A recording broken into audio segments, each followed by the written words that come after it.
of truth and light, where the spirits dance all night. The Creator gang shines bright, guiding us with all their might. Trumpets sound across the sky as we raise our voices high, praising the one most high under the Oahspe's watchful eye.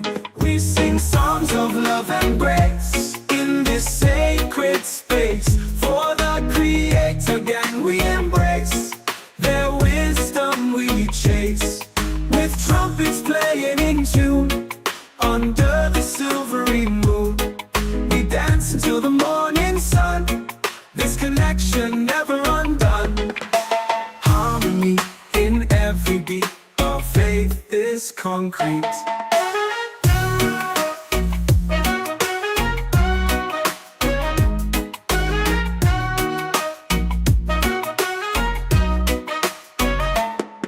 Through the pages of the Oahspe, ancient wisdom on display, teaching us the righteous way, leading us to a brighter day.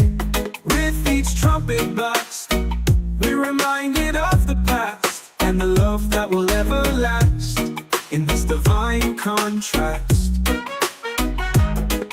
United in spirit, we uplift and hear it. We sing songs of love and grace in this sacred space. For the Creator gang we embrace, their wisdom we chase, with trumpets playing in tune under the silvery moon. We dance until the morning sun, this connection never undone.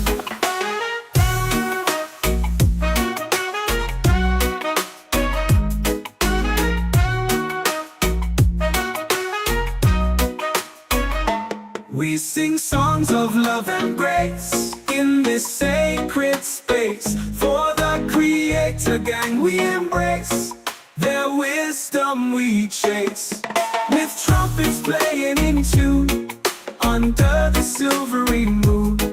We dance until the morning sun, this connection never undone.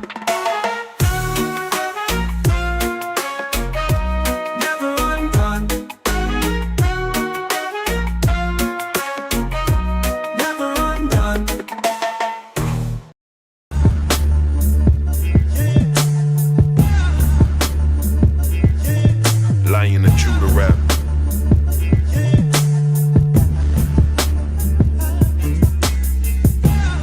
The penile gland holds the power. They plan to crucify me at the 9th hour. Charges against me, attempts to arrest me. Apostate Jews, Pharisees and Sadducees. I spoke parables to the multitude at Galilee. Paint pictures with parables that'll fill up a gallery.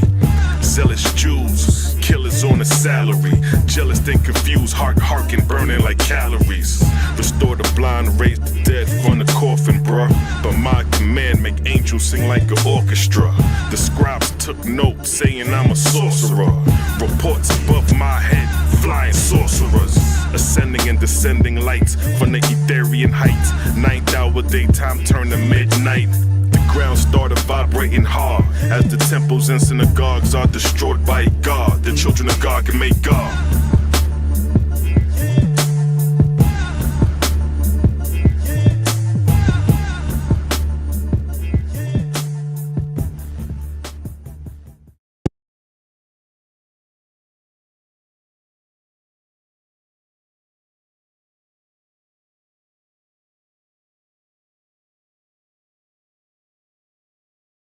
Cosmon Cal, Bronze Yogi, Yahweh Yah, Creator Gang Gang, peace to the goddesses. We gonna set the record straight.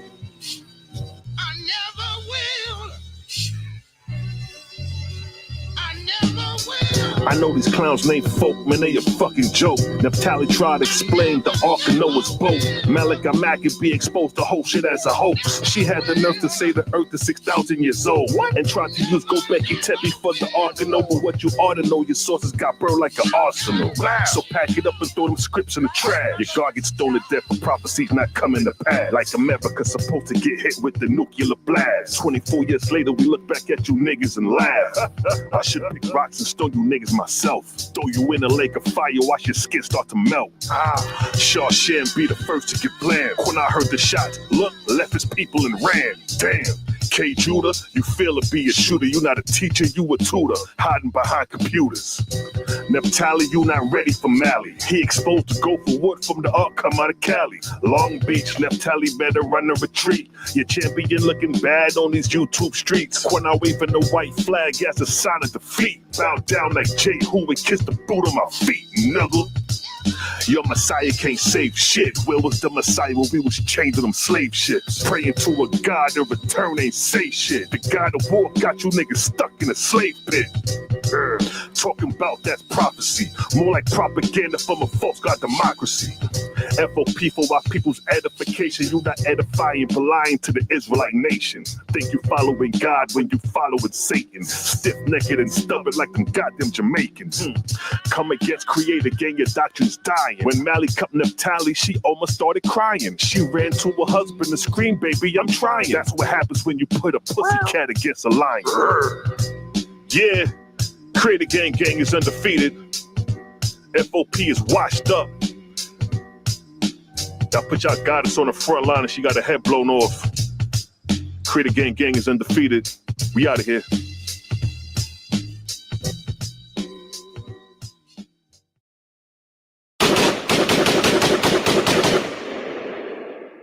Creator gang is undefeated.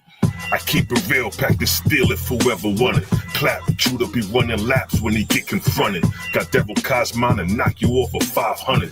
They hit the club, roll up a Judah dub, forever blunted.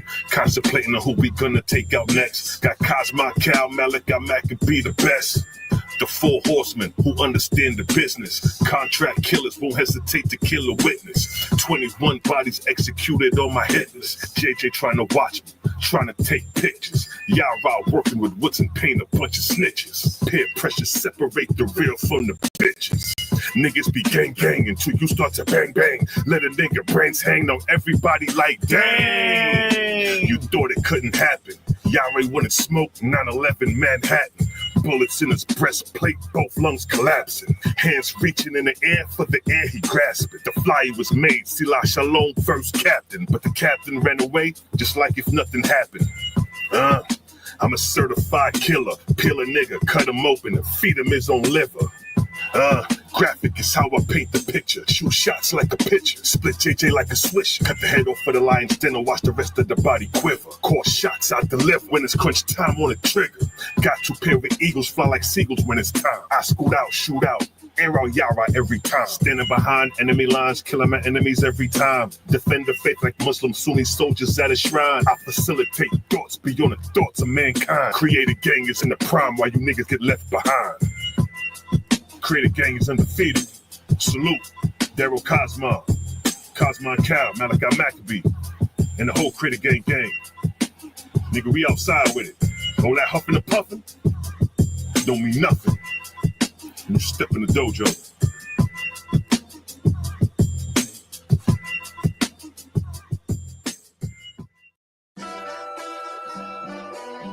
Creator gang is undefeated. Creator gang is undefeated. Know that. They not like us. Separate the real from the fake is a must. We stand on Creator and no God we trust. Team Kemet got crushed into powder and dust. Woo! Kemet looking bad now. 1, 2, 3, 4. How many men down? Look at us all running, ducking, trying to skip town. Now power one it in. You Hebrew, what you Kemet now? Siding with the people that enslaved your own people now? Chop you up into pieces and throw you in the river now. Reggie right beside you, get ate by comedic crocodile. Look, we got them running, covering square miles. Scared to death, what's left only to take the crown. Get smashed down on your own stomping ground. We took over like the Hicksons on your turf doing a disco. 2-stepping, no half-stepping with the info. You wouldn't even know the book of the dead, bro, if it wasn't for the translation done by my sparrow. Your time's narrow, semi-missiles blow out your arch arrows. Arches down, so goes the pharaoh. I saw him reading the glyphs like he an expert. But where he learned that from? This about to hurt. First translation came from Samuel Birch. European Egyptology gave you it first. You couldn't translate a bird to a word without looking up them European definition verbs. Y'all niggas acting like y'all blackity black. Fronting to the people, man, y'all niggas actually whack. Your pathetic comedic creation meant it's a trap. The blind leading the blind with no actual facts. Shabario Saze, you softer than Sade. Come to find out he followed with Yahweh. That was your execution. You par Rosicrucian. Western thought you using. You are quite confusing. Don't know what you doing. How my eye got you moving. Right now you are losing. At your wake I'm viewing. R.I.P. communion. Mummy wrapped in ruin. Oahspe is ruling. Science has been proven. All motion moving. You live in an illusion. Who you think you fooling? Think you need some schooling. It's like Reggie out here living in a ghost town. Walking around like I see dead people around. I don't believe in spirits, but I believe them now. Stuttering Stanley, you can have a seat now. Stuttering Stanley, stuttering Stanley, stuttering Stanley, stuttering Stanley. Shut up, you freak. Freaky ass Kim and they got 69 gods. Freaky ass Kim and they got 69 gods. Freaky ass Kim and they got 69 gods. 69 gods, 69 gods. Freaky ass Kim and they got 69 gods. Freaky ass Kim and they got 69 gods. Freaky ass Kim and they got 69 gods. 69 gods, 69 gods. Creator gang is undefeated. Creator gang is undefeated. And it's good. Yeah. Give me a one in the chat if you can hear me clearly. Give me a one in the chat if you can hear me clearly. You know what I mean? Have to go ahead and play them goddamn disc records. Let niggas know who running this thing. Create a gang. Talk to me. Bazell, what's good, fam? What's the word, God? Let's see if anybody want to hop on. I drop the link. It's an open session. You know what I mean? I'm gonna have to get a new webcam.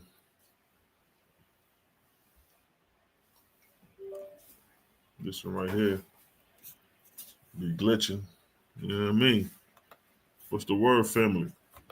You see the title, Create a Gang. Give you back to create and expose your false gods. Shout out to the God Nazarene. You know what I mean? The brother shouted the gods out. The brother recognized the fact that Create a Gang got niggas out here talking about these false gods now. You know what I'm saying? Perfect example of one nigga, JJ. You know what I mean?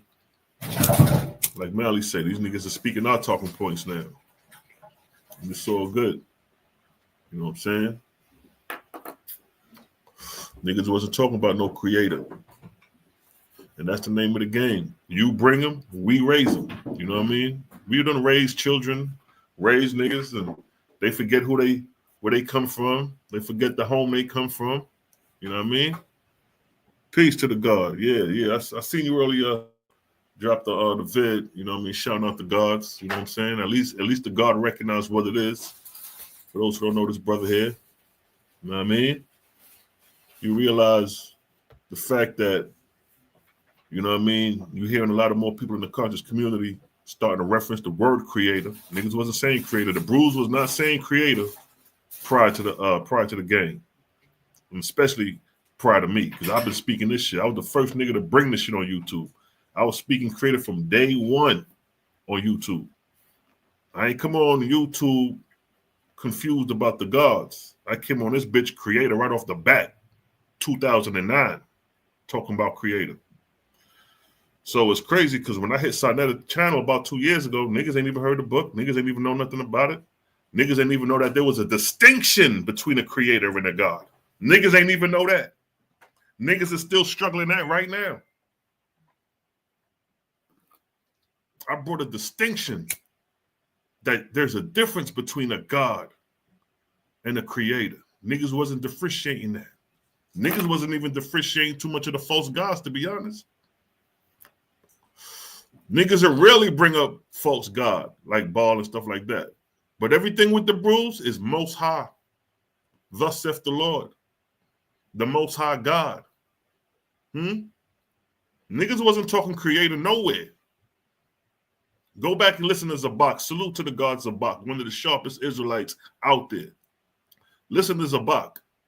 He don't talk about no creator. Thus saith the Lord, the Most High God, the Lord of hosts. That's how they speak. And when you identify this Lord of hosts, he's a deity. And they know this. Tazariak know that. He know his God is a deity. These niggas is not worshiping the creator. And this is what we've been trying to tell you niggas. It's a difference between a creator, an incomprehensible, something that is always present. Some niggas still have a hard time even fathoming that concept of a creator because they so used to dealing with something they could see. They used to dealing with the deity. They used to dealing with a God. They used to dealing with a nigga floating through a chariot, coming with a host of millions of angels. Niggas think the Most High is going to come back. Niggas think the Most High got a throne and that Jesus sit on the right hand of the shit. That's what niggas think. Niggas think the greatest deception is that the devil didn't exist. The greatest deception played on humanity was that God is the creator. That's the greatest deception ever played on humanity. And when you read the Oahspe, that's the greatest work for the gods that's in service to the creator to unwind, unravel, unlearn, untaught what you've been taught about who you thought the Most High creator is. You've been taught that your concept of the Most High creator is a God sitting on the throne. Christians believe that this God is Jesus. Look at God logic. Him and Tazariak had a debate, and his argument was that God, Jesus is God. That was his argument. That was his standpoint, that Jesus is the Most High. Tazariak was trying to say that Jesus and the Most High is different, right? But that was the argument. And both of their arguments are flawed. And here's why. First off, let's start with Tazariak. He separates Jesus from God, which is right and exact.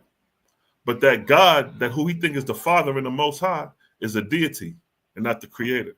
And not only is the deity false, and the reason why I say the deity is false, because in the Oahspe, what it shows is that all the gods and goddesses pay reverence to the creator. In the Oahspe, you hear a verse like, and God gave praise to Jehovah. You will never hear something like that in the Bible. You will never hear wording like that in the Bible, where God is giving praise to something higher than himself. In the Bible, God is the ceiling, right? In the Oahspe, God is a nigga sitting on the throne calling shots for the creator. It's a difference. It's a difference. The creator cannot be seen as man. The Oahspe shows you that. Even the angels, the high-raised angels in the Oahspe say the same thing. You can't see Jehovah as you see a man. As we talking like I'm talking to you, you ain't going to converse with creator like how we talking. When you look up in the cosmos and the space, you're looking at the ever-present creator. Time, space, continuum. No beginning, no ending. Always been there. Which when you look up in the sky, that's always been there. There is no beginning into ending the time, space, continuum. There is no Big Bang because there is no beginning. It was, creation has always been.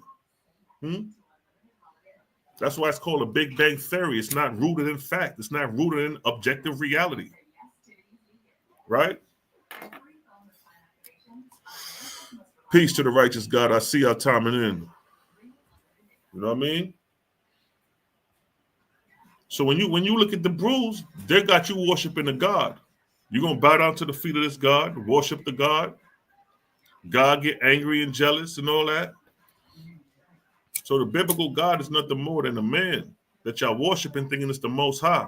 And the reason we call him a false God, like I said, because in the Oahspe, you have true God. When I say true God, that means the rightful ruler who sits on the throne. For example, we all seen Trump get initiated in the presidency. We seen the inauguration. We seen the whole thing. So he is the rightful ruler sitting on the throne of America. If any other nigga come up talking about he the president of America, right off the rip, we know he false. Why? Because he goddamn ain't do the inauguration and he ain't do the proceedings. He just popped up over here talking about something. He the real president. We know he false. So it's the same thing in the heavenly kingdom. You have a true God, that was initiated and inaugurated in the heavenly kingdom to sit on the throne under the authority of the Creator. That's the difference. God is not sitting in his own behalf. He's sitting on behalf of the Creator. That's the Creator's throne. See that? But the gods sit in the Creator's throne. See that? And the duty of God is to manage and maintain the kingdom and to resurrect, meaning rise those in his kingdom. It's all about progression. It's just like school. When you go to school, you're there to progress. You're there to elevate. You're there to graduate, to move on to the next grade. It's just like that in the heavenly kingdom. The duty of God is for you to resurrect to these higher plateaus, just like school. That's the beautiful thing about Oahspe. It's practical. We ain't worrying about no goddamn 7 dragons coming out the ocean and all this crazy shit. You know what I mean? It's real practical. That's why when you get the Oahspe, you're gonna have to be retaught. Everything you thought was the truth ain't the truth. It's a hard pill to swallow. It's a hard, especially if you've been, if you're a hardcore Bible believer. Some niggas be looking at me thinking I'm talking crazy, especially you hard body Israelites. Or this nigga see I talking about crazy. We got the God of the Bible false, man. This nigga's crazy. Yeah, we done proved that too many times. We done proved that too many times, yo. You know what I mean? So the seed has been planted. When I dropped them videos in 2009, I ain't know nobody. It was just me and my man who was with me when we got the Oahspe, right? And the nigga who introduced me to the Oahspe. And just to let y'all niggas know, a Rasta, Naya Bengi, introduced me to the Oahspe. So this ain't no Naya. Let me show you what a fucking Naya Bengi look like, my nigga. Y'all niggas think this play. Naya Bengi Rasta. This is the nigga who introduced me. This is the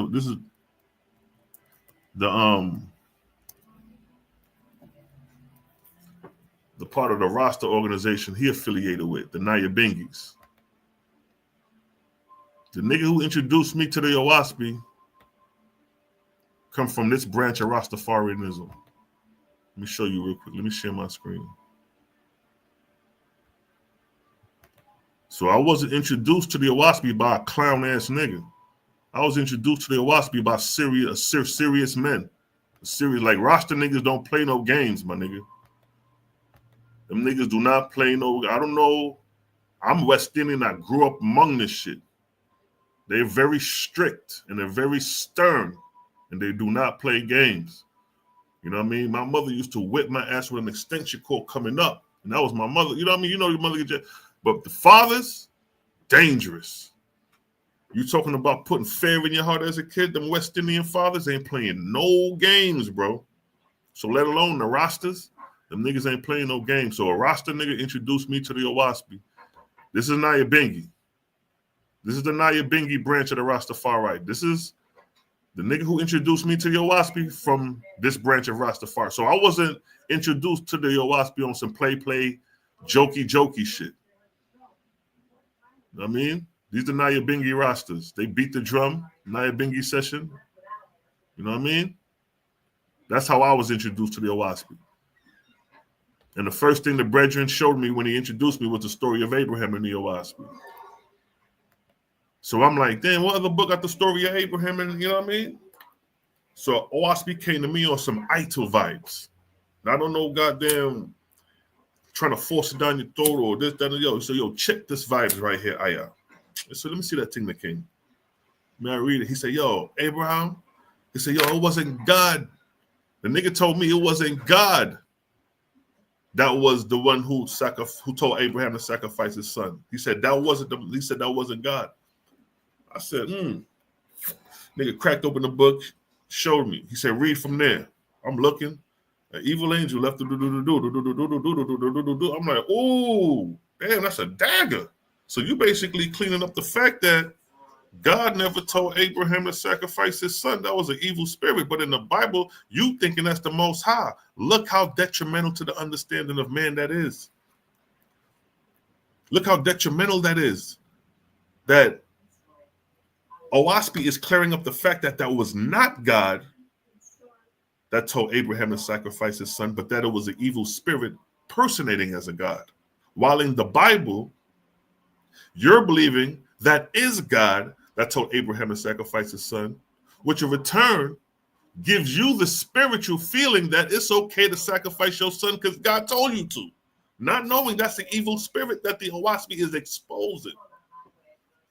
That's why we fuck with the Oahspe, because it exposes the fact that these angels are very deceptive. Look at the high level deception these angels are playing that got you believing that the Most High will tell Abraham to sacrifice his son, and you believed it. You still believe it. You still believe it. Here we are shaking your ass up like, nigga, it was an evil spirit. This book over here is exposing it. But being that you only Bible only, you ain't going to accept it. You niggas is going to be cast into a hell knot before you're going to understand the truth. Some of you niggas got to go to hell. Some of you niggas got to go to jail in order you to change your life around. Same thing with you Bible believers. You niggas going to take the hardest fall, and it's going to be a sad fall, because you have people like me and others who's trying to let y'all know that this God who you thinking is the creator is not him. Satan is a master deceiver. He says his army would be as the grains of the sand. That means that's the majority. That's the majority. It's only a few people speaking this. It's only a few people identifying a creator that is not in the image of man, because a lot of people that say creator and God, but still identify him as a deity. If you catch the typical person about God, they may say, yeah, God, blah, blah, blah. They may say anything because they just wishfully thinking or just expressing their feeling of how they think God is. But most of those people who say that are Christians, or you a Christian, yeah, now we holding you to the Bible.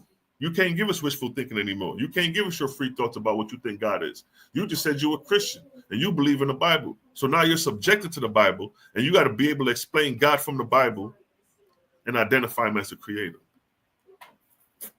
You can't do it because you think God is the creator. So if you think God is the creator, what do you have to identify outside of God with? You stuck. You lost. You bound. You bound, family. Let me get some to drink real quick. All tight. Oh, matter of fact, let me run the vibes beat. It's a blood clot vibes, you know. With the music them there. Let me run the vibes. Run the rhythm. Where am there?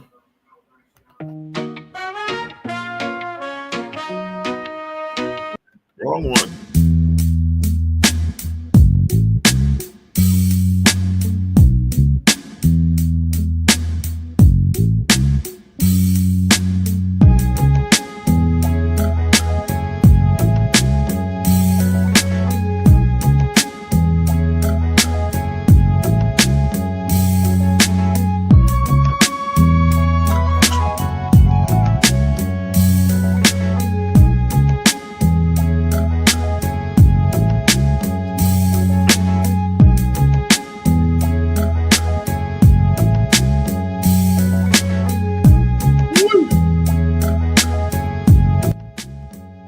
It's a blood clot vibes, yes, family. But yeah, though, on some real shit, you know what I mean? This shit is for real, man. A lot of y'all motherfuckers hate the Oahspe because you bound to the Bible. You know what I mean? But the Oahspe is a lifesaver, nigga. The Oahspe is a lifesaver. Jabari talking about he got the Oahspe, he read it and it was ridiculous. He don't know what he's talking about. He ain't read that book. He ain't indulging it. Kemet is more ridiculous than that. Kemet is more ridiculous than the Oahspe. Because if I was to challenge Jabari on the spiritual system, Oahspe versus Kemet, you're gonna see how ridiculous Kemet really looks. That's why he can't see a lot of these niggas when they had these debates, they don't stick to the topic. They try to attack the book. That's a fear tactic. That's like Mike Tyson biting the air of Holyfield. That's what niggas is doing. in the debate, when we blast niggas with our rounds, they come back in their round and start biting the air like Tyson. That's what Zion did. That's what, goddamn it, all these niggas did. Tazariak, all these niggas, Tazariak ran. His ass ran. He just running around. He ran and ran in the Melly. He ran in the God Logic. Yo, niggas keep taking these L's. They running from the creator, my nigga. Niggas is running from the creator.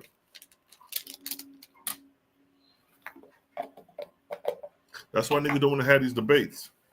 Or when they have these debates, they won't stick to the subject. They won't stick to the topic. Niggas want to run off and try to attack the author. Like that debate we had, Jabari, nigga ain't even stick to the topic. It's like, damn, give niggas an honest round, an honest, fair, square. Squared off, fair and square. Y'all niggas can't even be fair. Y'all niggas can't even be that. That's crazy, yo. What's good? Y'all niggas hop on, yo. I'm gonna drop the link. Somebody hop on. Let's talk. Let's talk about it. Let's talk about it. How dangerous it is to be stuck following a deity who you think is the most high. Talk about the hell nots. The spiritual conditions that await you niggas who fall for this shit.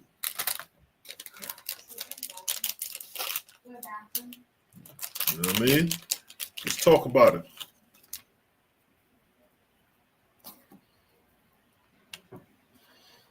Yeah, y'all niggas running around talking about that, and that's where I was at. And then you had God Logic talking about Jesus was Jesus is the Most High. Jesus is God. You know what I mean? Niggas is lost, yo. Niggas is running around thinking a man was floating around in space with no beginning, just floating around creating. That shit don't even have no logic to it. Zachariah, Messiah King, where's the big man? You know, I ain't seen you in a minute, King, at the park. How you been, bro? It's been a minute. Yeah, man. This shit wild. All day.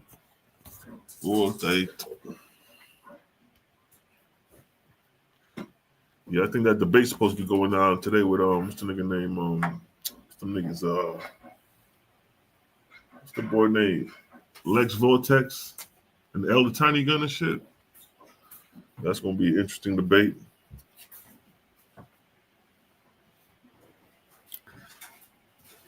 That's it. Yeah.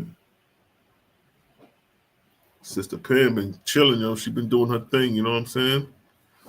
She been on her money, on her business tip.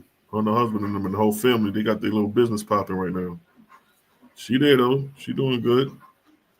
You know what I mean? The gang gonna always be good. Like, what's up with y'all? Talk to me. What's the word? What's the word? A lot of y'all done freed up from following the gods. You know what I mean? Freeing up other people.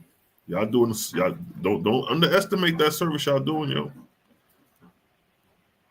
When you wake up somebody from the fact that they've been following a false god and they make the change, and it was under your watch, nigga, that's great service to the creator. Don't sleep on that. Don't sleep on the service, yo. Every soul you wake up and bring them to the creator, because it starts here first. It starts consciously. Before you can live the lifestyle, it quickens in the spirit. It quickens in the mind. You know what I mean? That's where it starts. You could talk to a goddamn homeless person who got nothing, who can't take care of himself, who can't eat properly, who can't bathe properly. And you could quicken his spirit to the creator. Although he's in that condition, but he acknowledged the creator. And when he give his prayers now, it's to a creator instead of a God, or instead of the Jesus and all that, you get points for that. You get major points for that. Believe that.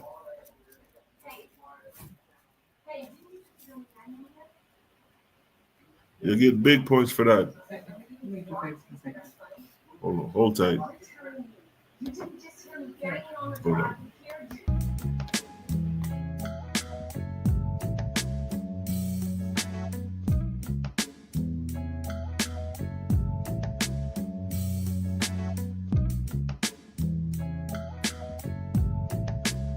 Yes, family. What's the vibes? Cosmon, the whole world screaming creator today. Yeah, man. You know what I mean? Ain't too many people screaming creator. The Bible don't give you creator.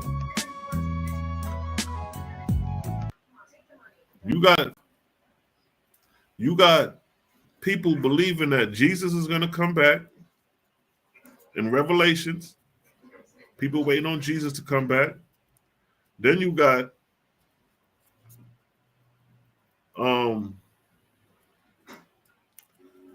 the New Jerusalem coming down out of heaven, right? So you're gonna be, ain't none of you niggas going to heaven. Heaven, forget about it. You're gonna be on the earth plane after you die. And then you have another belief where you're gonna sit in the grave until the trumpets blow. That's another one. Where you're gonna be resting in the grave until the trumpets blow. Oh man.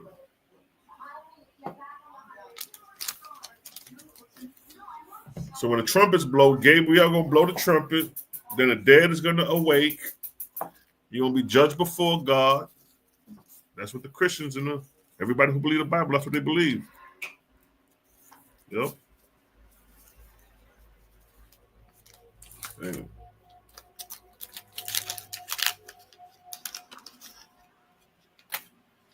That's what's going on.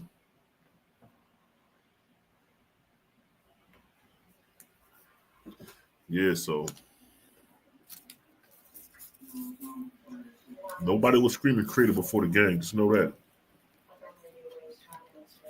You know what I'm saying? Niggas wasn't even using that word.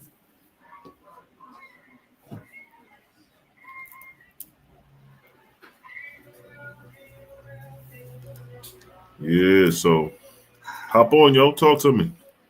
It's an open segment right here. What's on your mind, yo? Talk to me. What we dealing with, yo? Y'all still worshiping gods? After all was being said, y'all still worshiping gods? Well, y'all look now as creator now. What other book you know that identify creator? Peace to the king. I see you. I see you. We just vibing out. You know who may be next on our plate? You know who may be next on the Critter Gang plate? You know who may be next on our plate? So first we beat up the Hebrews. You know what I mean? We beat up the Commissions. We beat them up too. Yep, we beat them up too. Don't get it twisted. Go back and watch that debate. We got on there, and you're going to see who really took that.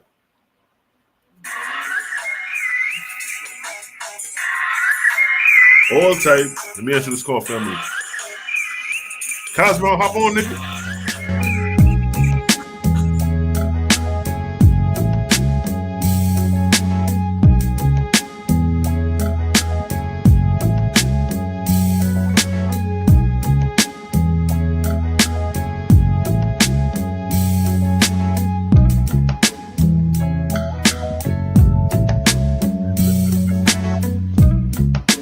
Yes, family.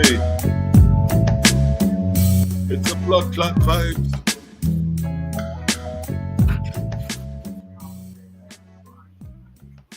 Oh, okay. You busy. Got you. I feel you, King. Yeah, yo. You know what I mean? So we exposing.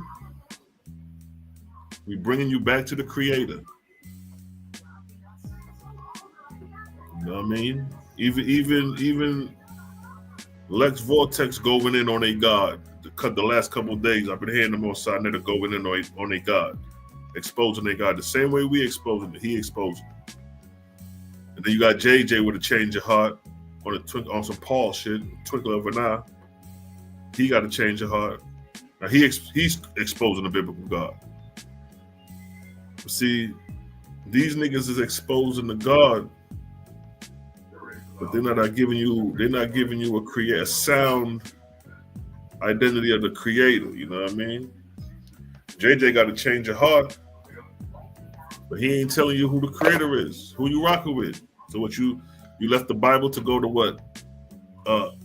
Kemetic gods now, or African ancestral gods? Ancestral worship? If you drop something, you got to replace it with something, and it got to be better than that what you left. And then it got to be tested for it to be approved. Man, how many debates we done had with the Oahspe? How many showdowns we done had? How many showdowns I done had? Off screen, on screen. You know what I mean? Online, in person. Tried, tested, and approved, nigga. They say Sarnetta's the toughest environment. And Creative Gang is goddamn one of the top 10 niggas over there. And we just came up on the block. So it's tested and approved, tried. You know what I mean? A whole new doctrine. The doctrine of the creator. Not the doctrine of the deity. See that? These Christians is prideful. When I look at Tazariot, when I look at Nathaniel, when I look at God logic, pride, my nigga.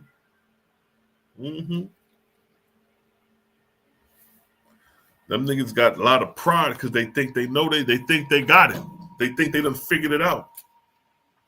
When Tazariot came across me and I told him that nigga, that God is not the most high, let's debate it. He ran from the debate. And then came up with the excuse that he didn't want to debate that stupid shit. That was his, and then he took down the live. But if your God is the God of gods, nigga, you shouldn't be running for no debate. You would want to show and prove that if this is a new book on the scene and it's bullshit, you're supposed to expose that and show that the Bible is supreme. Right? You did it. You ran from the debate. Then Zion Lex took your stage, took your place. And he got dealt with. He got dealt with bad. But the way I had my verse line for that nigga, it would have been game over. It would have been game fucking over for Tazariot if he would have stepped in the ring with me for that debate. He knew it. That's why he ran. Nigga could come up with whatever excuse they want now, but niggas know the facts. Yup. Easy work. Goddamn right. Exactly. Daryl Cosmo shook him up with the Yahweh shit. Yeah, exactly, just me. Daryl Cosmo shook him up with the demon god. Yahweh, like, yeah, Yahweh's a demon god. Nigga, expose these niggas. Niggas was stuck on stupid. Niggas ain't know what to do. Niggas ain't even combat that shit. You got Yahweh smoting Benjamin. You got Yahweh in the affairs of human beings.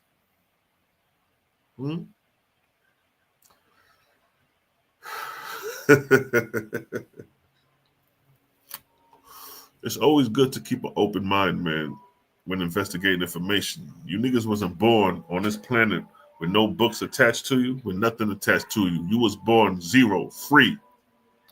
Came into this world mentally blank for you to learn.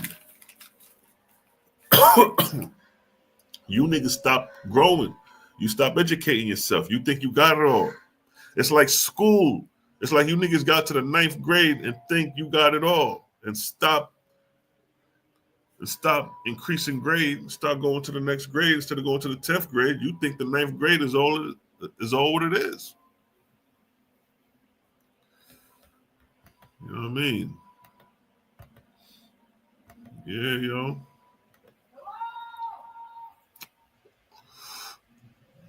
Nigga, I got arsenals for these niggas whenever they want to step to the goddamn plate. I don't give a damn who it is. Whichever one of these niggas want to step into the ring.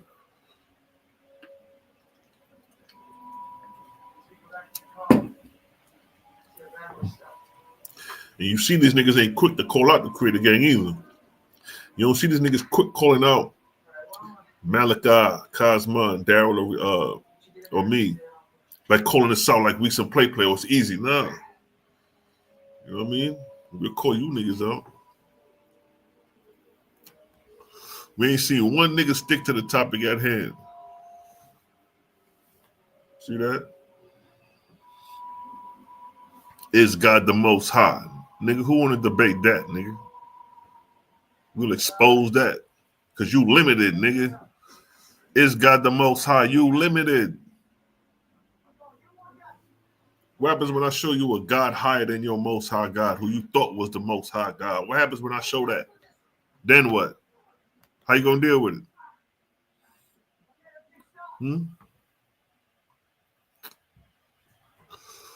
How you gonna deal with it?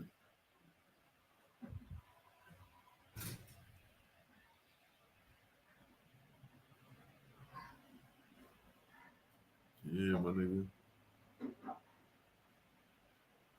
We deal with the creator and the creator only.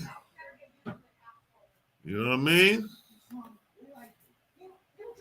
Low hanging fruit. What up, sis? That's right. Low hanging fruit. We got to pick that low hanging fruit.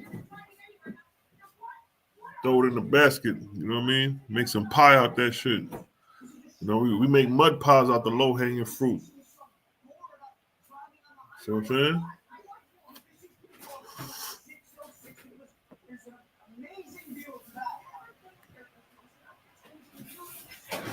False God killer for life. Yeah, man, these niggas ain't got nothing on the gods, man. It's creator. It's the creator. Nothing else. We've been exposing these gods for the longest. There you go. I heard somebody hop on. Peace to the righteous God. Yo, what is my brother? Peace. Yes, sir. I was getting a little bored over here, man. Man, I know. I said, man, let me hop on with the God real quick. Hey, man, respect, man. I heard the somebody shared it in my messenger earlier, and I was checking it out. The video you had posted, and that's some real talk. You know what I mean? Because at least you being genuine and honest about the information. You know what I mean? Like you say, you take the goddamn meat and you spit out the bones, and that's with anything. You know what I mean? My mama told me that.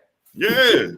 So it's like the beautiful thing about the O is that it exposes, it puts everything on the table. You know what I mean? It put the good, the bad, and the ugly right on the table. It shows you how the gods are being deceptive, how they deceive the angels, how they set up heavenly kingdoms, how they deceive mortals and then capture their spirits after death. It's telling you the layout. So it's like, once you see that, it's like, damn. Yeah. You gotta think, like, how can this book be bad when it's exposing the highest levels of deception? Exactly. I mean, for real though. Look, man, it's easy. It was real easy because the shit is explained like for a child to understand it. You know what I'm saying? That's the only book I ever seen in my 51 years on earth that explains about them gods like that. Ain't no other book doing it. Facts. You know what I'm saying? Facts. And it resonate because then you be like, damn, okay, so now I see in the Bible why this God crazy and a war God, because this ain't the creator. Exactly. And that's a hard pill to swallow at first, because it's like when I first came to that conclusion that the Yahweh, I was hard body Israelite like everybody else, hard body early 2000. You know what I mean? Yeah. But when I came to that head cross, I was like, but see, it wasn't too heart wrenching because it was something in replacement there, which was the creator. Right. So now I'm in the bosom of the creator, but that reality was harsh because for all your life you thinking that the God of the Bible is the Most High. For sure. You know what I mean? But he's nothing more than a ranking angel But I would have never known that if I wouldn't have read the Oahspe to know the title and ranks of angels within the heavenly kingdom, to know and identify that. Right. Absolutely. Absolutely. And look, let me tell you, man, because, you know, I ended up moving to St. Louis, man. I've been New Mally when I was in Virginia from Facebook, like 2015. We always kicked it.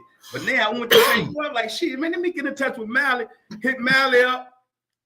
You know, Mally hit me with their sing writings and stuff like that. You know what I'm saying? You know, so I'm hitting my wife with it. Boom, check this out, baby. Check this out. Look, check this out. You know what I'm saying? And then he sent me a video. It was you. He sent me a joke like, yo, check the arc out. And I started listening. I'm like, damn. I was like, yo, this shit starting to make sense. You know what I'm saying? So, like, for real, like, I gotta shout y'all out. I gotta shout you out, C-Lock. Like, for real, man. That shit changed my life. That shit changed me and my wife's life, man. You know what I'm saying? Real. That's real. Same here. Same here. And that's what I be trying to get niggas to understand. I'm like, bruh, this ain't no play shit. Fuck the John New, bro. Fuck the white man. Fuck the Dennis. This is for your goddamn soul, nigga. This is your salvation. Because if you try to tell me that the nigga in the Bible, the biblical God, is a nigga I'm supposed to see after I die, you playing with my salvation. You playing with my redemption. You play with my goddamn soul. For sure. And I can't have a nigga play with my soul. If I read it and I question you and you can't figure it out either, I'm speaking the Bible. Yeah. Or you got a different explanation, and this nigga over here got a different explanation. Come on, man. You know what I mean? So I'm like, nah, bro. You know what I mean? I'm gonna keep on searching until I find something better. For sure. Yeah. You know what I'm saying? Had to, man, because you know what, shit won't resonate. And plus, my wife, she a thinker too, right? And I was saying, I forgot, I was quoting, I think I quoted Paul one time. She was like, that don't make sense, baby. But I tried being an Israelite man, I tried to make it make sense. Getting mad and shit and all that.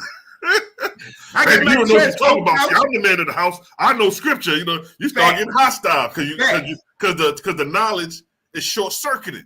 It's a short circuit there. It ain't. There is no completion. So you trying to explain something that can't be explained because there you go. There is no understanding, so it ain't making sense. Basically, you know what I'm saying?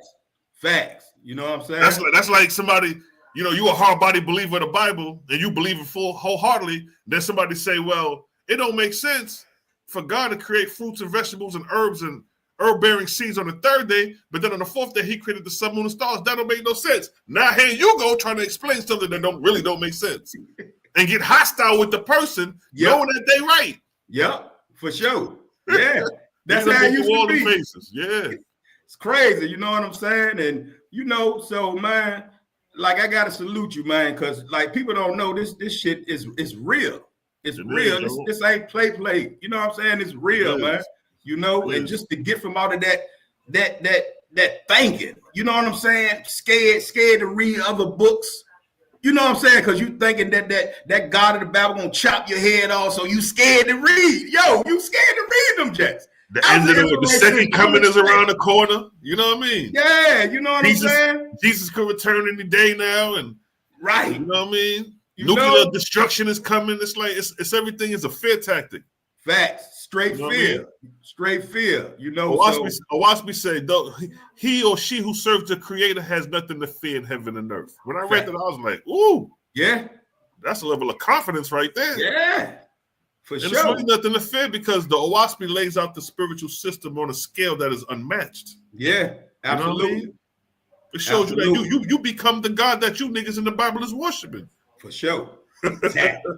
Peace, God. You know what I mean? Exactly. You know what I'm saying? You know, then you'll see why you'll look in the Bible and be like, oh, I see why it said that ye are gods. But you might now like me and me. I'm like, oh shit. Now piecing little stuff together. You know what I'm saying? Exactly. You know what I mean? Exactly. Even Psalm 82 when they talk about what's that? He judges in the congregation of the Almighty and he judges among the gods or something. That's right. Council. Yeah. The council of the gods. Exactly. Niggas thinking that's the most high among other angels. Or among other gods. So that alone, right? Even that shows you that there's more than one God. Exactly. You know what I mean? Niggas are still arguing fucking rudimentary argument. You know there's more than one God. Oh no, there's only one God. I'm like, y'all niggas still there with it? Yeah, they still there, huh? You know what I'm saying? It's crazy though, but you know, Hey man, it helped me, man. It just helped my whole. Like when my mama passed in like 2017, that joint, I spiraled out of control. I was an Israelite too. I spiraled out of control because I just ain't understand it. You know what I'm saying? But when my big brother passed like 2 years ago, me reading Oahspe and knowing like, damn, my brother gonna rise up. He gonna keep rising in them grades. You know what I'm saying? You know, and he can become a guy. He can be watching over me. Big facts. Or you know what I'm saying? Like time. it helped me and stuff like that. You know what I'm saying? Like serious stuff. You know? Right. Facts. Yeah. You know what I mean? It takes the burden off the life after death a lot. There you go. Because you know in the Bible, niggas is if you ain't in the book of life, your ass getting thrown into a fiery furnace. Yeah, it's a wrap for eternity. You know what I mean? So that scare tactic is a perfect scare tactic by a false god, because now he got you forever in prison. Think that if you don't believe in my law, statutes, and commandments, I'm gonna throw your ass in this fiery furnace. Exactly. You know, I mean? While the Oahspe expose all that. You know, the false gods is the ones who create the hells. True God ain't running around creating no hell. True God is delivering niggas out of hell. Facts. While the false gods is creating them. Facts. Because the way the hells are created is that once the host or the angels within the kingdom of that false gods, once they find out that God is false, that's when the anarchy and the rioting begins. They rush to the kingdom, they rush to capital, and they size the king, and he gets wrapped up in a knot it's like a nigga getting jumped by 30 niggas, and he's balled up, punches coming from everywhere. Mm-hmm. You know what I mean? That's what the Oahspe call a knot. Nigga get wrapped up in the hell, and he got to get delivered from that. And guess who got to deliver the niggas? Niggas like me and you. For sure. We get that audio. Go clean up that hell. We peeling back all these niggas. We get nigga. You remember when we told your ass on earth that you worshiping a false god? Look what you had to go through for you to understand that ain't who you thought it was. You know what I mean? Yeah, for sure. Some shit. You know what I'm saying? You know, it's a burden up off you, man. It's lovely. You know, it's lovely, man. It's lovely. You know what I'm saying? Exactly. So, you know, I had to get on, man. Salute you, man. And I was looking at some of your videos. I said, damn, I like, yo, CeeLo been doing this shit, though. Yeah. You know what I'm saying? For a minute. Yeah, since 2009, right? Yeah, come on, man. YouTube came on the scene like 05, 06. You know what I mean? And I was on that bitch a couple years after 09, already talking creator, already talking Vortexia back then. You know what I mean? Sure.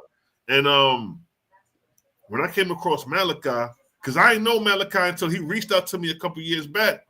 So when I looked at his YouTube page and I seen his resume and work, I'm like, yo, this nigga been around just as long as me. How the fuck did you cross this nigga? Yeah. You know, sometimes, you know, you see niggas like Zabak, you know, his shit came up. He's one of the first Israelites I seen on the YouTube. And I was like, yo, this nigga getting it in. But I was like, when I seen Mally body of work, I'm like, how I ain't come across this nigga prior to this, but prior to him reaching out to me.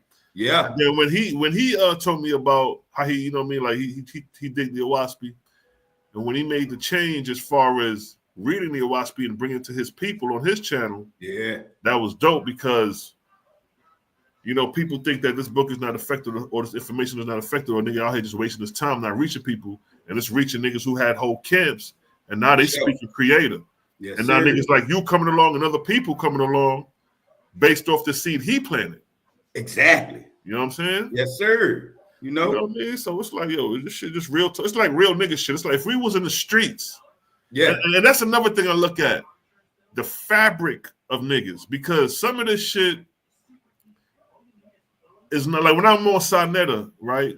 And I see how niggas move. I already know that's a black nationalist channel. Right. You know what I mean? Because that's how Sinetta started off. Although he's more level now. He done leveled the playing grounds a lot since where he used to be when he was more of like a left wingness. Now he's more center bound. You know what I mean? But you know, you got the blackity blacks and all these niggas over there, but a lot of them niggas be fake. And when I say fake, meaning the fabric of type of nigga you is. Because I look at the environment like we street niggas, and I keep it in that environment. So if a nigga coming to you speaking some real shit and showing you objectively real shit, and you try to wiggle your way by saying something to oppose it that is unopposable. Like if the sky's blue, nigga. We saying the sky's blue. Yeah. And you trying to argue that, nigga. That shit is fake. Yeah. Niggas be fake though, man. For real though. You know what I'm saying? Hey, with the real recognize real, man. You know what I'm saying? That's what I'm saying. That shit real. You know what I mean? You know, they that's stuck why I on the rock fact with that y'all, the man. white boy. They so stuck on John Newbro being a white boy, he a dentist and all this shit. I'm like, yo, y'all niggas is fake, my nigga. Yeah. A real nigga is not gonna look and stay stuck on that. You're gonna do the research, of course, boom, boom, boom, but you're gonna see what the fuck this book talking about. I'm looking at that information. I'm looking at that information, man. Exactly. You know what I'm saying? Good, bad, and ugly. It's some shit that motherfucker in Oahspe rattled a nigga like, oh shit. Yeah. Even when I first came across the irons and the droops, I was like, damn, that's strange. I was like, damn, but I ain't neglected like, oh, that's some bullshit. I said, damn, that's peculiar. That's different. For sure. You know what I mean? I'm like, white and yellow people. But I wasn't thinking European because I knew they wasn't talking about European because they talking about pygmies, some niggas that stand 3 feet tall. Yeah. But they just white. So I'm trying to make sense of this shit because at the time when I first read it, it wasn't clicking because this is my first time reading it. For sure. But I'm like, yo, this shit reading different, but it's reading good. It's going good. Right.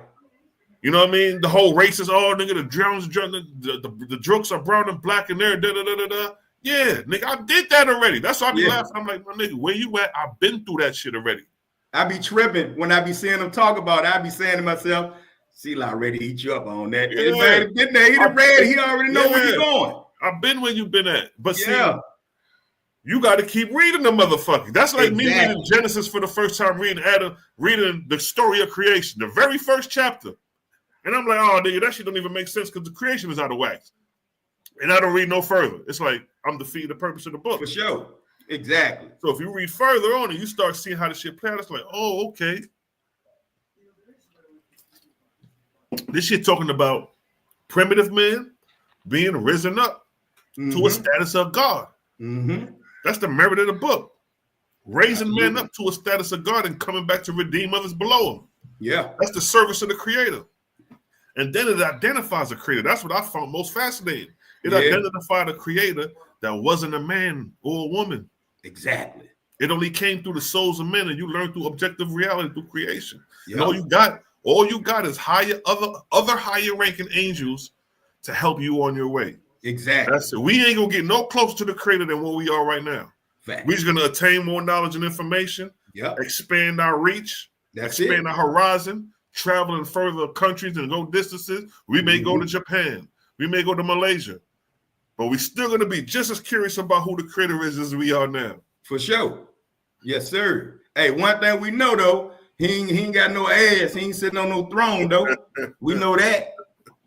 And see, that's dangerous because now you got niggas like Tazariak who's saying that the Most High sits on the throne, and you have a large following of people that follow him that's going to believe that. Right. So now, the only ones who will say that they, the Most High sitting on the throne, would be a false God. Because true God, rightful ruler, will proclaim creator. God will say, I serve the creator. In the Oahspe, you see that all through there. Yeah. That was another fascinating our thing. worship. Exactly. You know? That was another fascinating thing I found when I read the book. I'm like, damn, the gods are giving reverence to Jehovah. So I thought Jehovah was God, but the gods are giving praise to Jehovah. I'm talking about from the atmospherian gods to the etherian gods, giving praise to Jehovah. So that shows that Jehovah is above the gods. Yeah. Just from the read, I'm just like, damn, okay. But in the Bible, Jehovah is a tribal god. He's a nigga running around chasing Adam. Yeah. He's over here. Feet and hands. He over here running with a sword, goddamn smoking Benjamin because he can't defeat Israel. It's crazy. You know? It's crazy. Judges 20. You know what I mean? Yeah, man. You know, once you really started, you know, slow down. You know what I realized though? A lot of them guys, they could learn, but they only want they don't listen to learn. They just listen to come back with something to try to debate it. You know what I'm saying? Exactly. If they would let their ego go and really sit back and like, let me see, man. You know what I'm saying? Right. You're gonna have to come back and teach your whole household, like, yo, hey baby, I've been wrong. I've been wrong. Yeah, you just You know what you I'm just saying? straight a little bit, you could curve right back on the straight and narrow. Yeah. You know what I mean? Because it's just a twinkle of it. All look at JJ overnight. This nigga done change. He had to change your heart overnight. For sure. It ain't take too long. When you come to the conclusion, the only thing JJ's saying to identify his creator yet. You know Right. what I mean? Facts. And you know what? This be the thing though, and I gotta be real. And I hope the brother watch. The brother need to go ahead and give it props to the creator gang, because I've been watching everybody. I've been watching everybody like now. The God of the Bible is not the creator, and I'm like, yo, y'all know where y'all got that from. Exactly. You know what I'm saying? Even Apostle approached JJ on that one of the live. Even Apostle brought that up to him. He was like, yo, how you going to sit there? He said, this is the same argument the critic gang made against you when they debate. Now you saying the same thing they saying. Exactly. Apostle told him that. Yeah, it's real, man. You Cosmo and Kyle and y'all, man, go in with it, man. I sit back and listen to the information, man. Like when I first ever listened to it, I was like, damn. Let me get from out my old mindset, the old Israelite mindset. I said, let me kick that shit to the back. You know what I'm saying? And I listen, and this shit, it's simple and it makes sense. I mean, that's what it is. That's what I'm saying. It ain't even that difficult. And the crazy thing is, in the Oahspe, nigga, Israelites still Israel. Nigga, it actually shows, like, when you got the story of Moshe in there. So when Moshe left out of Egypt, them niggas was under created through the angelical host. The angelical host is who they thought was God. But the angelical host was the service to the creator. But it wasn't until about the 12th, 11th century BC is when Baal, the god Baal, the Canaanite Baal, gained influence over the Israelites. And then that's when Israel started worshiping the niggas sitting on that throne. Facts.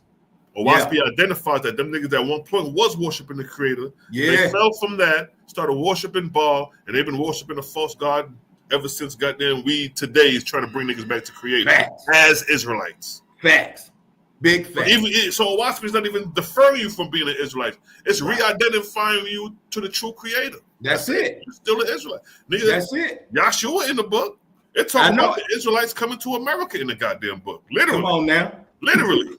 Come on now. It ain't taking you away from nothing. All it's doing is enhancing what you already know. That's it. Making you better. Exactly. Making you better. Even like I read Oahspe, I was like, damn, I said, okay. I'm like, yo, the whole, like, people read the book of Genesis. I'm like, yo, look at the Oahspe. The Oahspe tells you not to eat dead flesh. Yeah, that shit, that was another thing that bugged me out. When that shit said no flesh and fish. I was like, damn, this shit said fish. Because you know we'll let that stuff go, but like, yo, I still eat fish though. Yeah, niggas are slide with the fish for a minute. So when I see flesh, that's why I knew the book was on another level. Yeah. Because the shit said fish. Usually niggas do the scapegoat. You know, niggas are even quick to say, well, Jesus ate fish after he resurrected. Like, what the fuck is spirit doing eating flesh? A piece of dead fish, nigga. Exactly. You know what I mean? That's how backwards.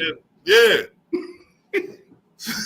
So even with that, it was showing you like, damn, all right, so already they showing a level of purity dealing with diet. And I know, like, you know, the Nazarene Essene edition, they deal with the diet. Facts. You know what I mean? So that and then in the Oahspe, Yahshua was an Essene Nazarene. You know exactly. So it was just like, yo, shit was perfect. This shit lining up. This shit lined up perfect. Cause you know, I started out, I'm reading that scene books. Then I'm looking at Oahspe, I'm like, dang, hold on. Everything just coming together. You know, I'm like, when you read the books like that and they come together, man, that ain't no coincidence, man. That's, you know what I'm saying? Like, come on, man. That's real easy, man. You know, but we just did the study on it and really read the books. Right, you know? right. If they just come on and read the books and stop being scared, man, it will open their mind, man. You know, they look at it, say, oh, look, this is the book of Osiris and Apollo. Like Jabbar was like, look, it says Apollo and Thor. That Osiris, Apollo and Thor comes before Osiris. Nigga, you said you read the book. Yeah. If you know what was going, first off, if you know what was going on, you know that mention of Apollo and Thor and the Osiris is not even talking about the Norse gods. These are talking about etheric angels. And then if you read the book, you would know what their purpose of them coming to do on the earth plane. And it's explained in the book. You would know that. Then you would come down the line during the times of the 24th arc cycle and see how they took upon these names of Apollo and Thor. The same way, goddamn, the rapper 50 Cent took on The Brooklyn nigga 50 Cent. Right, for sure. The rapper Rick Ross took on the name, the drug dealer Rick Ross. Fact. So there go an example right there of what the gods, these false gods, even Osiris in Egypt. The Osiris in Egypt took on the name of the Osiris the false. Now when we bring that to the Kemetic nigga, they all have a hissy fit. But bitch, let us lay out the premise. Yeah. Let us lay out the premise. Let us lay it out on the time scale. Yeah. So we deal with timeline. Everything we deal with is timeline. I know it. Hey, you nice with that timeline too. Yeah, we kill him with that timeline, boy. Nice with it. Look, I got to get it down pat because that's what my wife always asks. She said, baby, I need a timeline. Like all this stuff be going on, I need a timeline. I'm like, give me time. I'm gonna hit me in the email. I slide you some of them charts we got with the timeline. Bet. So now you can just look at it. You can look at the time of Yahshua. You can look at the time of the captivity, pre-captivity, post-captivity, when the Greeks came in, when Egypt. Everything is right there. So it's like bam, and then on the timeline that I got on my timetables of prophecy chart that I made above the timeline, I got the reigning God simultaneously with the history. So you'll know which God is ruling at which time. And when they fell. Because Oahspe got when these niggas fell into hell. So it got when Osiris rose in power, when he prospered, and when he fell. It got when Baal rose in power, when he prospered, and when he fell. And it got when Ashtaroth rose in power. All the false gods, they got that same how they rose in power, prospered, and fell. And then we can put all that shit on a time period when they fell. Bet. For sure. Yeah. Okay. The longest reigning false god, though, that nigga Baal. El Baal, the Canaanite god Baal. Yeah.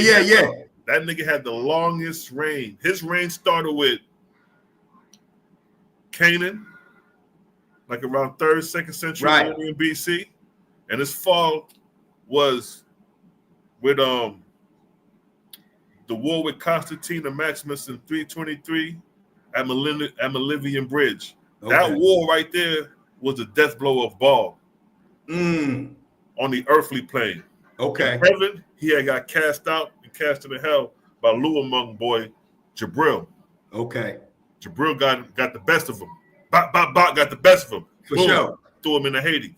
So Oahspe, it gives you the whole when they rose, when they prospered, and then they declined, and when they fell.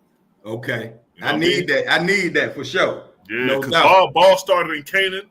Then he moved from Canaan, and then he moved to Rome. He stationed his heavenly kingdom in Rome, and he became known as Zeus. You know what I mean? So it shows you how these gods even change names and relocate, and inspire a whole nother race. Because Rome and up that's basically the Macedonians. A lot of Macedonians migrated to Rome. That's the European. That's the Alexander. That's the Ptolemy boys and all that. You know what I mean? When Ptolemy was reigning and shit, that's Baal all day. For sure. You know what I mean? Coming back now into Egypt. You know what I mean? So it's a lot to play with when you put that shit on the chart and you put the gods and you could see it. Then you read in the verse and you seeing exactly where the shit playing out at. You're like, oh shit, okay. This is what's going on right in this particular time. Period.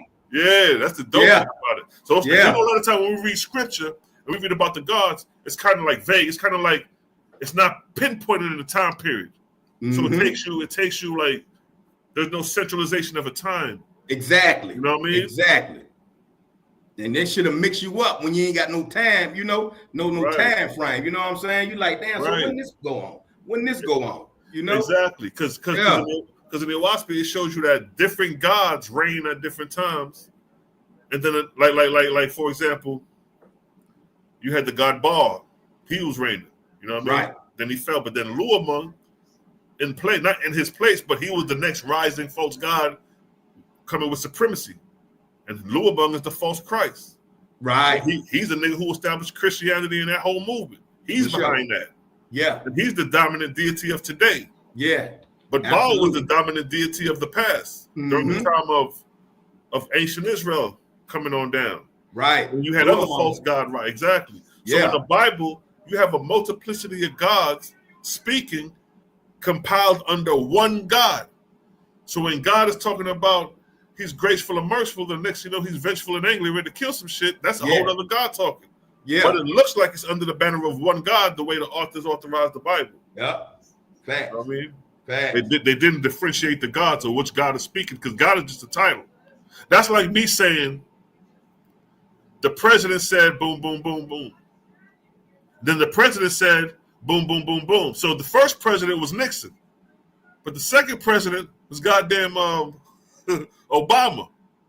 But being that I just used president, you thinking it's just one president saying, but it's two different differentiations under the auspice of one president, under the auspice of just president. Right. You see what I'm saying? So I'm showing you the confusion just based off using the title God without differentiating which God it is. Facts. And which God is speaking in the name of that God. That's right. Because God is the title. King David, King is the title, David is the name. So we got God is the title. Yeah. What's the name of the God we talk about? Yep. That's why they put God in. That's why they put that in the Bible and took out names. Let me just put God in there. They don't think I'm talking about just this one deity or something, Whole time was multiple. Exactly. Exactly. I seen when you was hitting them up with that. I'm like, how y'all gonna go against that? Try to say that I don't know Hebrew. I'm like, yo, this shit is easy. What he's saying? It's no point. And he's telling you the real Hebrew names. Yeah. And it was like, nigga, Hebrew. I was like, nigga, like, you know how long ago nigga was studying Hebrew and learning the Bana Shibarat, Wah Aretz Elohim. Nigga, I been was playing with that. You know what I mean? But that shit became irrelevant. So when he even asked it, I'm like, nigga, I'm not about to read that because that's not even a topic of discussion. Right. And not only that, if you want to get technical with the language, my nigga, that's a Canaanite language. You got that shit from the Canaanites. Yep, Canaanite language. Yep, I learned all that, man. Yeah. And the way you prove that, Israel came up out of Egypt into Canaan. Facts. What language was Israel speaking when they was in Egypt? And what language was the Canaanites speaking when Israel was in Egypt? You're going to see that the Phoenician language was already there. Right. So when Israel came out into Egypt, like everything else, they adopted the language. Yeah, for sure. Same thing, for example, with Abraham. Abraham left Ur of Chaldea and migrated into Canaan. What language Abraham was speaking prior to him migrating into Canaan? It would have been cuneiform. That was the script. Because when you look at the script coming from Ur of what they call Ur of Chaldea or ancient Iraq or Mesopotamia, you're going to see cuneiform. All you're going to see is cuneiform. You're going to see no Phoenician. Right. It's all cuneiform. So if Abraham was born in that region, his native tongue would have been what we know today as cuneiform. That script, the cuneiform script. If you got things would be extra technical, but the artifacts speak for itself. Right, for sure. You know what I mean?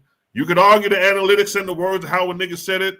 Nigga, if I pull up some pictures of cuneiform, there's no denying it. Yeah, yeah. But when we come into Canaan, Abraham wasn't speaking the language of the Canaanites. The Canaanites was already speaking the Phoenician when Abraham got there. Yeah, yeah. See what I'm saying?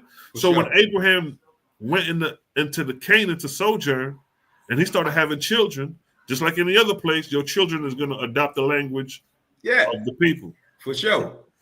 So that's just the proof to show that the Israelites adopted the Phoenician language, and it wasn't indigenous to them because their indigenous language or indigenous script would have been cuneiform.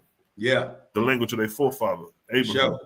No doubt. No doubt. Hey, look, I don't mean to stop your knowledge, man, but I got to handle this business. Yes, I sir. know you heard the phone. The wife been texting about 20 times. Let me handle this. I already know the runnings. You already know. Hey, my look, wife over man. there show me faces and looking certain way, man. Yeah, you know what I mean? So, man, Right. much love, man. Keep doing what you're doing. Always, you know what I'm King. saying? Look, Yes, sir. look, man, just keep teaching. That's right. You know what I'm saying? Right. Look, before I go, you ain't got to debate none of them niggas, man. Look, Right. the debates that you done did, you handle your business.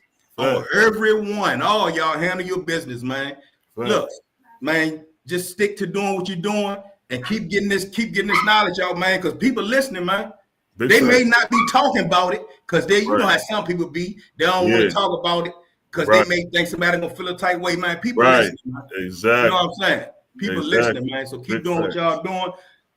Look, changed my whole life around. You know what I'm saying? Like for real. And the way I act, my emotions, everything. Like people don't know where I eat. You know what I'm saying? I diet. I don't even like to call it a diet because this is what we do. You know what I'm saying? So just want to salute you, man. Say it's changing lives, man. So Forget them niggas that want to debate and go back and forth, man. Keep doing what y'all doing, man. Keep dropping that shit. Yes, sir. Yes, sir. Real talk, man. For sure. We gonna do that, King. Salute and respect, bro. Salute, respect, King. Yes, sir. All right, be safe out there, bro. You too, now. All right. Yeah, so we had the brother hop on, you know what I mean? And that's just proof to show that we've been doing this shit for a minute, family. You raising the people up out the grave. Yes. What y'all got going? I heard someone say that, what? Africa was so big that they had to cut half and they named part of the Middle East. Think about it. Oh, yeah. Middle East, yeah. All that's Africa. Middle East, all the way to Iraq, really, if you want to get technical. That's all the landmass. But they'll say that it's not on the continental plate and all that, but I don't get into them arguments like that, though. Question. Did people populate Pan before or after Africa was first populated? Well, according to the Oahspe, let me pull up a map of Pan real quick. Muffin, relax. You talk too much, you know. Shut that dog up. All right, so hold up. Now see that?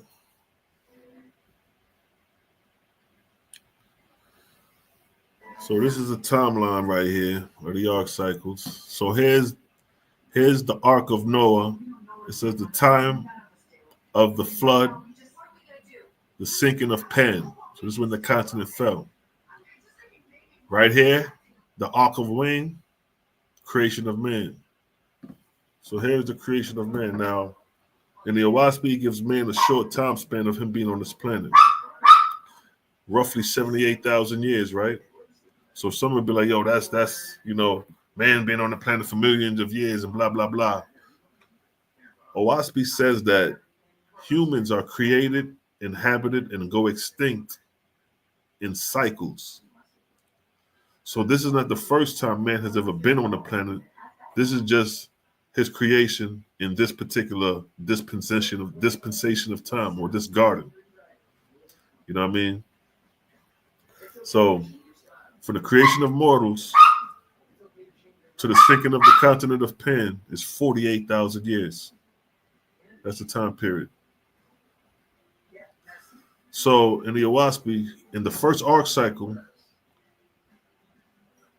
Asu, or man, was on all continents at the time. There was in Africa, there was in the Americas, there was in India, Asia, and Pan. But when you read the book of Simultaneous, and when the gods went to go visit the lords over the 5 continents, there was humans on all continents at that first arc cycle. But Pan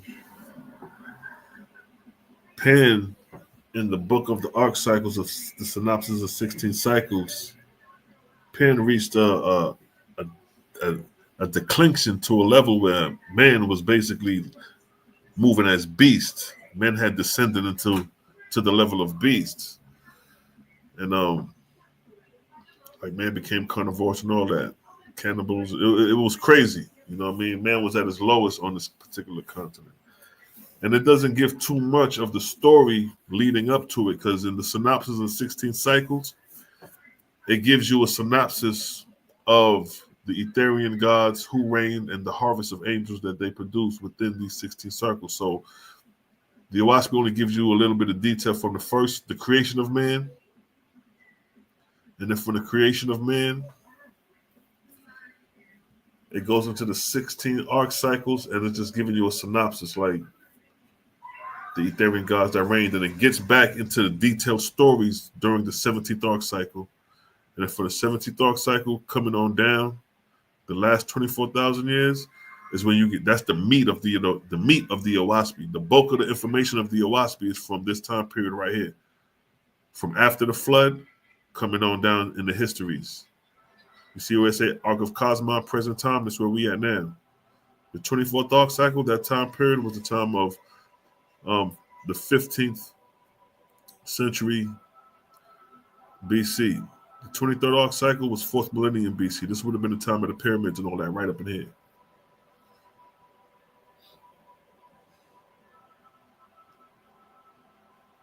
So, according to the Oahspe, man was on all 5 continents, but Pan was in the greatest declension at the time. And it doesn't give us a history of what took place leading up to Pan. You know what I mean? Because that would have been, now, you know, if you see the Oahspe, how thick the book is, and that's just 8 arc cycles of history. That's just 24,000 years of history, and look how thick the book is. From the first arc cycle to the 17th is double that. So the Oahspe would have been double the size that it is if it would have entailed the histories from the first arc cycle leading up to the 17th arc cycle. We don't have those histories in the Oahspe. It just gives you a synopsis. You know what I mean? They give you a synopsis of the 10th arc cycle. And then when you get to the 17th arc cycle, it gives you the story. This is where it really picked back up in detail, in story form. It talks about the sinking of Pan, what you call in the Bible, the flood. Now, the Bible doesn't mention the continent of Pan. It doesn't mention it. It was in the Pacific Ocean. The Bible mentions the flood, but not the continent. While the Oahspe mentions the flood and the continent, because it was the continent that sank that produced the flood. And the Ark of Noah is the name of the ark cycle. Each ark cycle got a name, like the Ark of Ra, like the Ark of Nu, the Ark of Noah, the Ark of Cosmos. The false god is the one who made the name Noah into a man and gave you Shem, Ham, and Japheth as actual characters. But in the Oahspe, Shem, Ham, and Japheth are not characters. But I went through that, but I can go through it again in the near future. Do another breakdown on that. But yeah, for the most part, man. Daryl Cosmon in the building. Peace to the God. I see you, King. Where's that Red Muffin relaxing? Yeah, man. I'm back up and see them cat. Back up the place and see them cat on the porch.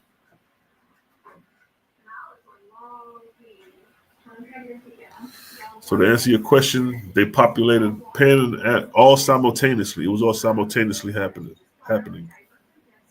And so that's another argument to history, because, you know, the history is the out of Africa theory, that everybody migrated out of Africa, you know what I mean? But in the Oahspe says man was created already on these continents. You know what I mean? So when the Creator created human beings, he created them in pairs of hundreds and thousands within the diaspora of all continents, not just in one continent. Just like when he created animals. Animals were created in pairs of hundreds and thousands across the whole continent. God didn't make one animal out of Africa. The zebra wasn't created out of Africa and walked his ass to motherfucking China. The tiger wasn't created in Africa and the tiger migrated out of Africa into China and became Chinese. No. The Chinese tiger, the animals that's indigenous to Asia are indigenous, was created right then and there. Same thing with, why would man be any different? Why would man go against the natural flow of nature? You have animals that are indigenous to certain countries. You see what I'm saying? So those animals were created in the day of their creation in that land. Just like over here, just like in Africa, just like in Asia, just like in Japan, and just like with humans. Humans were created on the continents, right? All over. That's how nature is. You know what I mean? That's what nature shows us. Nothing In nature, nothing didn't spring from, grass didn't spring from one grass seed and spawn all grasses. No. God didn't create one tree and that tree spawned all trees. No. When trees were created, they were created in pairs of hundreds of thousands of millions across the planet. What makes you think the creator would go against those rules when creating human beings? Jehovah say that man was created after his own kind. So the Chinese man was created according to the China man. That's him. Right? I was like, that's interesting. The pear tree don't produce mango trees. Mango trees don't produce apple trees. They were created after their own kind. Something to ponder and think about. You know what I mean?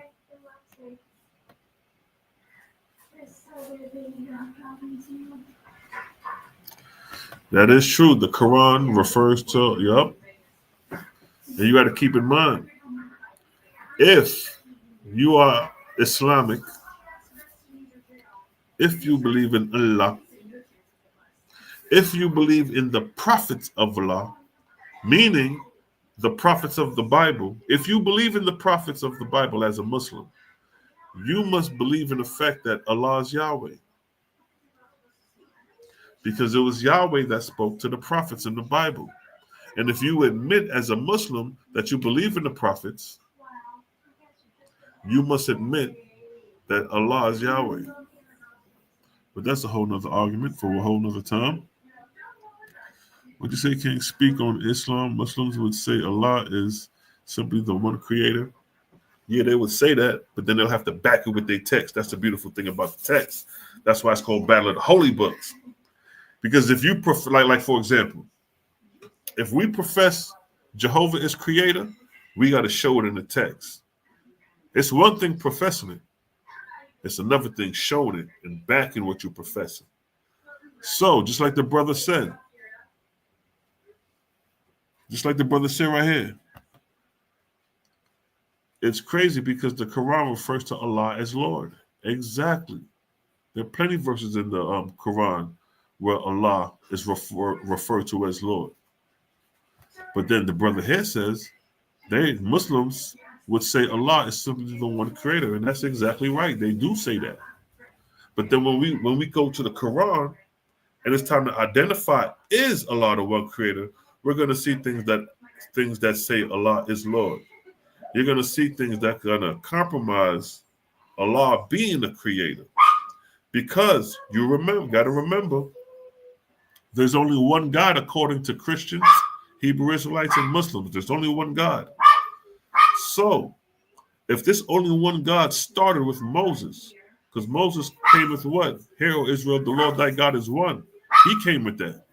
He gave you the one God. So, by the time Prophet Muhammad come along, and the Quran comes along, and the Quran mentioned the Prophet Moshe, if a Muslim believes in Moshe and the God of Moshe, he's admitting that Allah is Yahweh. He's admitting it. He's going to try to wiggle his way out of it, but you can't wiggle your way out of it because Allah is Yahweh. Allah, the Lord is God, and God is the Lord. And guess what? He's a deity. Allah is a deity, just like, because just like I said, there's only one God. According to the narrative of Muslim believers, biblical Christian believers, Hebraic believers, there's only one God. And specifically dealing with the Muslims as the brother want me to speak on, specifically dealing with Islam and the Muslims. If you as a Muslim believe in the prophets of the Bible and you believe in the gods that the prophets of the Bible believed, that means you would have to admit that Allah is Yahweh. You would have to admit it. If you don't admit it, you're in denial. You would have to admit it, because if you do not admit it, now you're saying that there are two gods. Now, if you say, well, no, we don't worship Yahweh, we worship Allah, but you just admitted the fact that the prophets are the prophets, you believe in the prophets, you accept the words of the prophets,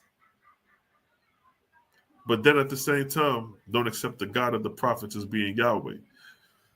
If you don't accept the God, you're identifying another God. Now you're saying there are two gods. And this is the game they like to play. I know some Orthodox Islam Muslims, nigga, they don't deal with the Bible God. No. I'm talking about like them Somalian Muslims. Some of these niggas I be talking to, like the real Muslims that came from their country, full-grown adults speaking fluent Arabic, coming over to the Americas. And you ask some niggas to pull up Bible. No, Bible. No. I remember I asked this one dude that I was working with. I said, you read the Bible? No. This nigga was hard-body Islam, Quran, that's it. He don't even know. He don't even know Abraham come from Bible. You have Muslims that are so hard-body, Orthodox, they don't even know Abraham came from Bible. They just think it's coming from the Quran. They think the Quran is the pure word of Allah, the pure word of God, because the Bible has been tampered with and corrupt. So God had to come back with a pure book. That's what the belief is with some Islam, with some fashions. They'll tell you that. I've been around this shit. I was doing Islam before Bible, like before I got to the hard-body Bible. You know what I mean? I had the Quran in 96, read the whole shit that year. Practicing al-wudu, doing the prayer, the cleaning, and the this and the that. And went to the mosque a couple times because my man, father was a Muslim, he was Muslim, and I was able to go to the mosque with them, see how they get down in the mosque and how they pray and all that.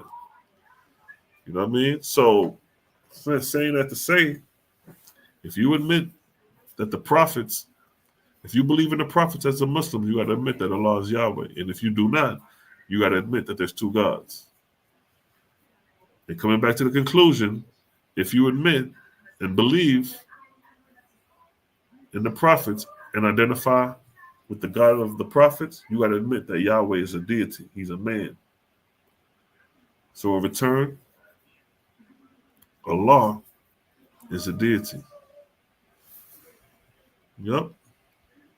We can get it in the Hebrew. Do I need to show it? You know we good with show and tell.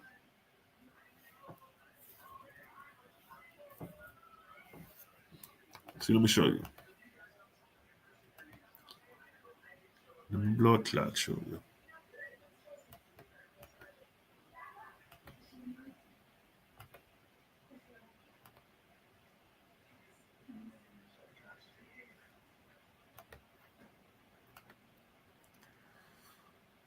So you remember, Muslims believe in Moses. You can't be a Muslim if you don't believe in Moses. That's, you know, it ain't too many Muslims that you'll find that don't believe in Moses. So Moses, according to their narrative, wrote the first 5 books. So this is the God of Moses right there. In the beginning, God created the heavens and the earth. Hebrew, Arabic, Aramaic is all part of one of the same, just different dialects of the same shit, coming from the Phoenician. So they go God. Now we clicked on God and it's Elohim, right? When we click on 433, there go Allah. See that? L-O-R. That's Allah. That's the same as the Arabic Allah. Huh?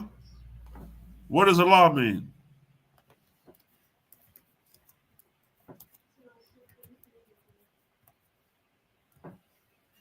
What does Allah mean? What does that say? Allah is the Arabic word for God. What does this say? Allah.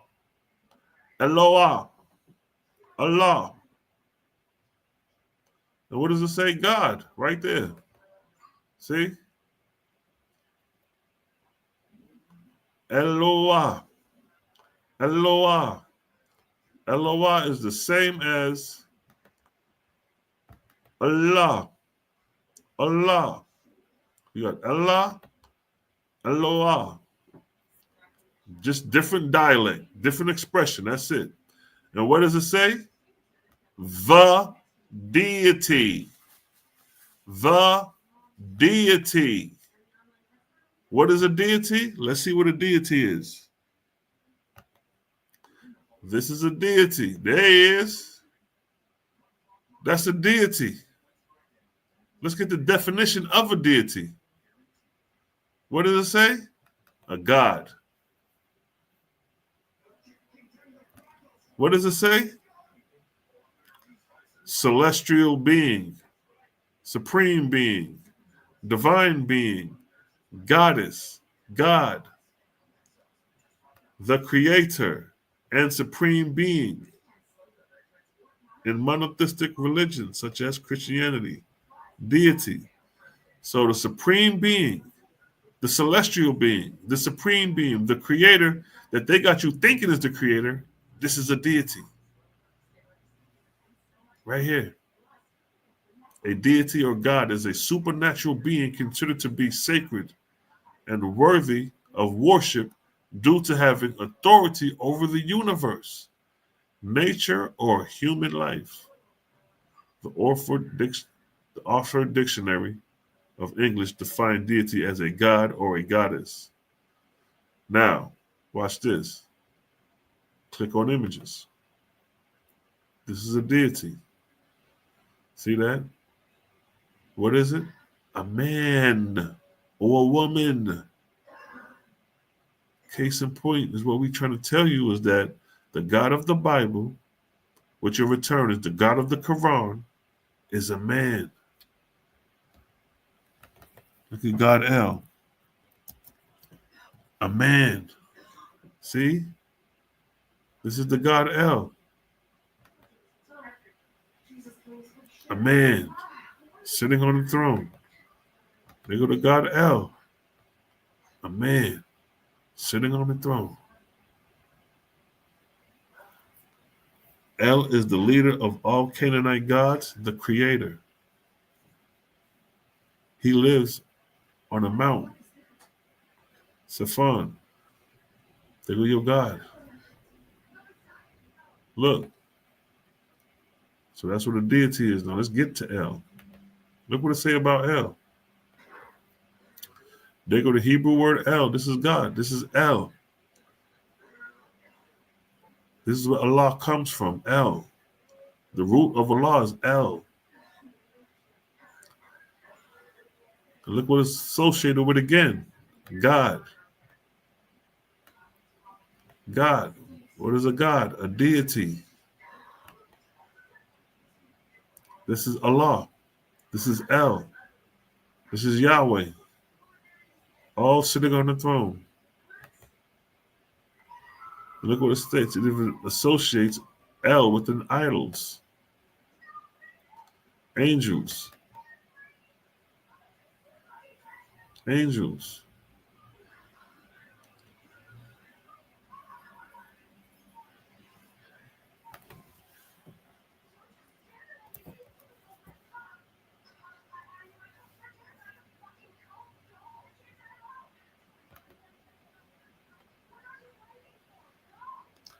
Click on angel. What is an angel? An angel. What is an angel? A messenger. See that? Ain't a messenger a person? Ain't a messenger a person? Who gonna carry it? If I had a message to come tell you, who gonna carry the message? A person, nigga, me. An ambassador. What is an ambassador? Ain't the ambassador a person?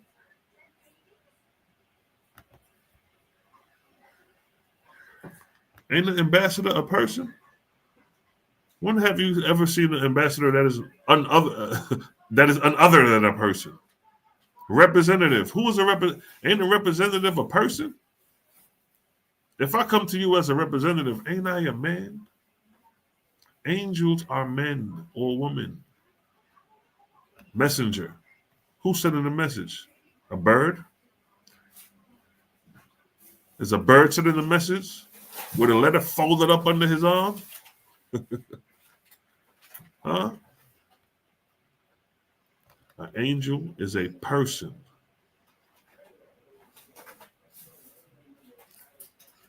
From an unusual root, meaning dispatch, duty, messenger. See that?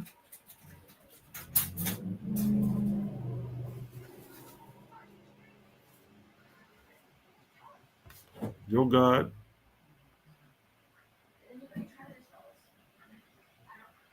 Because a lot of people would be like, oh no, the angel of the Lord. But the Lord is an angel too. We already proved that. But yeah, though. So the Muslims is, they're no different from the biblical gods. They may be a little step higher than the Christians, you know what I mean? Because when you read the story about Luamung and Jibril, you know what I mean? Jibril had the upper hand on Luamung once, he made his move. So that's why Islam was a little bit more militant, a little bit more acceptable and more believable. Because Islam and Christianity is a religion based off of war between two brothers. Not biological brothers, but two friendly brothers who was once friends and they had a disagreement. They parted ways. One became Christianity and one became Islam. Long story short.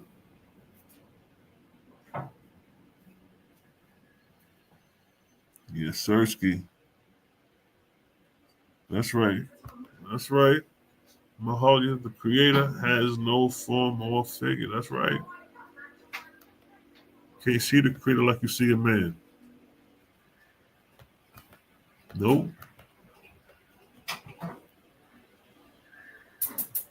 That's the beautiful thing about the Oahspe. The Oahspe. We're not dealing with no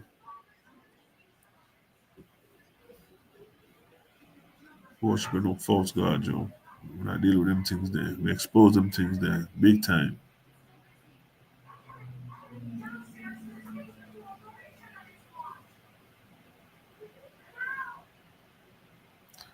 We got so much information on this thing right here.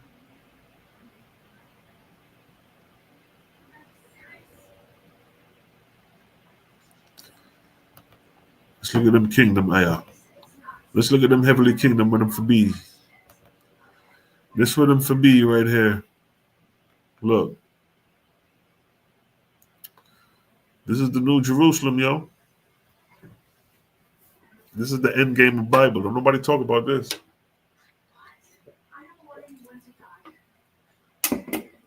You hear the Israelites, the Christians, they'll speak about everything in the Bible, all in the middle of the book, the Old Testament, the New Testament, but they never talk about the end game, the actual ending of the book, where it all ends up at. This is where it ends up right here. You're going to be, New Jerusalem is coming down out of heaven on earth, a box, and you're going to be inside the box for eternity, forever, encapsulated in a box. And those outside of the box, the New Jerusalem, are whoremongers. That's what it says, Revelation 22:15. For without are dogs and sorcerers and whoremongers and murderers and adulterers and whoever loveth and maketh a lie. So you still have these elements surrounding you after you die. After you go into the kingdom and you become one with God, after the lake of fire, after the first and second, the earth and heaven are passed away, and it's the new heaven and the new earth, and New Jerusalem comes down. After all that, you're still going to be surrounded with murderers.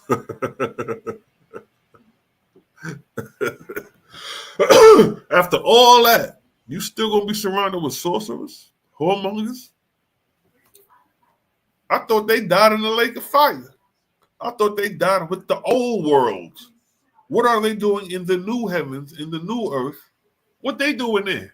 How they get there? This how that's it. After a couple verses from that, the book end. So all that talk about being the Israelite is irrelevant. All that talk about being the chosen is irrelevant because you're gonna be inside that box with your slaves. Y'all say the Esau, Edom is gonna be your slaves in the kingdom. So you got Edomite slaves and Israelite rulers within the box on earth. And outside of this, you have sorcerers, whoremongers, murderers, and niggas running around lying, and dogs taking shits. This was going on outside the kingdom, while within the kingdom, Israel is whipping the Edomites. That's you niggas' reality? Ah, come on, Israel. Y'all niggas is pitiful. You know what? I can't even blame you niggas. Now, I'll take that back. I can't blame you niggas for believing this. Because this shit is... the blame goes to the false gods. I got to blame the gods on this one. I can't even blame Israel. What's the saying that Jesus be saying? For forgive them, they know not what they do. Yeah, I got to forgive you Israelites, man. Y'all niggas don't know what y'all doing. You know what I mean? I got to pamper and burp you niggas and rebirth you niggas. You know what I'm saying? Because y'all don't know what y'all doing. Y'all don't know what y'all believing. Y'all don't know the end game of your book. It's irrelevant to be an Israelite. What's the purpose of being an Israelite if you're going to be in the kingdom, in the box, with the Edomites and the rest of the nations? And y'all going to be in the same fields. Y'all going to be in the same proximity. You're going to have the plantation house, sleeping in the bed, but Edom is going to be the slaves sleeping in the huts on the same land. Huh? That's how y'all going to be maintaining y'all slaves in the kingdom of God? That's what's going on the earth? Y'all niggas ain't even getting, y'all ain't even going to heaven. Y'all going to earth. Y'all believe when you die, your spirit rests in the earth. You're just dead until Gabriel blows the trumpet. Now that's occultist. You niggas is an occult. That's occultist belief. We don't believe in none of that. None of that. That's a scary belief system. The Bible endgame is a scary endgame. At least in the Oahspe, it says, nigga, we're going to go to the Etherian realms and inherit the Etherian kingdoms and continue to develop our talents and continue to elevate. Oahspe shows that. Let me see if I can pull that up real quick. So this is the end game of Bible right there. Let me see if I got that when I speak on that real quick.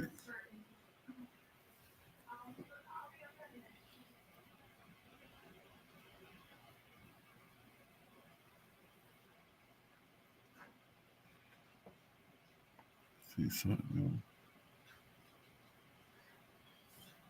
What are you doing?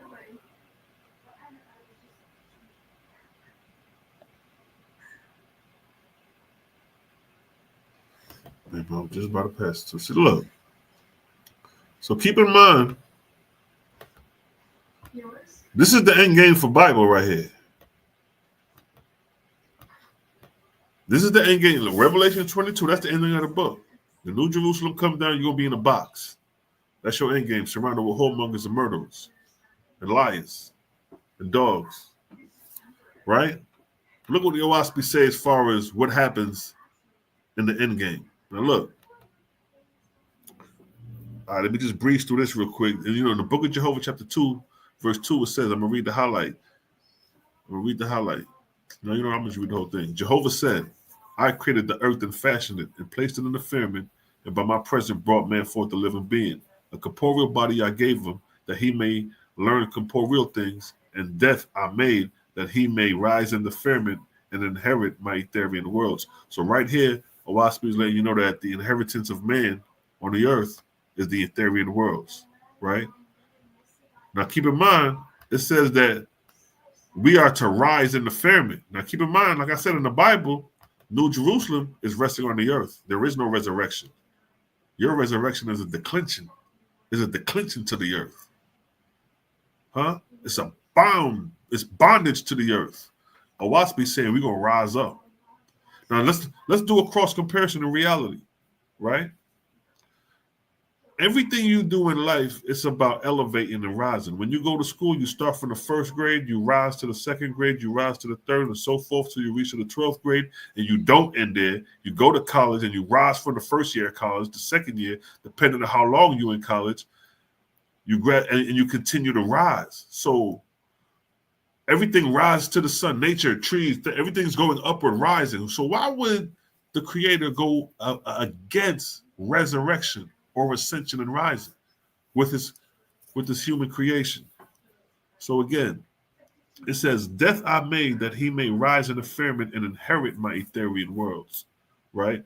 So the biblical believers are not going to inherit the Ethereal world because they believe that their God is coming back in New Jerusalem on the earth.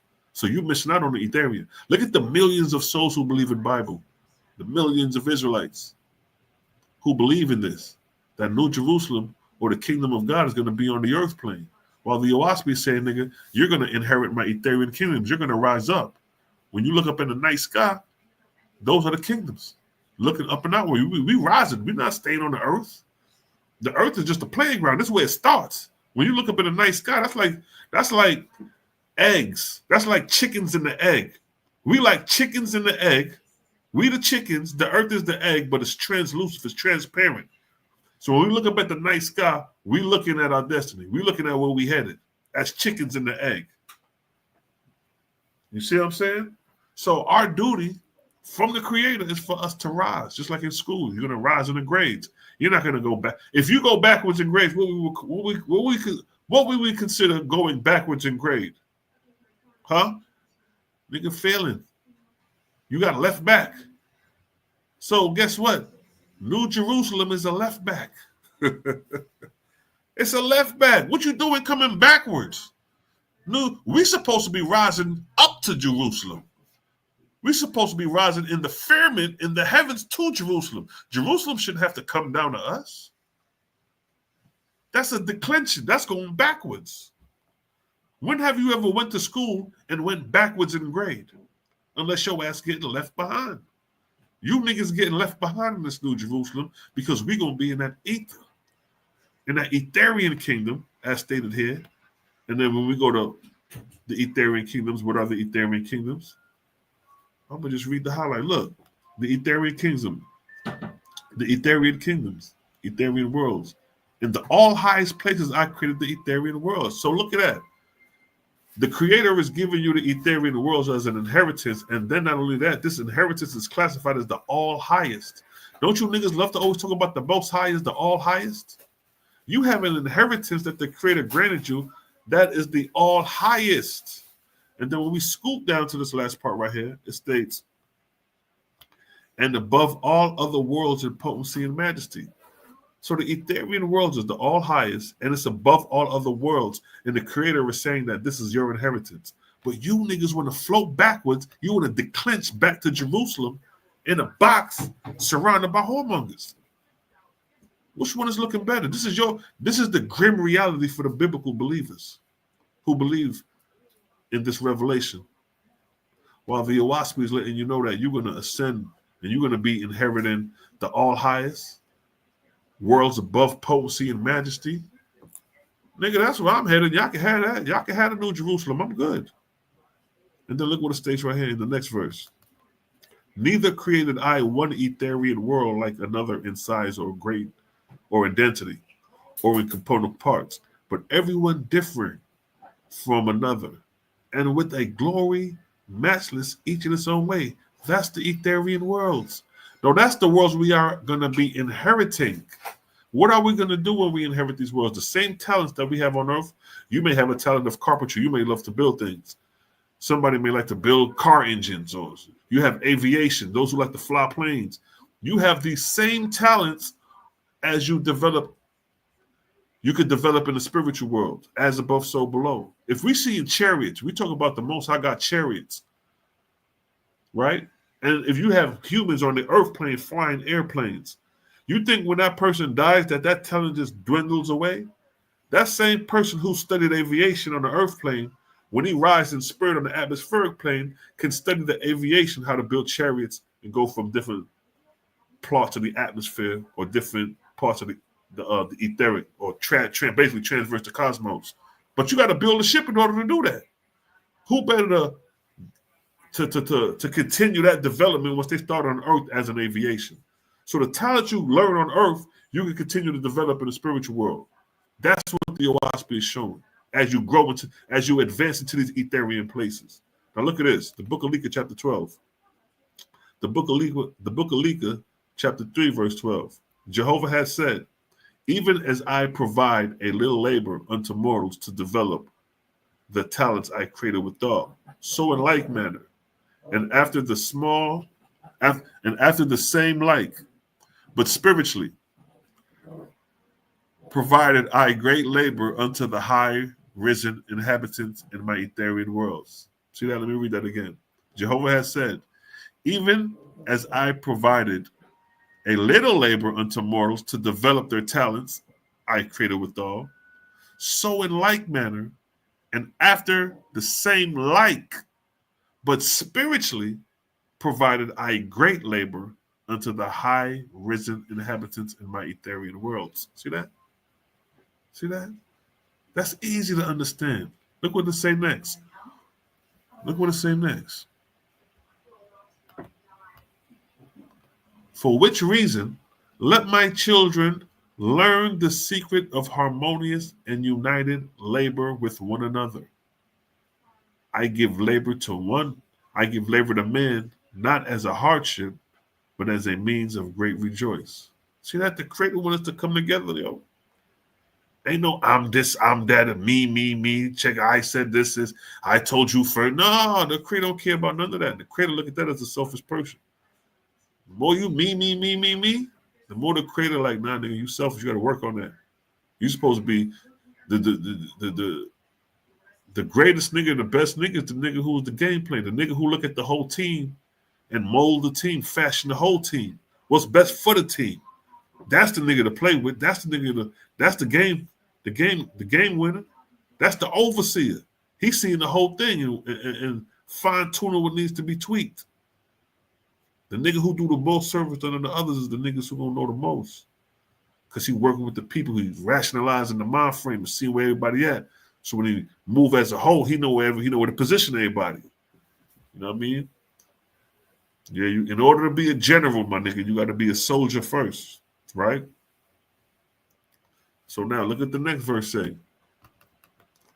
And the talents I give on corpor, the physical plane, the earth plane, I give not to die on corpor, the earth plane. Just like I was saying earlier. All these pilots fly in aviation and could fly from one country to the next country. You think they're gonna die with that?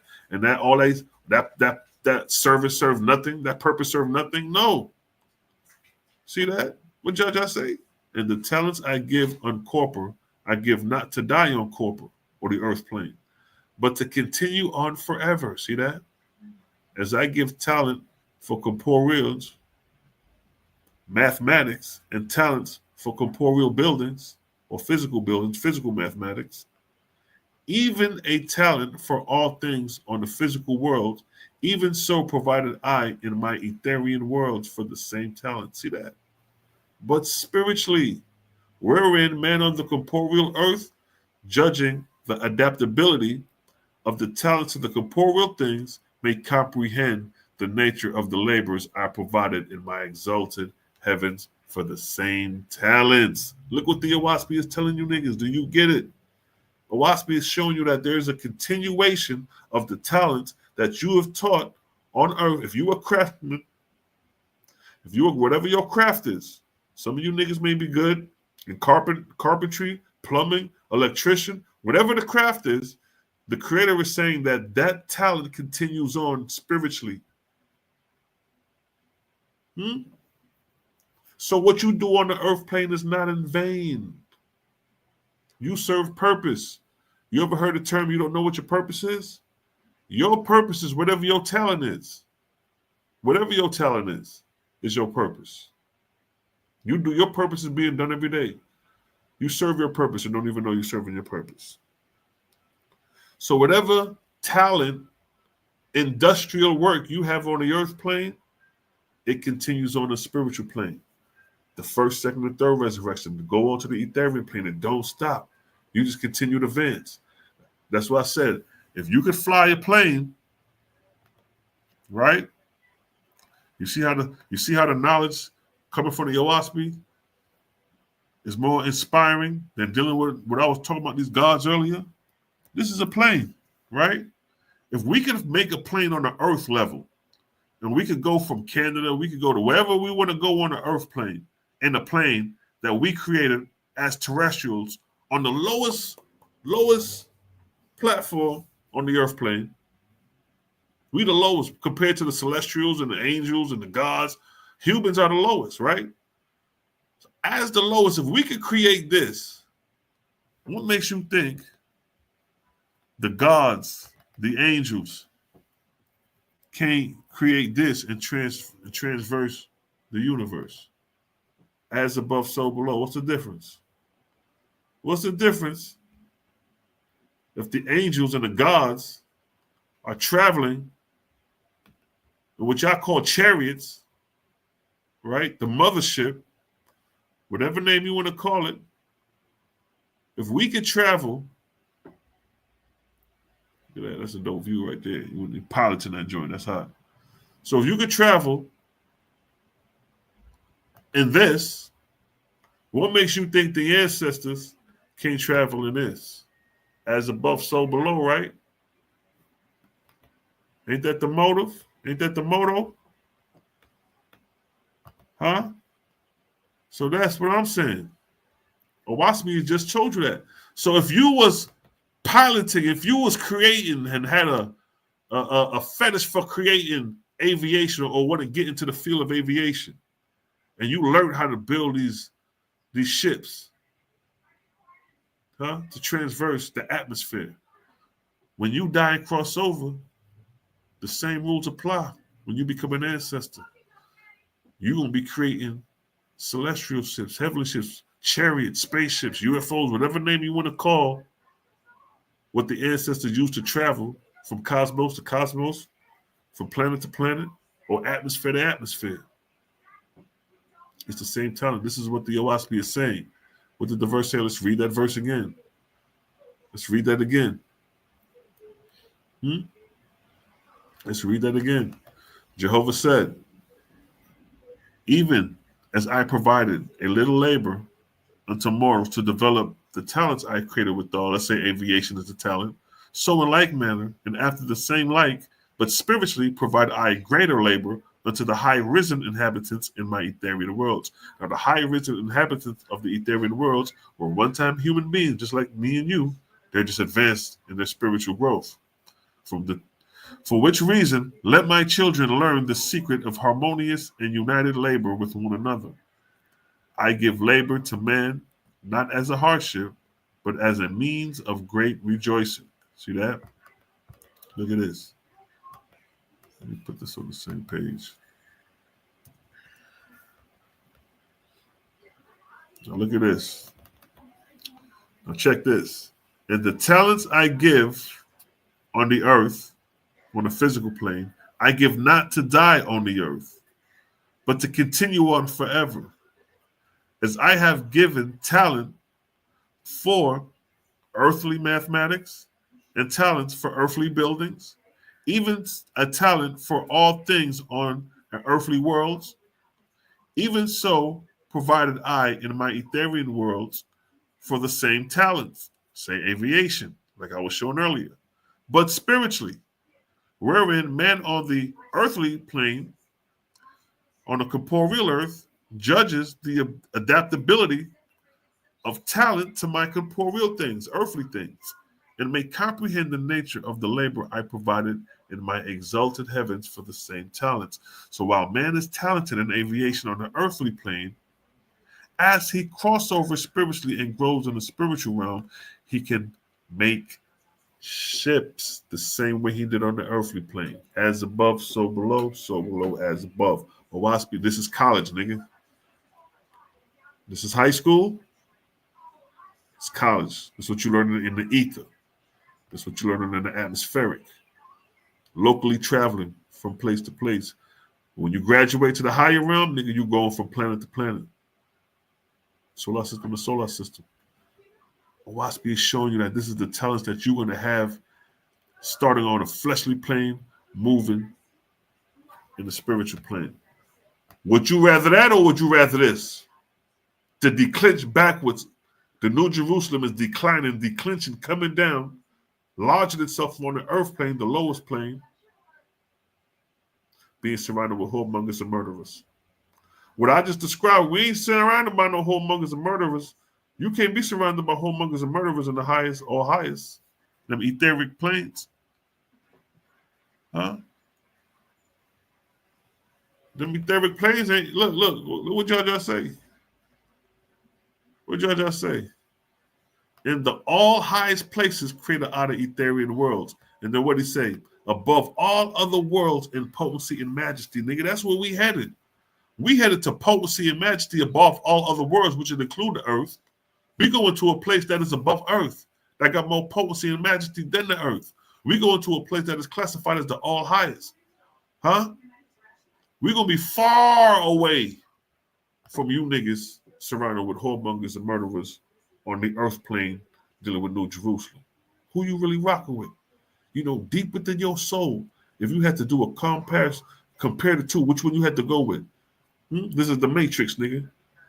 This shit is the red pill, right? This is the red pill. And what the Oahspe is saying about you rising to the potency and red, that's the blue pill. Which pill you taking? You gonna go with the Oahspe and go to the higher realms, the all highest places, which is your inheritance as you rise and elevate? Or will you go backwards? Wait for the New Jerusalem, a declenching period of the earth, where New Jerusalem is coming down out of heaven, storing itself on the earth.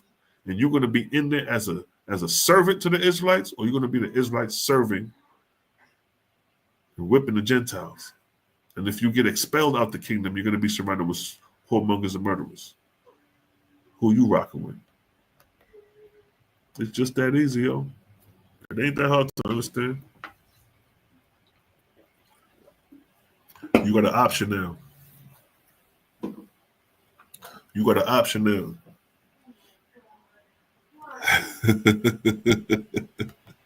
He said, I take the pill you on, bro. That's right. Y'all know what it is, man. And we don't leave it out on that, man. I'm going to let y'all think about that. I'm going to let that be your thoughts. You're going to rise and resurrect. Now, keep in mind, in school, you start from first grade, second grade, third grade. You rising. What system of spirituality deals with the declension of coming back down? Who deal with that? That's right. That's right, Doctor, the Great Spirit. We're moving up and outward, you know.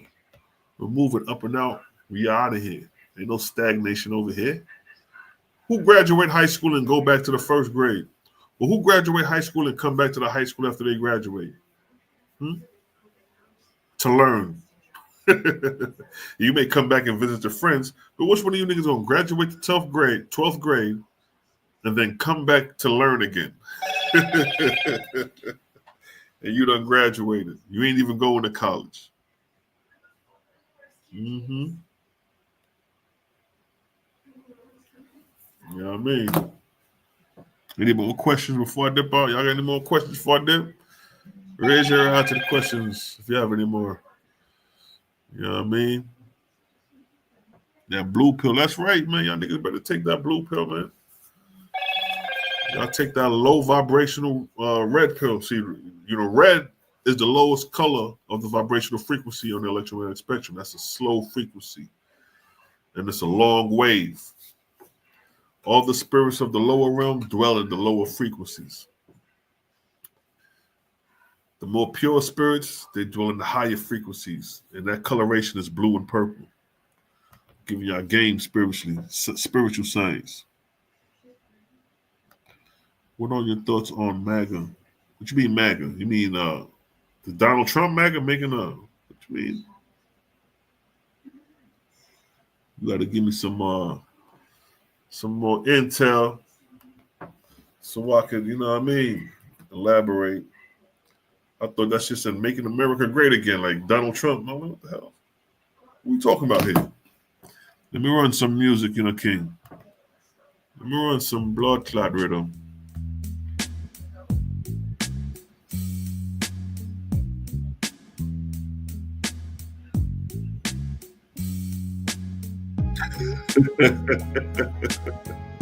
So representing the lower self taking the red pill. That's right.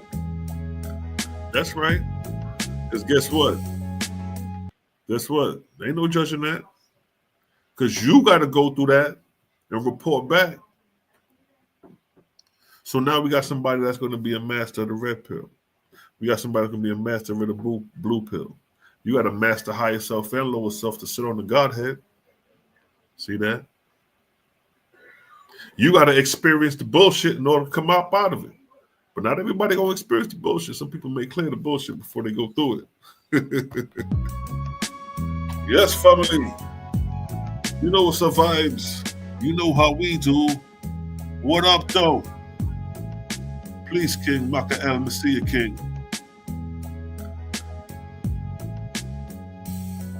Yes, I. Yes, I. Yes, I. Bring it out. Make it make sense, So we got to deal with the earth plane, the red pill, before we can deal with the blue pill. Yes. Yes, I.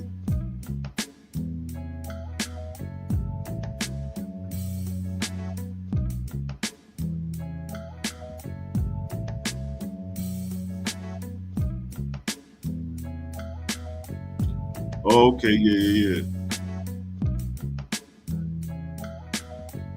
Yeah, that's just breaking down the community.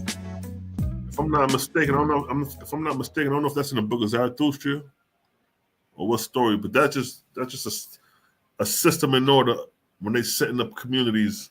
A lot of times after the false gods fall and their civilizations on the earth plane fall, that's around the time Jehovah may raise up the prophets, like around the story of Zarathustra, the story of Capilia, Moshe, where civilizations fall and the people have to start all over from a grassroots perspective, and Jehovah will set up communities. You know what I mean? These communities are set up in certain fashion. So that's basically what that's talking about in a nutshell. You dig? And that plays on both ends. The same way we set up colonies for purity and productivity coming out of the old. Same thing with the heavenly kingdoms. They set up colonies for the same things. Yeah.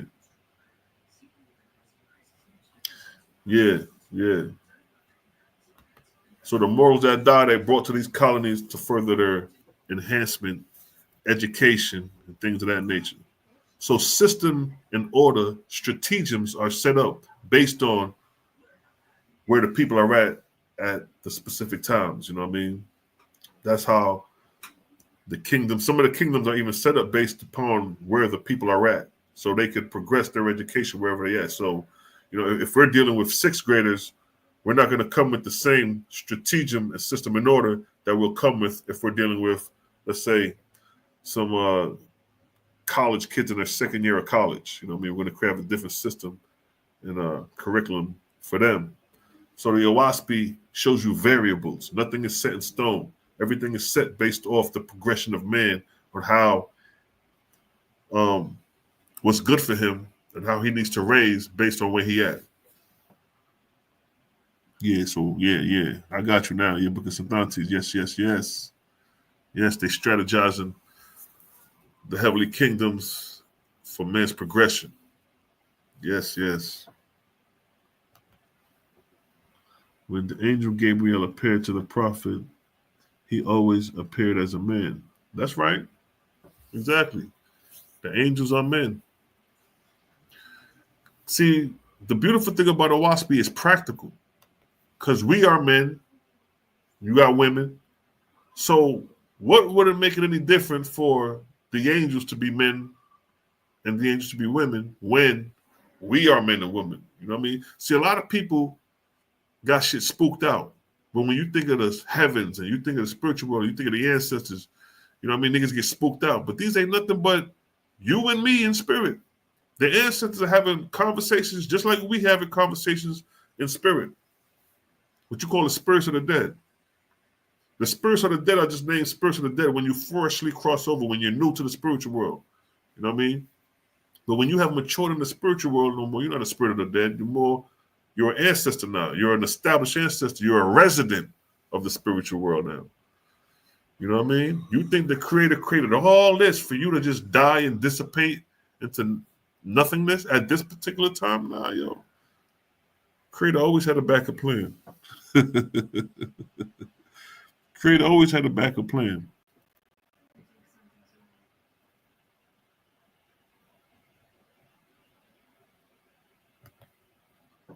How are the angels who have been raised to God rank, which later proclaim not the Creator, how are they outcast when they have held a reputation of righteousness? Now, yeah, so a lot of times when you look at the story of the false gods, the way they become false gods, it becomes a trial. It comes a time where the Creator puts them through a trial, basically a test. And this test usually comes in the form of a period of, let's say, what we would consider like a weather pattern. In the Oahspe, they call it Aja, where the Earth goes through a period of turbulence times. A lot of times their heavenly kingdoms gets disorientated. And instead of sticking with true God and strategizing within those turbulent times, they decide to break away and come up with their own strategies within that turbulent times of Aja. And then that's what spawns them becoming false gods, because they stray away from true God and taking his orders in turbulent times, and they break away and establish their own system in order during those turbulent times. And when those turbulent times are done now and things are back in level playing ground, or they're out of Aja, or a time period of disruption, they're already established. And now they don't want to come back and return. So Oahspe shows you how these false gods become high-ranking angels. Now, there's a limitation to that, because a false god can only go as high as the second resurrection. So let's say let's say the angels that's with God is in the third resurrection with God, and then they decide to break away and start their own thing and don't want to listen to God no more. They got to descend down to the second resurrection and establish there. They cannot establish in the third heaven. That's a restriction that they can't do. So all the limitations of false gods are within the second heaven, the first heaven, and the earth. That's their domain to play with. They have no authority over the third heaven. That's why a lot of them got to descend down. That's why if you look at the book, all their heavens are within the second heaven. Even in some of the Bible belief narratives and hypothesis theories, Lucifer fell from the second heaven and all that. So yeah, if you read the Book of Wars Against Jehovah, it'll lay down that premise, that question that you're asking right there. Gabriel was a war general, I'm not mistaken, according to the Oahspe. Yes, sir. Yes, sir. Jabril was no joke. That's why Islam is no joke. They're very serious men, because Jabril was a loyal servant to Luamung. And Jabril was Luamung's warrior. He was basically his hitman. You know what I mean? Jabril was a hitman for Luamung. You know what I mean? So when Luamung didn't keep his promise to Jabril, Jabril broke away from Luamung and established his own thing, which became Islam. Yeah, Jabril was a warrior god. That's why Islam is real militant.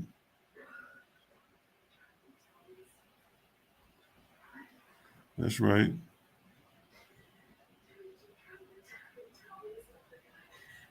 You see, when it had Billy Carson and yeah, it may be a conspiracy with Billy Carson with the Oahspe, because that'll kind of like disrupt his premise of what he teach with the Thor, because he's heavy into the Emerald Tablets.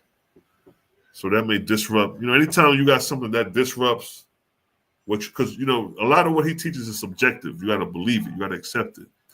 A lot of our stuff is kind of objective, because we got the history. So when we teach history, we show it objectively, the histories, but it may not be exactly like how, how he may use the histories by implementing the Emerald Tablets, you know what I mean, and using the Emerald Tablets as, like I said, Tahuti goes back 36,000 years ago.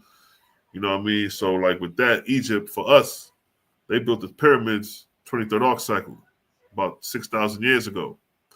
But to go back to 36,000 years and say Tahuti, which is Fountain Kemet's only 6,000 years ago, That's where the conflict are coming at. Because now we, like I said, once you put on the timeline, it kills the argument. Because if you're going to tell us Tahuti was 36,000 years ago, when we put that on the timeline, that's going to bring us to a particular arc cycle.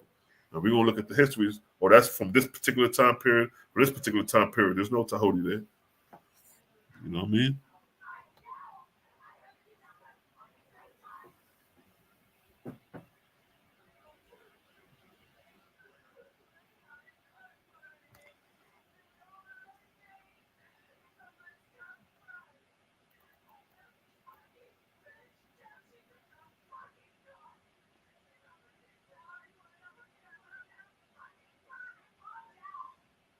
Right, yeah, yes, that's the verse.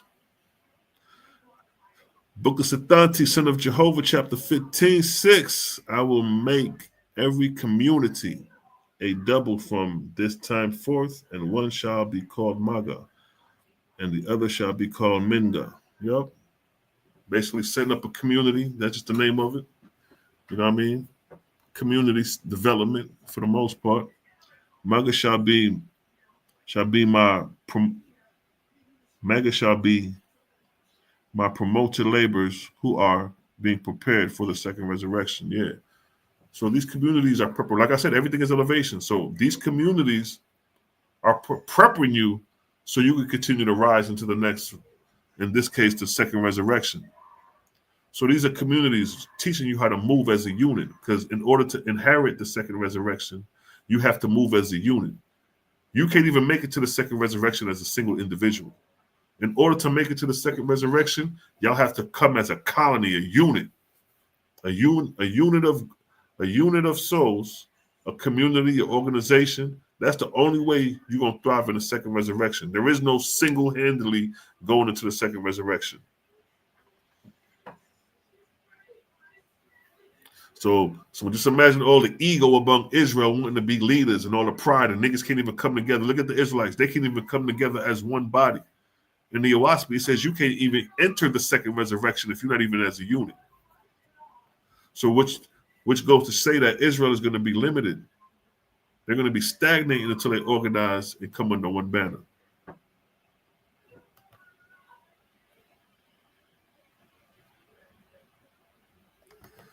Instead, can we say Jabril is the angel over the square and compass in the Masonic wisdom? Actually, that'll be Luamung. Because Luamung was behind Solomon Temple. That's where your Masonic order really stems from, Solomon, and then from Solomon, the Europeans made the Freemasons, the Scottish Masons. All that's coming from Bible, coming from the Keys of Solomon. All that's under Luamung's watch. So that was before Gabriel. At that time, Luamung was working for Jabril. So Luamung would have been in cahoots, but Jabril would have been in cahoots. But at that time, Luamung would be the face of the Masonic order. Would you say, Cosmon? That's right. Give us something to think about. Allah worked for Christ. Let that sink in. And the reason he said that is because, see, he read the Oahspe. He know what it is. That's Cosmon Cal. When you read the Oahspe and read the stories, you see how it's like The Godfather. Let me tell you something. That's why I know these niggas is fake with it. Because if you would have read the Oahspe, boy, you would have seen the story of Luamung and the story of Jabril is The Godfather, my nigga. I bullshit you not when you read that story. Them niggas like Luamung move. He moved like a mafioso, a nigga like that. Jabril is the hitman. Nigga out there catching the bodies. He get the contracts. He go out there and do the dirty work. That was Jabril.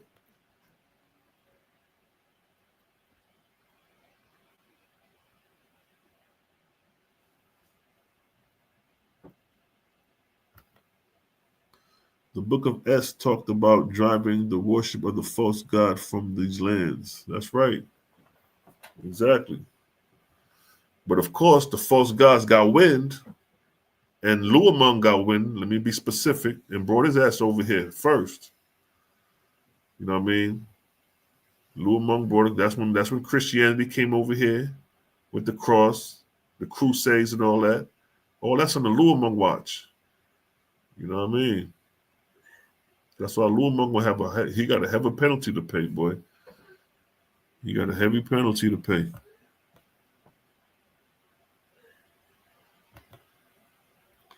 Talk about the light-skinned chosen race being raised up by the Lewis, the Ions. Yeah, the Ions, yo. Now that's where people get uptight. Like, and I say the only people who really get uptight is, people who got race issues and shit like that. You know what I mean? We all come out that shit. Don't get me wrong. This is America, nigga. This is the melon pot for racism, or the amalgamation of races. So when you got an amalgamation of races in one pot, it's going to be racism. It's going to be dislike. You got to grow out of that shit, but it's going to be rough in the beginning. Look how far niggas done came in this country. We ain't shackled and changed no more. Wealthiest, shit, niggas running the country. But check this, right? So the white people and the yellow people, the Oahspe be talking about, we classify them as albine right here, even though it was white, right? So this is an albine brother. See, we like to bring things into reality, you know what I mean? So if the Oahspe talk about there was a white and yellow people, we got to make it make sense. The only white and the yellow people that's ever been on the planet that we know of is what we today classify as albine. Regardless of what we classify, regardless of what you say about these people, or whatever you want to say, here is a people that is identified as white and yellow. Look at this nigga here, white. Look at this nigga skin yellow. You see the traces of yellow in his hair, right? And the crazy thing in the Oahspe, these niggas is offsprings of the angels, the ancestors that came to lift man up. So this, as crazy as it may sound, this is extraterrestrial amalgamation going on here. Let's read a little bit. This is the Book of Jehovah, chapter 6. This is during the beginning. This will be considered like, for the Bible believers, Genesis, the Garden of Eden, like those times, like that era, the first time, the Genesis. So in the Oahspe, it says, they're alighting upon a new earth, millions of angels from heaven. But many of them had never fulfilled the corporeal life, having died in infancy. And these angels did not comprehend procreation of corporeal life.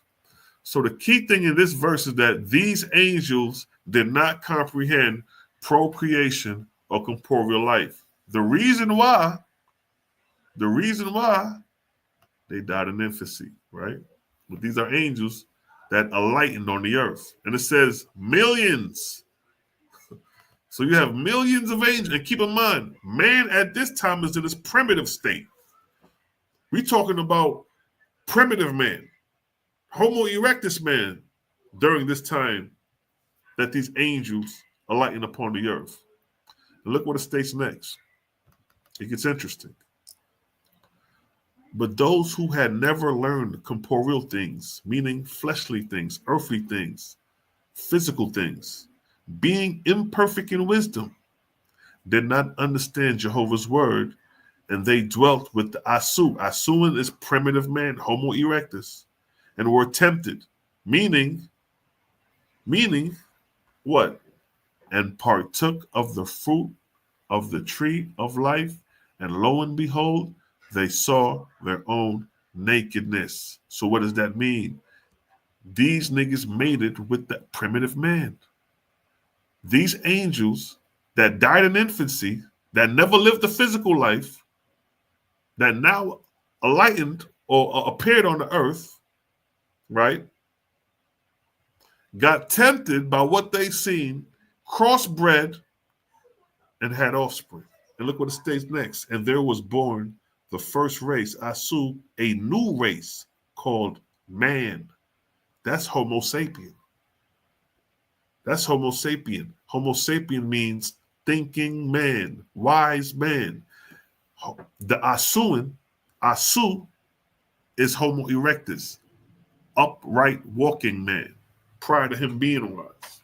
The wisdom came from the angels, based off the narratives. And look what it states. And Jehovah took the earth out of the trouble of Simu. Simu is the time of creation. And the angels gave up their corporeal bodies. Simu is the time of creation. Right? See, I got charts going into Simu. Simu, or just showing you the times of creation. You have 4 ages: the time of creation and habitation, bearingness, and dissipation. Right there. Right here. These are the 4 ages. So the time of Simu was the time of creation. That's the first age. The Jaja's creating.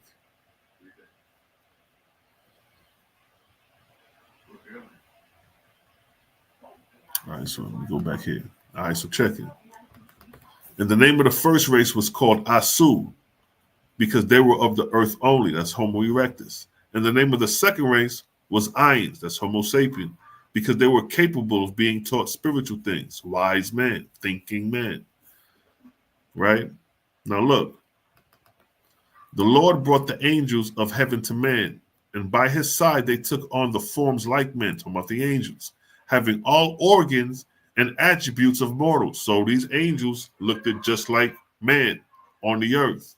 For it was the time of the earth for such things to be, talking about the time of creation. Look what it states. So it came to pass that a new race was born on the earth, and these were called Ains, because they were begotten of both heaven, meaning the angels, and earth, meaning primitive man. Consequently, it became a saying, the earth, primitive man, conceived of the Lord. Right? Now look what it states next. The ions were white and yellow, but the drooks were brown and black. The ions were small and slender, but the drooks were tall and stout. So now, the drooks, or I ain't going to the birth of the drooks, but the birth of the drooks came about by the offspring between the Asun and the ions. And they produced the drooks. But we talk about the white and yellow people. Right? So these ions are white and yellow. Now keep in mind, these ions are pygmies. They're little people. They're 3 feet tall. They're not tall like us. These niggas that come up to probably below your waist or to your waist. As that may be the tallest. And there's some depictions of genetics. See the gene. See another thing. So this is a lot to cover in the Oahspe, just to put it out there. These are extinct races, and we carry the gene pool today of these extinct races. Let me throw that out there. So the Ions is not running around today as a race. According to the Oahspe, the Ions are extinct, the Drooks are extinct, the Ahuans are extinct. As a race, as we know, we are genetic. We carry the gene pool of these people. We are considered the gods today in the Oahspe. So it shows you the races that come and go throughout the histories. So it states here. Hold on. This is just a description, again, of white, yellow. What is Cosmo word? This is the generalization right here where reference is made. But white, oh, that's in the Oahspe, yeah. But white today called white people are remarks hold in reference to yellow people with hair also. The same above to white people, it does not mean what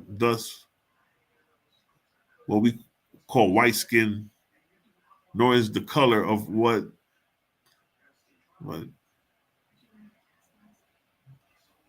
me see this.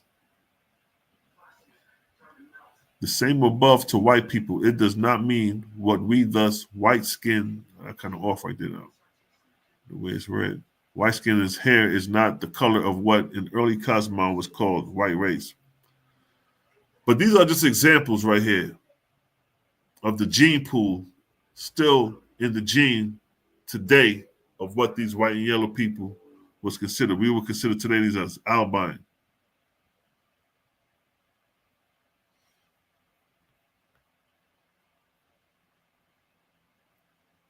And then you got in the book of Enoch, fragment 106, where it describes Noah as being albine, white, the same way like the Ions is described in the Oahspe.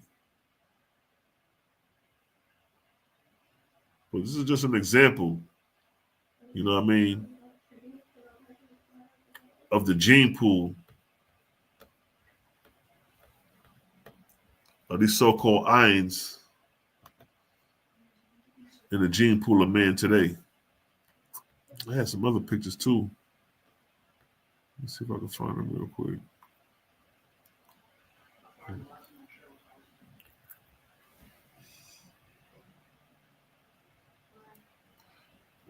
these are docs, boy. You got these docs on go. Anytime a debate come up, boop, just pull up the doc, rearrange it, boom, we ready to go.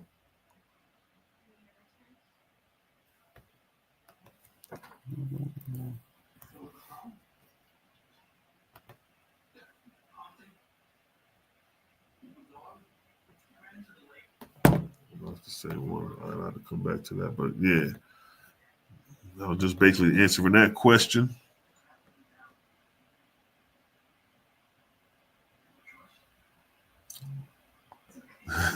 Deshaun, you crazy. Like, what I miss? You got a question. Did they all come from no the Anu? Oh, do they all come from Anu Hassaj? Do all who come from Anu Hassaj? Let me see. Who you talking about, sis?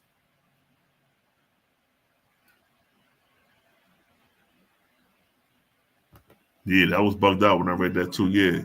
Jehovah said to his ambassadors, take thy own inspiring host and go down to the earth to Washington to Lincoln, the president. This shit got the president in this motherfucker. Washington Lincoln, yeah. When I got to that point, I was like, yo, this shit got the Republican in. And I was like, yo, this shit is wild. It's a lot. Yep. And that's documented history too. Cosmo Cal touch on that. I think Susan Martinez got a book on the hidden history of Abraham Lincoln, and she going on that actually. Matter of fact.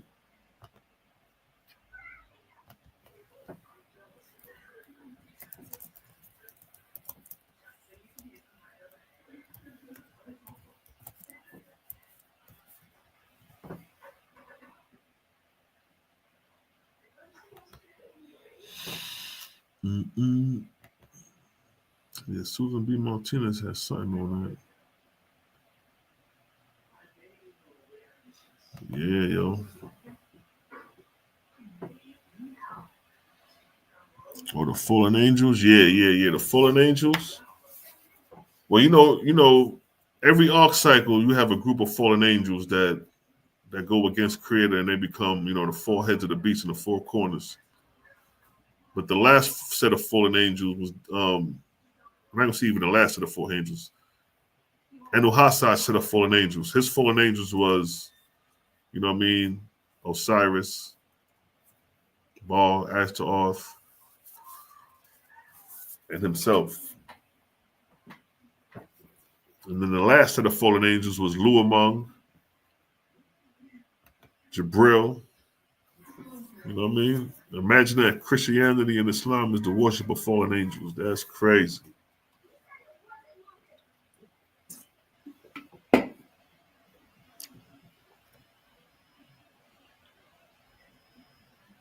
Yeah, big facts. Yeah, Susan got some good information too. I agree with that because Dr. Malachi goes into that in more detail pertaining to the Garden of Stories. If you're talking about Malachi York, yeah. Malachi York, he went heavy into the Sumerian text. The story of Enki and Enlil, he really is the one that really brought that out to the black community back in the 90s, early 90s, mid 90s, late 90s. Malachi B. York brought that out. But I know Malachi York ain't had the Oahspe. I know for a fact he ain't came across the Oahspe. Because a man with his caliber and information, he would have ran through that Oahspe if he would have known about it.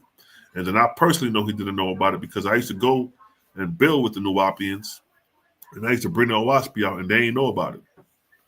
They used to tell me to come bring the book down to the temple. They used to tell me that. So I know they ain't know about the Oahspe.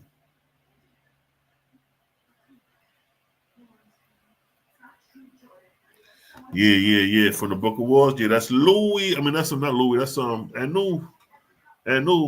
Anu spawned this whole shit, yo. The last 6,000 years of false deity worship. That's when I watch Anu. Anu spawned this. Anu created niggas like Osiris, niggas like Baal, Ashtaroth. Anu did that. Later on came Luamung, Jabril, Kabbalichtes, Enuxa. Anu did that. All under Anu. Anu's still here. Anu's still here. The nigga who gave you the creations, the nigga who told you that the world was and the heavens was created in 6-7 days is still lingering in the earth atmosphere. And he been here since damn near the 22nd arc cycle. We in the 25th arc cycle. We in the 25th arc cycle. Let me show you something. This when the false god Anuhasas came on the scene in the 25th arc cycle. Where we at with it?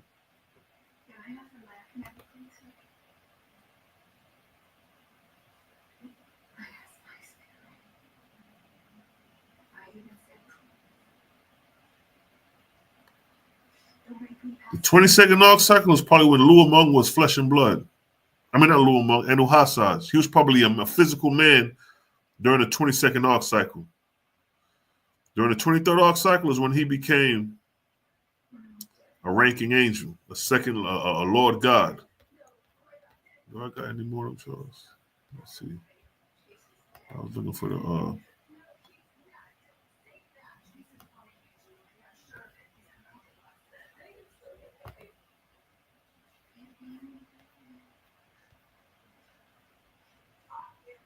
this is when Anuhasas rose up. The 23rd arc cycle is when Anuhasas rose to power. He's the nigga that gave you that creation story. 3761 BC, God created the heavens and the earth. He gave you that. The Kemetic creation myth, the Sumerian creation myth, according to Oahspe, he's behind that. He's the nigga that gave you the flood account. He's the one who told you that Noah was a man and that Shem, Ham, and Japheth were people, and that Noah was a man. Anuhasas gave you that. You niggas are still under the God spell of Anuhasas of 6,000 years ago.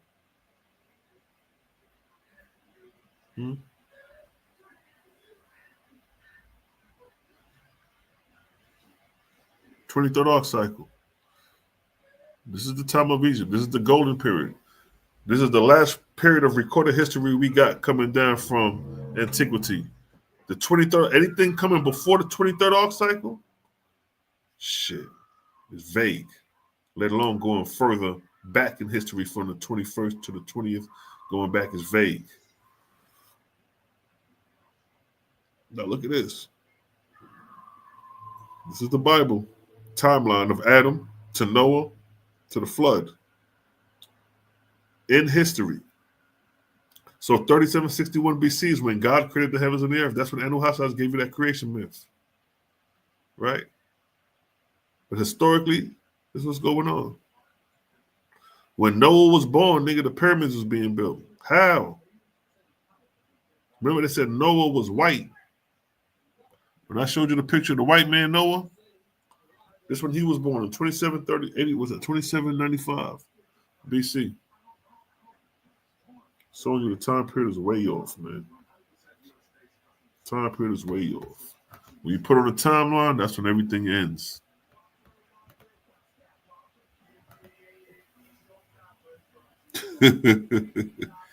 Yes, and them Q&As, man. Them Q&As keep you sharp and shit. My nigga Cosmo Cal in the building. You need to hit a live later on tonight, son Cosmo. You need to go live later, yo. Keep the flame going.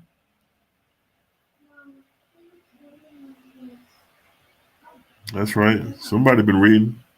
Henceforth, my chosen shall be of the amalgamated races who choose me, and these shall become the best, most perfect of all people on the earth. Niggas gonna have a hard time digesting that, you Israelites and you left-wing niggas. Yeah, this is what America's about, the amalgamated races. The best minds is right here in the country. It's the only country in the world that has the amalgamation of all races working together as one under the banner of America. In India, you just got Indians. In Africa, you just got Africans. In Europe, you just got Europe. But America is the only country that is diverse like this on the planet. And that's not by accident either.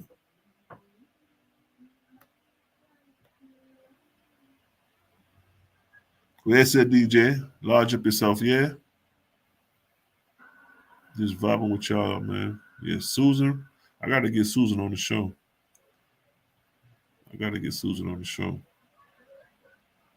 What you say, sis? Yep, he's the head guy, exactly.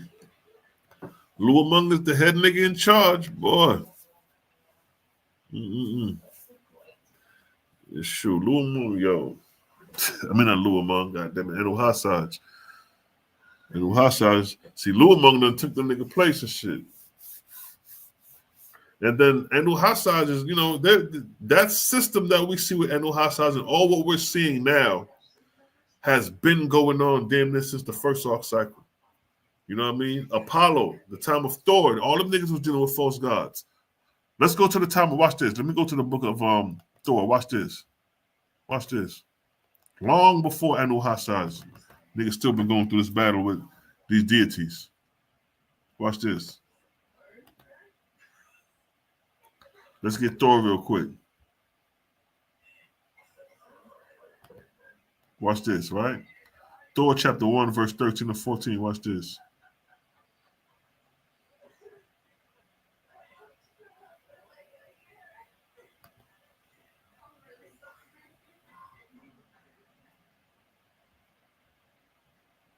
Look at this. What does it say? Look. Let's start. Man, this is so sweet. Let's start from verse 12. Look what it states.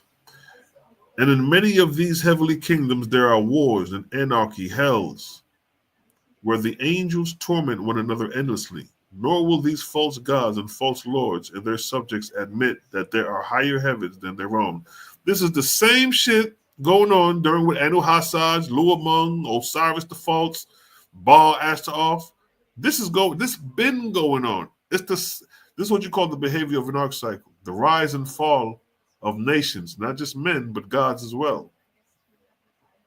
Look what it states.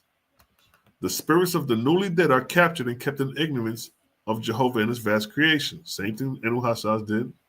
And made to bow down in adoration and worship to the false lord or false god. Same thing that we see today. And these in return, being in contiguity to mortals, inspire them to the same worship, which fits them at the time of their death to fall as slaves to the dominion of him who they worship. See that? This is fair game. Oahspe is letting you know you're going to become a slave to the God you worship on earth. So if you worship in the deity, you're going to be slave to those deities. So if Tazariot God is a man sitting on the throne and he got 1 million men following his belief, that's 1 million men going to be slaves of that false God sitting on the throne who you think is the Most High. And this is the capturing of the spirits of the newly dead. So when these men die, these brews die, these Christians die, they're going to be captured because they don't know better. They're ignorant to Jehovah's vast creation. So they're going to be expecting to see a figure of a Jesus or a servant of Jesus to come tell them, well, you have now entered the kingdom and you must crawl on your belly before you go to the kingdom. You got to bow down and crawl on. Them niggas going to do that. Ain't there one of these niggas is going to buck back to that angel when they cross over and that angel come to them and come to deliver them. And that nigga say you got to crawl on your belly. Your ass going to be crawling on your belly. Can you imagine a false god looking at the newcomers coming to the kingdom, crawling on their belly, not knowing better? So this is why when the followers of the false gods, when they realize that they've been following a false god, they turn on them because of the humility that they went through to serve the false god. You start to remember how you had to crawl on your belly in order to enter the kingdom. God got you niggas crawling on your belly in order for you to enter the kingdom as you first come over. And you remember that. So 500 years passing, you remember back when you had to crawl on your belly and this nigga played you. So just imagine you had 100 million niggas in your kingdom and you played all these niggas and now they done caught on to your scheme. And you done played these niggas, you done had them niggas goddamn bow down, kiss your feet, crawl on their belly, only to realize you was false and they was using you. What you think they gonna do, man? They gonna whoop your ass. They gonna whoop ass. So there you have it right there. The same false gods like Oahspe and them. And this is the time of Apollo. This is this time period. Let me pull up the arc cycle. So like I said, we put everything on a time period. That's the time of Thor. The time of Thor is the 18th. No, the 19th arc cycle. That's right here, the 19th arc cycle. Let me come back up to the date. Let me get the one with the dates on it. The 19th arc cycle, right? They were the 19th. This is the arc cycle right here. That's 6,353 BC. That what I just read, that time period. 6,000 years ago. I mean, 6,000 BC, which would be what, 18,000 years ago.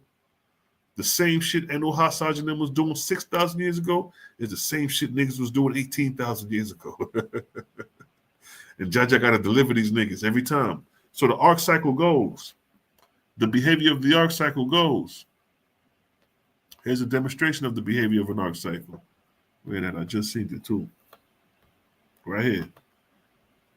The same thing humans go through on the earth planet, the same thing the gods go through. So the gods rise and fall just like this.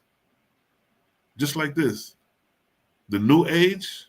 So say let's use in parameters of a false god. A false god will rise up. He rises, then he prospers. And then it's a time of war where the gods go to war. The wars are the wars against the Lord. Don't you got that in the Bible? The book of wars.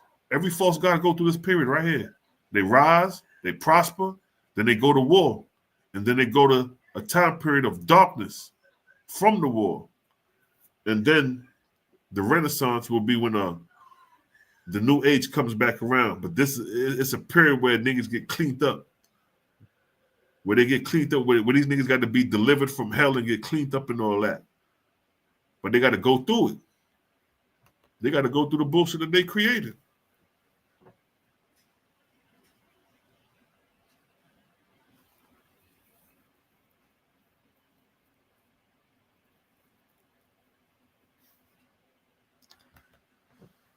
Western Arabia.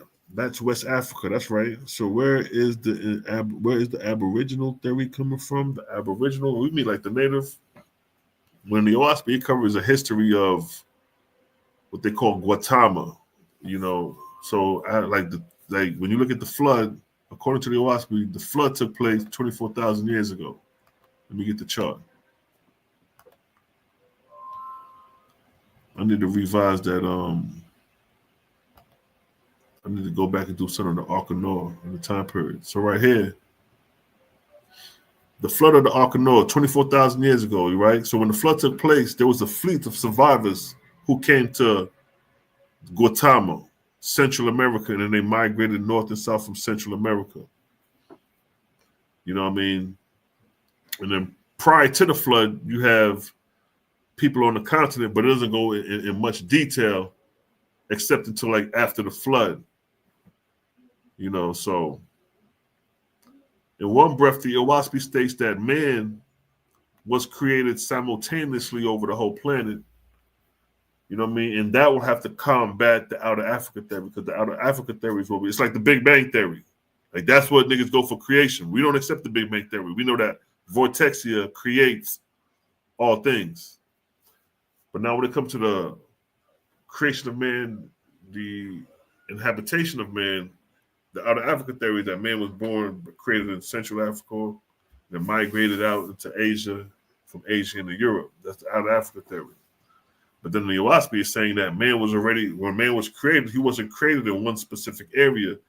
That created man or humans in pairs of hundreds of thousands across the continent, across the world, across the planet, not in just one area.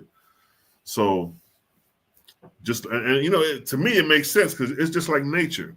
When you look at nature, everything in nature is diverse and is created spontaneously across the planet. So if you got mango trees that's in the Caribbean. And then you got mango trees that's in India. The mango trees in India didn't come to the Caribbean, and the mango trees in the Caribbean didn't go to India. They were already created in the landmass that they were created in, although they both mangoes. So it's the same thing with the diversity of the human race. You know what I mean? So that's why I like niggas to get into the Oahspe, because it raised the frequency. It's way better than the goddamn stories of the Bible and reading about an angry and jealous God every goddamn second, or the chosen people disobeying God. You know, we got more things to think about. That's why we'll never get bored over here with the Oahspe, because it's so much to cover. It's so much to talk about. And the more minds and the more people we get on the topics, we can unlock, you know what I mean, some of these codes and some of these mysteries.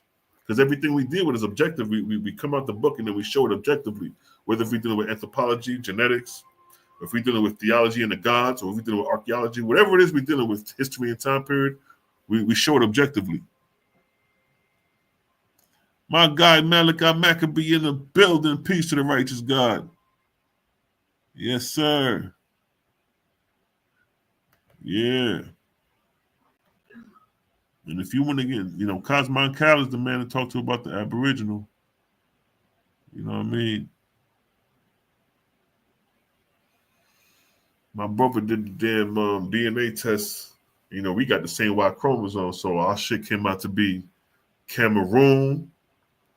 I had some Congolese in there, nigga. I'm a Central African nigga. I'm a Congolese nigga. I'm a Bantu Negro, bro. Dead ass. Matter of fact, let me text my brother to see if he can send over that DNA chart, man. Let me see, man. Nigga, I got Cameroon. I think I got Congolese. I'm a Bantu Negro for real, yo. Let me see. I'm gonna text my brother right now to see if he got the fucking chart. Or the little, because he didn't do no detail. He just did one way, you know what I mean? He took the DNA test or the ancestry me. It wasn't no deep shit, but he took one of them motherfuckers and shit, you know what I mean? So I'm just like, yo, see if I can find his number real quick. Call bruh. Let me put some music on. Let's vibe for a second. You know what I mean? Matter of fact, let's run the rhythm real quick. Let's run it.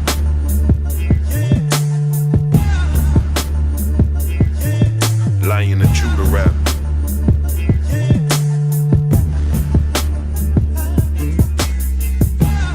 The penile gland holds the power. They plan to crucify me at the 9th hour. Charges against me, attempts to arrest me, apostate Jews, Pharisees and Sadducees. I spoke parables to the multitude at Galilee. Paint pictures with parables that'll fill up the gallery. Zealous Jews, killers on a salary. Jealous, they confused, heart harking, burning like calories. Restore the blind, raise the dead from the coffin, bruh. But my command make angels sing like an orchestra. The scribes took notes saying I'm a sorcerer. Reports above my head, flying sorcerers. Ascending and descending lights from the Etherian heights. 9th hour daytime turn to midnight. The ground started vibrating hard as the temples and synagogues are destroyed by God. The children of God can make God.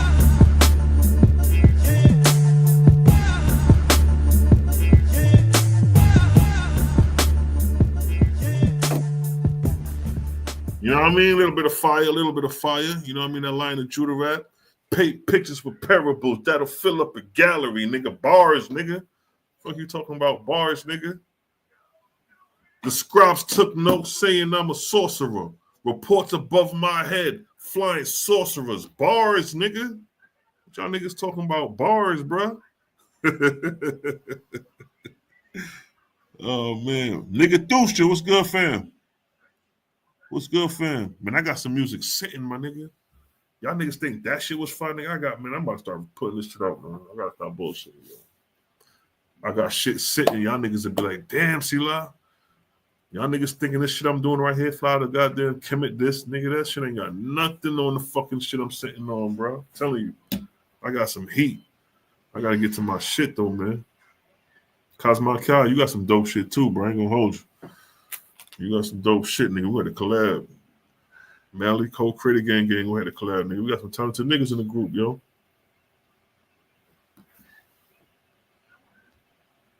Let me see. Where I go on next?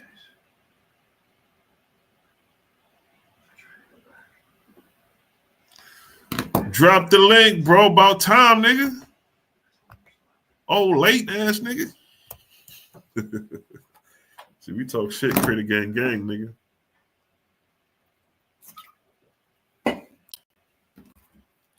Yeah, buddy. Whoever want to hop on. Cosmo, you gonna have to hold it down because I gotta run to the store and get a ciggy. I done ran out of ciggies. You know what I mean? That's the beautiful thing about Critic Gang and the creator. You know what I mean? We don't fear God. We're not sitting up here scared of a God. You you know, our God wants us to elevate. As long as we ain't out here murdering niggas and doing shit to deceive people, nigga, we over here, all right. Create a gang. Cosmo Cal, talk to me, nigga. Where you at? I can't see you. You gotta you on the big screen. You gotta put us both on the screen. Oh. Or the bottom thing. Under the see the double screen.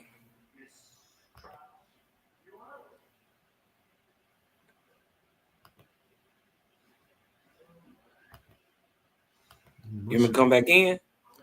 No, I was doing that last time. I remember we was on. No, you fine. I just remember it was doing that last time we was on. I was on. But I hear you though. I just don't see you. Yeah, that's crazy. I'm gonna come back. I'm gonna just come back in. Yeah, all right, cool. Let's try that. Let me put on a double screen on that. Yeah. It's a blood clot vibes. Where's the big man? 35 in. Where's the big man? Where's the big one? Wagwan, brethren. There, I'm a boss. Big up yes, yourself. I. Yes, I. Respect, I. 100, you see me? 100. Wagwan. See, I heard you came on. I don't know why Cosmo shit wasn't showing just now. Yeah, man. Me there, Stella. Me there, man. Yes, I. Wagwan, King. What's the vibes? Well, I was there check out the thing. A long time I check out the thing, you know? Yes, I. Yeah, Blessed King. Your Caribbean vibes this in a King. Because like I said earlier, yeah. Naya Bingy put me onto the Oahspe King. Yeah. You know what I mean? You know Naya Bingy man no joke business, so that made me, you know what I mean? Look at the book with more comprehensive understanding than to just brush it off and see a white man write the book. You know what I mean? Yeah. Because if that was the case, then Naya Bingy would have come to me and say, "Yo, fuck with that book in the man." But now the man took the time out to say, "Yo, you have to check these vibes. A higher vibes are going." So yeah, I'm glad we do that in a King. Yeah, a good book, man. A good book. Yeah, man. Read the book. Yeah, man. A couple of years now, I read the book in a cellar. Yeah, man. Okay, yes, sir. Me start read the book before me even have my youths them, you know. Oh, yeah. blessed. So now I have my youths them, you know, so it's like a manual, you know, it's a manual for me raise my youths them, you know. Yeah, done though. Yeah, yes, tell sir. them on the things a good thing, man, you know. Yeah, blessed, man. 100, man. Yeah. Yo, Cosmo, I just put you back in, but it's still not showing the link. That's crazy. You can hear me? Yeah, I hear you clear as day. I hear you like you I'm in the show. Yeah, I don't know why it ain't showing. Put your you on your phone? No, I'm on the laptop. Show your face real quick. Let me see something. Let me see. There it is. I don't know why it do that though. Yeah. I don't know why. I don't know why when you don't show it, they go off like that. I know a nigga ain't pay his bill, but I know they ain't showing niggas. They start straightening niggas' feet like. No, it's over with for you. For StreamYard, I ain't. Oh, you ain't on StreamYard no more? No, I'm going to Ev Mux. I've been seeing about that. That's what you doing now? Yeah, I'm about to go on Ev Mux. You dig what I'm saying? Brian's already got one up, but it's like, so I've been learning how to use it on his. It's basically the same thing as StreamYard. Is it easy? Except like one of the things that I like, let's say we all on this 3 screens right here, and I want to move all of us to the side, I can squeeze it down and then open up the. Yeah, that's like Streamlab was like that. Streamlab was like that. Yeah, I know exactly what you're talking about. So I've been working on that, rocking with that. Yes, sir. So what going on, Cosmo? What's the Oh vibe? man, you know what I mean? I was just tapping in, man. You was cooking, bro. Nah, cause yo, Nazarene came on and did a video earlier. I don't know who shared it, and he was just, you know what I mean, just saying like, yo, man, like create a gang of niggas who really got niggas out here. You know what I mean? As far as you know, the Sonata community and stuff like that. Yeah, like we got niggas that saying was real. That was real of him too. You know what I mean? Yeah, because it's like, nigga, this is what we're supposed to. Yeah, this is what we're supposed to be about. Like, if I come across the information, that shit making sense. Outside the small discrepancies you gonna hear here and there, but overall, you know what I mean? Yeah. The biggest thing is God. You know what I mean? When I got to Oahspe, and that's because you know, as a Rastaman, them right, niggas was already dealing with Jah anyway. Yeah. So you already know, Cosmo, you deal with the vibe, and I know the bedroom them deal with the vibe. So John, Jehovah, that's always been in a name that's always been identifying what we would classify as the Most High, dealing with Bible or whatever. But when I got the Oahspe and I seen Jehovah name, I'm like, damn. And I seen the way it was spelled a little different. I was like, yo, what other book? Yeah, what's going Jehovah? on? Yeah. No, yeah. Yeah, I mean, I said, you know, the Apocrypha, yeah, they studied a book there. I was studying the Apocrypha books, right? And then somebody dropped a video on YouTube, and the video was about they mentioned one book from the Oahspe, the Book of War Against Jehovah. I'm like, what? How come we never hear about that book before? Right. Yeah, I thought that was a book, like a book by itself. I didn't realize it was a book within books. Right. So I was looking for that book, the Book of War. Yes, I. That's how I come across the Oahspe thing, you know? Right. Yeah, man. I want to start reading it. Couldn't stop reading it. Yes, yeah, I. Man. Yeah, and man. then I jump on the YouTube. Selah Shalom. You see it? Yes, Claude. Yeah, man. man. Vibes, yeah, that book of Wars opened up a can of worms. That's why I said any Hebrew Israelite, y'all need to read the Book of Wars in the Oahspe. That's gonna settle your differences about the Oahspe, and it's gonna open up your eyes what happened from the time from Abraham Moshe coming on down to Moses, from Abraham to Moses. Basically, to Abraham to Moses, basically. They don't know. A lot of people have no idea. Yo, Cosmo, I gotta just run to the store. The store right here. Hold it down for me. I'll be back in like 5 minutes. Oh, yeah. I got you. I'll be right back. A lot of people just not aware that there's a 2,400 year span between Abraham and Moses. So you know that blows the cap off the whole Israelite thing when you learn that they were in Egypt before it was even called Egypt. Before it was Kemet, the Israelites were already there. Yeah. Hundreds of years. That was Ham, right? They call it Ham before they call it Egypt, right? The land of Ham. Mm-hmm. Yeah. Yep. And even before then, they called it Arabian. Yeah. You know what I mean? Where you get your word Arab from. You dig what I'm saying? Yeah, but even before that land was even called Egypt, 700, 800 years before Narmer ever combines the two lands, by the way, which are Nubia and Canaan. You dig what I'm talking about? Those are the two lands that were combined to create the land we would know as Kemet or Egypt. You dig what I'm saying? So hundreds of years, 800, 900 plus years, the Israelites was already in that land, right? With their cousins, with their blood, kit and kin family, who go on to be called Hyksos, Shasu, Hekakasu. You dig what I'm saying? All these names who end up ruling in the north.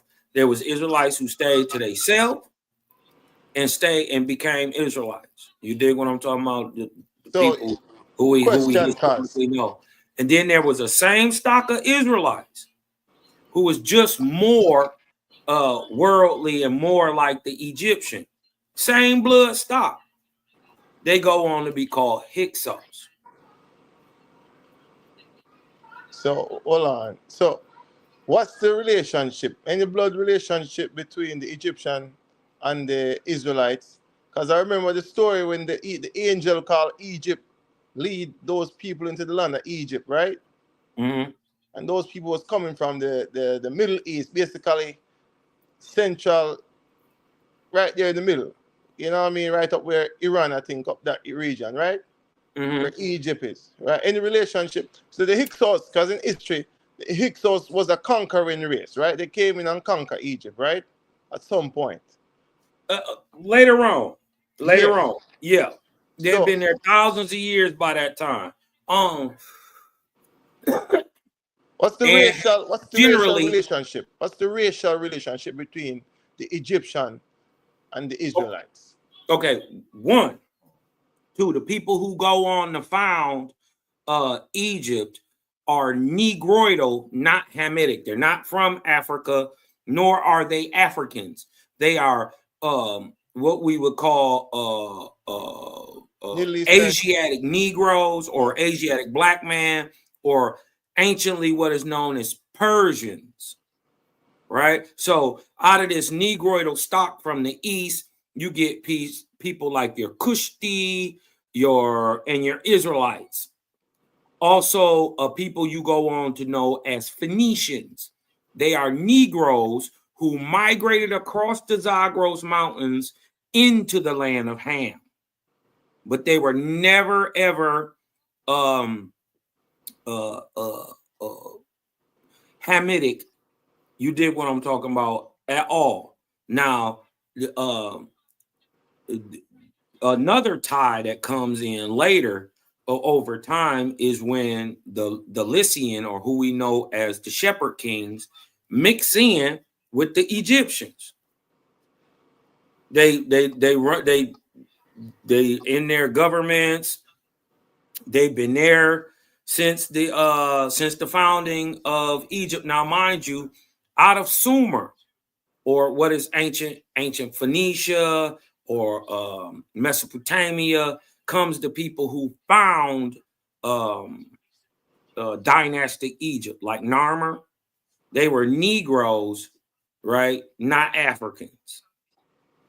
They were just from Sumer, Mesopotamia, Phoenician area that migrated in and set up. So the connection would be that the genetic stock that goes on to produce the pre-dynastic and dynastic Egyptian is the same Negroidal stock that goes on to produce your Phoenicians, your Kushti, and also your Israelite.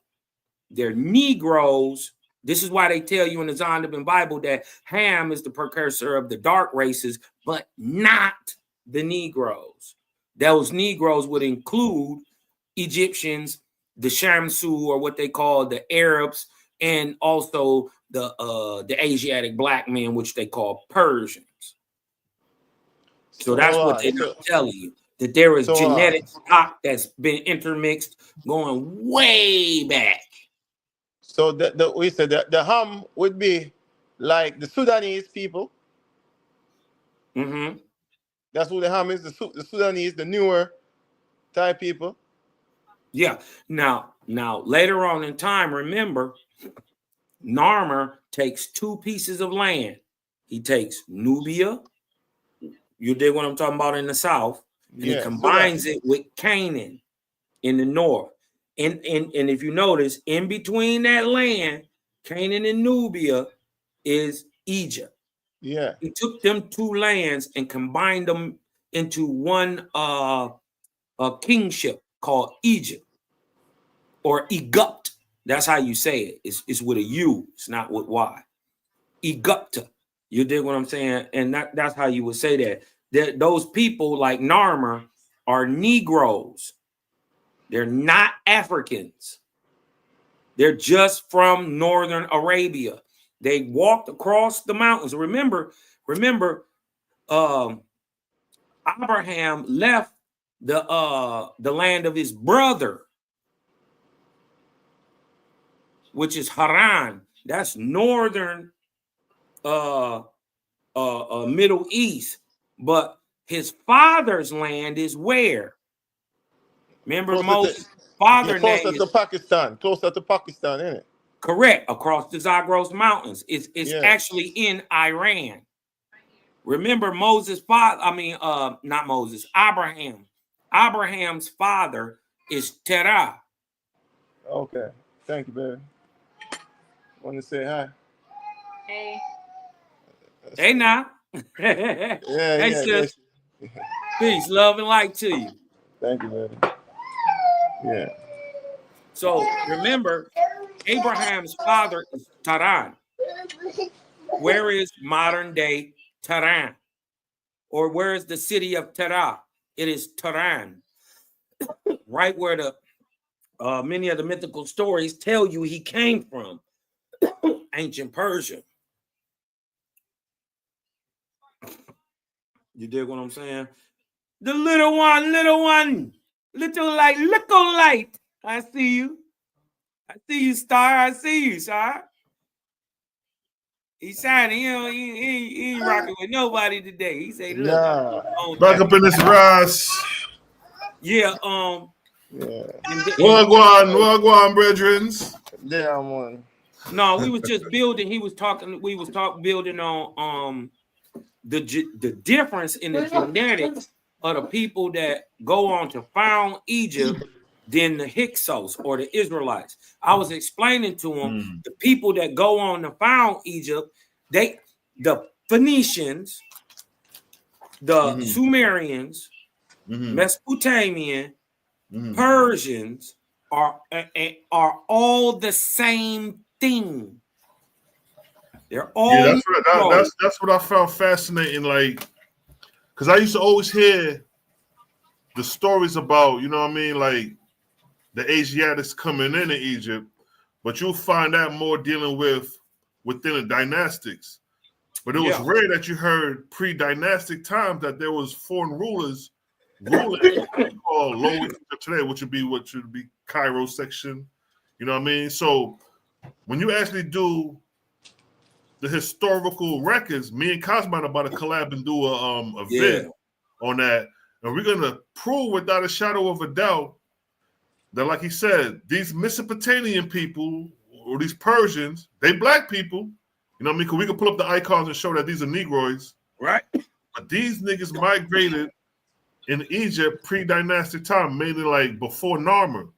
And I've already shown that not only Narmer,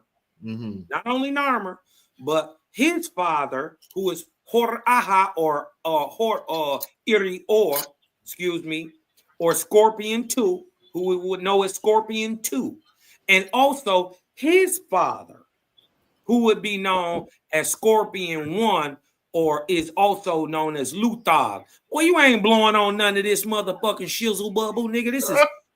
This called permanent marker. It'll mark your brain. But yeah, though, you know what I mean? It's like, for the most part, I'm saying Scorpion 1 is a Negro. Most likely, the way he describes where he comes from is from Elamite region of Persia, or what we would know like by ancient Susa, or down in the at the bottom of the Zagros Mountains, like you're gonna go to Sumer, Lagash, Uruk, all that stuff down in the Sumer. He's on the other side of Sumer. But you know what though, too though? But look at it though.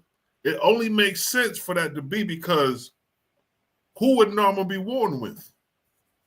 If we could show a pre-dynastic culture in Egypt, pre-dynastic times, and then coming to Narmer, we see Narmer warring with the people. Who? You know, right. Who he wouldn't be warring with the people in his country. He would be warring with the people outside of the country. Remember, Narmer is not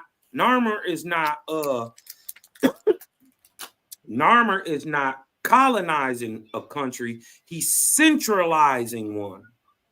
Right?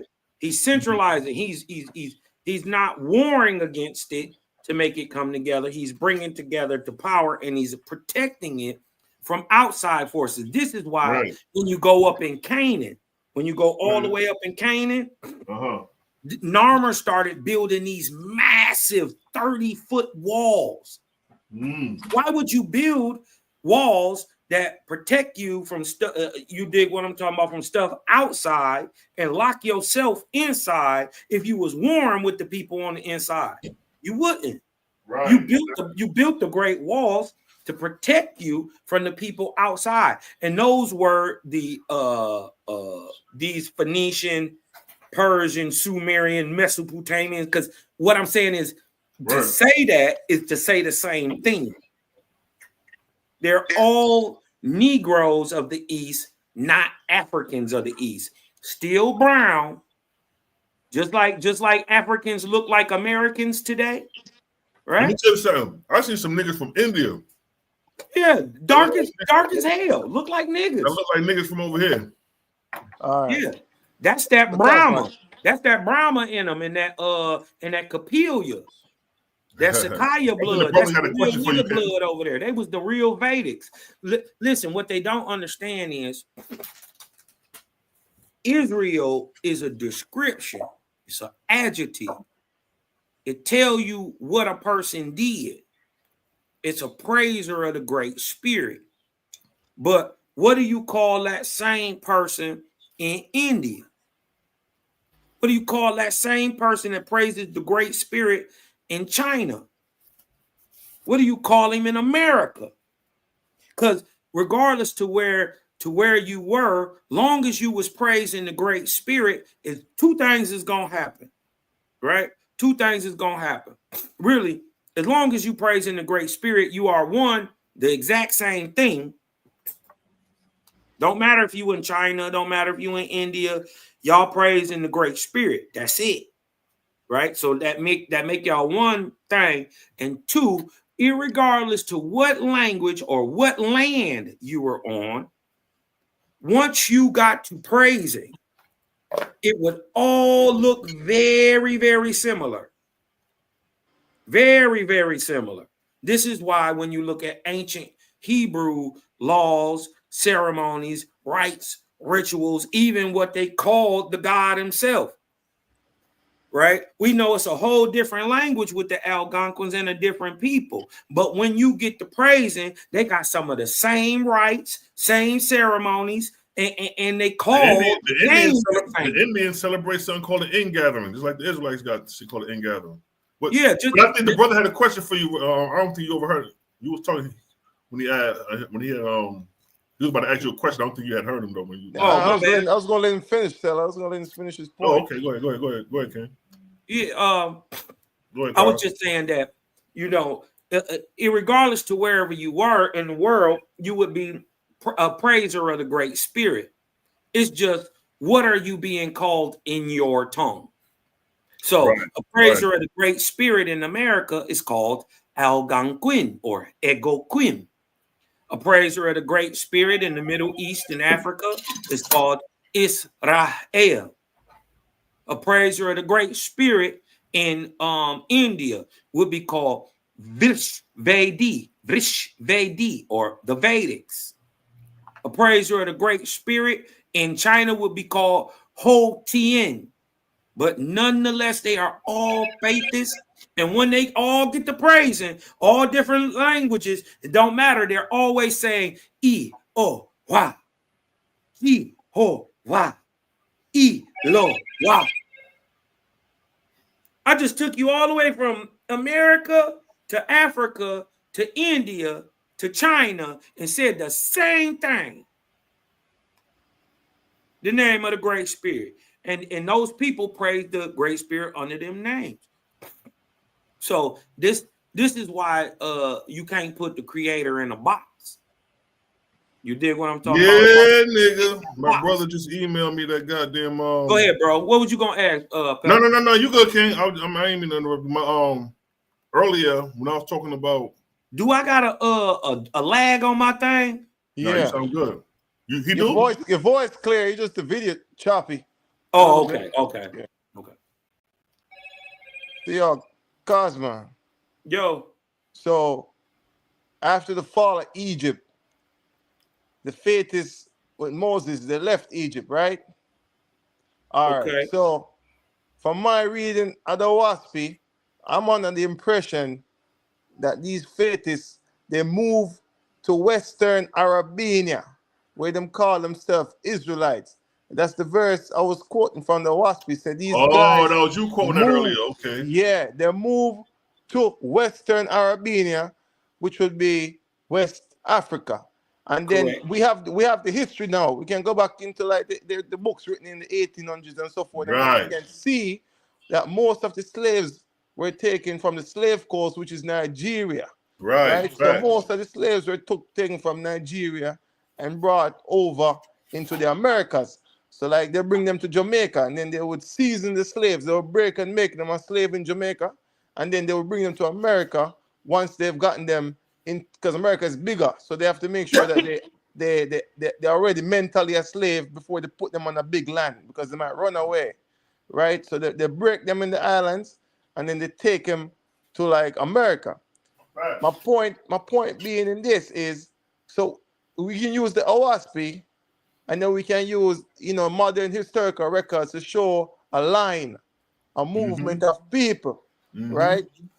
Now, the only thing is, I know there's like a movement going on now saying that, black folks was already here, right? Right. So, but I think that's like a psyops. I think it's a psyops. I think it's a psyops because we have the records showing that where the people come from West Africa coming over here.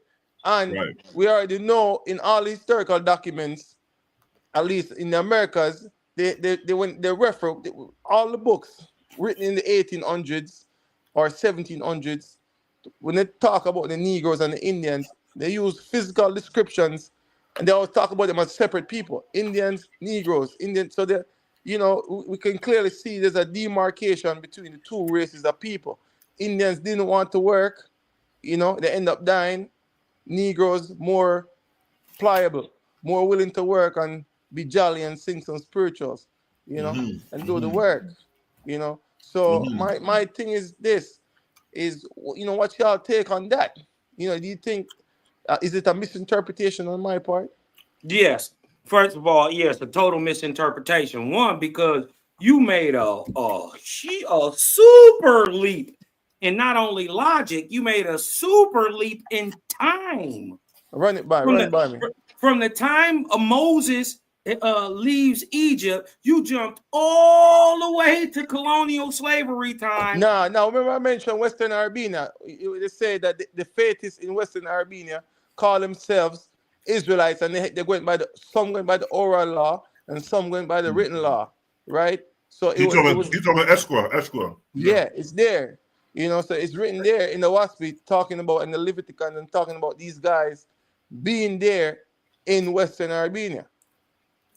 Okay. We're not debating.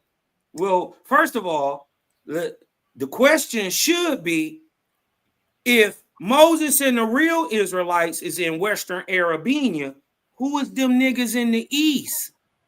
What niggas telling you they Jews and Israelites? Time period. They gotta do a time period check. Okay, time period check. We talking about Exodus. Time of Exodus for 1553 BC to 1549 BC. You did what I'm talking about, New Kingdom period. Time of Amos. I'm telling you, when Moses left out of Egypt. Let me see if I can say something regarding that. Right? There was also mentioned that when Egypt fell, some of the Egyptians going up into Europe. Egypt fell. Listen. Let me finish the point here, Cal. Some of the Egyptians going up into Europe, and then some of the faithists going up into Europe with them, right? And then the faithists and the Egyptians, they mixed with the European Aborigines, right? So you had two groups. The groups going two ways. Just like how in slavery, you had some blacks going to Brazil, and some blacks going to North America, and some blacks going to the Caribbean. When Egypt fell, you had some of the faithists at the time. Some went with the Egyptians, and some went with Moses, because some stayed behind. Remember, some of them stayed behind, and everybody came with Moses. When Moses left, some stayed, because some of them liked Egypt, and they didn't like the fact they didn't know what was going to happen to them in the wilderness, so they stayed behind. So it could be a situation like that where you had a split.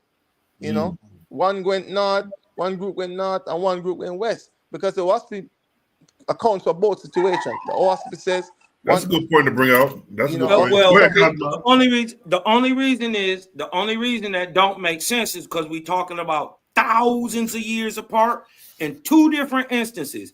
Now he got to remember that the very first time Egypt fell during the Bronze Age collapse, that's still 400 years after Moses and them all had already left. Right. My question is that I still didn't get no answer for. In 1550 BC, if Moses and all the real Israelites Not went all, west, not all, Cal. We can't say all listen, because some stayed behind. We can't say all. yeah, all I can say all But the the Oahspe Israelites left. said some stayed, didn't it? No, it Oahspe said, didn't. it No, it didn't. didn't. Stella, did Oahspe No, say some stayed? no. Listen, I'm telling you, Let's pull not it up. only I'm saying not only did all the Israelites leave, I'm saying it was other people who were barbaric, heathenistic, had no God. And also along with some Egyptians left out of Egypt with the Israelites. All the Israelites left. My question is this. My question is this. If Moses and the real Israelites went west to the Soudan, and we know Soudan means the house of the light or house of Jews, and is now modern day Mauritania and Mali. Remember, Moses went and stood on a great white rock, right? Where is that great white rock? It is called Casablanca. No, I don't know. You see, Oahspe make two distinctions. Oahspe, because we're talking about two different events, bro. You know what? Listen, no, let me tell you, bro. Instead of you trying to mix this up and keep getting it wrong, let me tell you what happened. First of all, Egypt, the Israelites leave Egypt, they go west. Mind you, what you keep never telling the people is they landed in Shekomareth. I don't know. They not only went, they went to Western Europe. I mean, Western Africa. Yeah, they went to it, but that ain't where they stopped. That's one. That's one. You came, and then secondly, I got to debunk your whole theory of your whole out of Africa theory that everybody who got brown skin got to come from Africa. No, I'm not saying that. I'm not saying that. Well, then I'm telling you the people in America was already niggas without ever needing no African. They misnomer us Indians. They misnomer us as coloreds. They misnomer us as black. You dig what I'm talking about? We aboriginal to America. I'm gonna pull up the version of Oahspe we're talking about the I'm saying he landed in Shekomareth. Where is Shekomareth? Because Moses didn't stop in Western Africa. I don't know. Was that on now? Okay. First of all, Shekomareth is in South Carolina. Let's just get that understood. I'm saying, was that in Oahspe? Yeah, this is Shekomareth is in South Carolina, man. Look, let me tell you. Now, like the Shek. I feel what you're saying, Cosmo, but the Shekomareth, you got to keep it in the context where it's at, because the Shekomareth he's talking about is basically right there coming out of Egypt. No, we still got to stick to the paradigm. We still got to stick to the paradigm that when Israel came out of Egypt, the archaeological evidence shows the trace coming into Canaan. I didn't listen. First of all, I said they went west. Where is the Soudan? The Soudan is the northeastern corner of Africa. But the true migration. Hold up, the true migration of going west started with the destruction of Jerusalem. That's when the migration really started westward. No, you wrong. From before Moses was born. You just said Shekomareth is in South Carolina. That don't even make sense, King. Yeah. If we look at the narrative, if we're talking from 1556 BC, they didn't reach Shekomareth in 4 years or 2 years. And you said North Carolina, you got to cross the Atlantic. We got to be realistic. I'm gonna pull up a map of Shekomareth. This is where we got to keep things in context, because then niggas gonna think that they can take jabs at us by saying outlandish things about Shekomareth being North Carolina, and you can't make that connection. Well, first of all, I didn't say nothing out of way. First of all, I'm talking about Shekomareth. Let's get this understood. Moses didn't go east. He didn't go east. He went west across northern Africa. But that time took place after the fall of Jerusalem, because this was a 3,400-year journey. No. The fall of Jerusalem comes in 70 AD. Case in point, that's when the migration of the Jews started going westward from that point. No, Moses left out of Egypt and went west. Before he was even born, They told him if you would have went west, they would have showed Israelites. See, they showed them. They migrated into Canaan. Two different times. They migrated into Canaan. I'm gonna pull up the map. I'm gonna pull up the map. This is why they call it the Soudan, the house of light. No, we're gonna trace the route. See, we gotta trace the route. That's where it makes sense. We gotta trace the route. That's gonna kill everything. Just like the timeline kills everything, the route of the Exodus is gonna kill the whole argument. Right. So Exodus ain't got nothing to do with the fall of Jerusalem. No, because you remember, Jah said it's going to be a 3,400-year journey. It didn't start with Moses right after the Exodus and the niggas started going to West Africa. It started with them from Exodus into Canaan, and from Canaan to the fall of Jerusalem after the captivity. Then the migration started westward. That's why if you look at the diaspora of the Jews after the fall of 70 AD, you see the diaspora on the map. I even showed that in a debate with the. You're not debating that. We ain't. No. I'm talking about the fact. I'm talking about the fact that the mass migration of you hear about Jews going west starts from 70 AD. I don't care. That, we're not talking about that. It could have been small pockets. You can keep bringing that up, but we talking about 1,500 years before that. No. The brother's talking about the brother's actually. The brother made a point. Hold on. The brother made a point about the Exodus, talking about two splits, two groups. That's two different times. Listen, I know that. I know that's two different time periods. I know that's two different time periods. That's the book of Esdras. The fall of Jerusalem when they went up into Europe. Nothing to do with the with Exodus. No. I'm talking about the migration westward started with the fall of Jerusalem. I mean, with the fall of Jerusalem in 7 AD. That's when. Okay, well then, where did Moses go? I'm talking about the hearers, because you remember it says Moses and his hearers after him shall go westward for 3,400 years. So everything's not going to take place right then and there.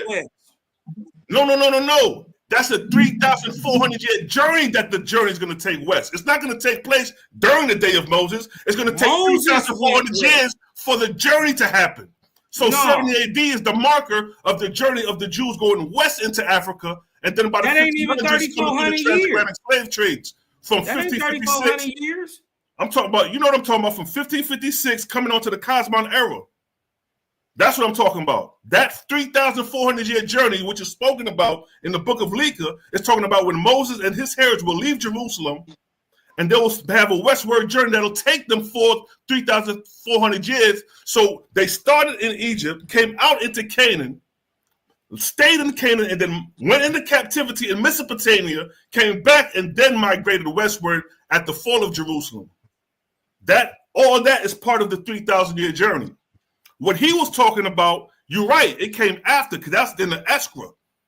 That's in Esdras when they migrated, when the Jews migrated. Actually, it was the Jews when they migrated into Europe, and they mixed up with the Europeans, came in the English, the Dutch, and all these other names that he was referring to earlier. That's even part of the y'all in a whole nother time. Y'all That's what I said. I said that's part of the 3,000-year journey. I'm showing you. No.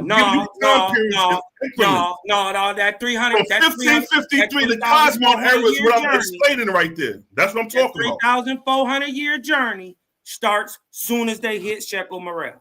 You just said Shekel Morel is North Carolina. You just said Shekel Morel is South Carolina. How do you go hit it? This is what I'm saying.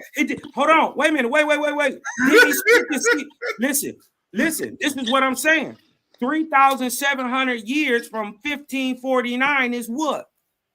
But what I'm saying is that it didn't take place during the Exodus. Moses didn't go west. He didn't go into West Africa. Moses did not go into West Africa. Moses did not go into West Africa. And there is no Hebrew, nobody, no archaeologist, no PhD that said Moses went west into West Africa to Libya, to Ghana. It didn't go there. There's no proof for that. There's no proof for that, King. They've been wrong. Well, then why is it called? Why is Western Africa called so? To say that Shekel Morel in South Carolina is a false script, that can't be proven. You can't prove a migration of Jews from Moses' time in West Africa. Hold on, wait a minute. I would have been showed that. I would have been showed that. You conflating things. What body of water did Moses split? The evidence is there. They even got evidence. They didn't do the archaeological research where they done found. I'm gonna just show you what you said. They done found the area. I'm gonna just show you why what you saying don't make no sense. I'm gonna show you. You know me. I'm objective. I'm gonna prove it to you. I'm gonna prove to you with mathematics what you saying don't make sense. I'm gonna prove to you with archaeology. I'm gonna show you.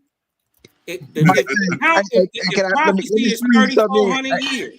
Hey, look, I'm about to spank you, boy. I'm about to spank you real quick. Hey, look, hey, bro, let me say something. Let me say something. Shit, Malachi, I forgot Malachi. What's good, King? Hey, let me say something real quick. Hey, won't y'all pull the Ark of Bond up and put it on the screen so we all can read it instead of everybody saying what they saying? Pull it up, put it on the screen so the crowd can follow along. You know what I mean? Pull the scripture, pull the verses that talk about Moses going westward. Selah, pull your verse, and let's go ahead and put everything in its proper perspective. That way we all can get the understanding at the same time. There's a rift somewhere. I'm saying Moses was told to but go look, Cal, that's cool. I'm saying pull it up though. Yeah. That's all we need. Even the brother, even the shout out to the Rasta man. Hey, even the brother, he was talking about Israel. Have him pull it up, and we can put it on the screen. You dig? And then that way we all can walk up out of here with the right understanding. Put it on the screen though.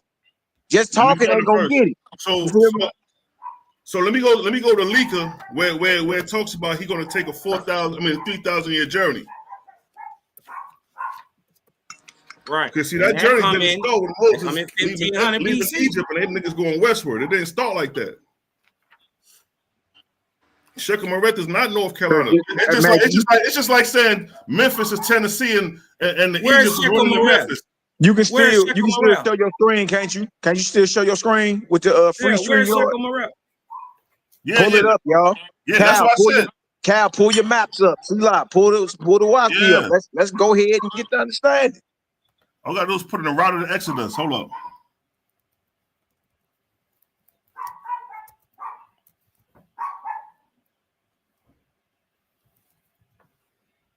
All right, here go the route of the Exodus.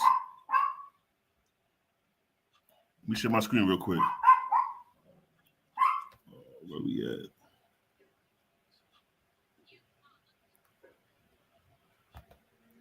Quick fast. Hold up. Wait a second. Share my screen.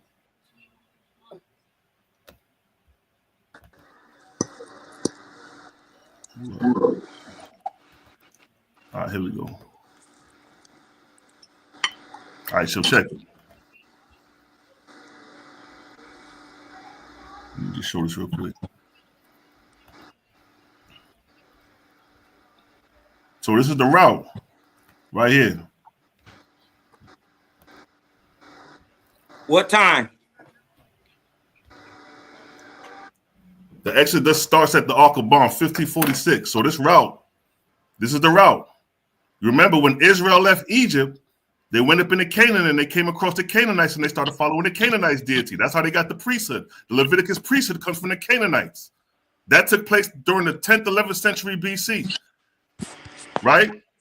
By the time we get to 70 AD, when Jerusalem and Tyre and them come to destroy Israel, they go right down into Egypt and then they go into West Africa. Prior to that, they mainly stayed within Egypt, Mesopotamia, and Rome. Or not Rome, but like the north, like Europe. And that's in small pockets.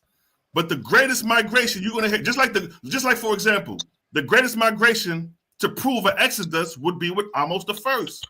That's the only nigga who had a mass migration out of Egypt to prove an Exodus. Prior to that, or previous, or before and after, it may have been small pockets here and there. But to prove the Exodus, you got to go to Amos the First.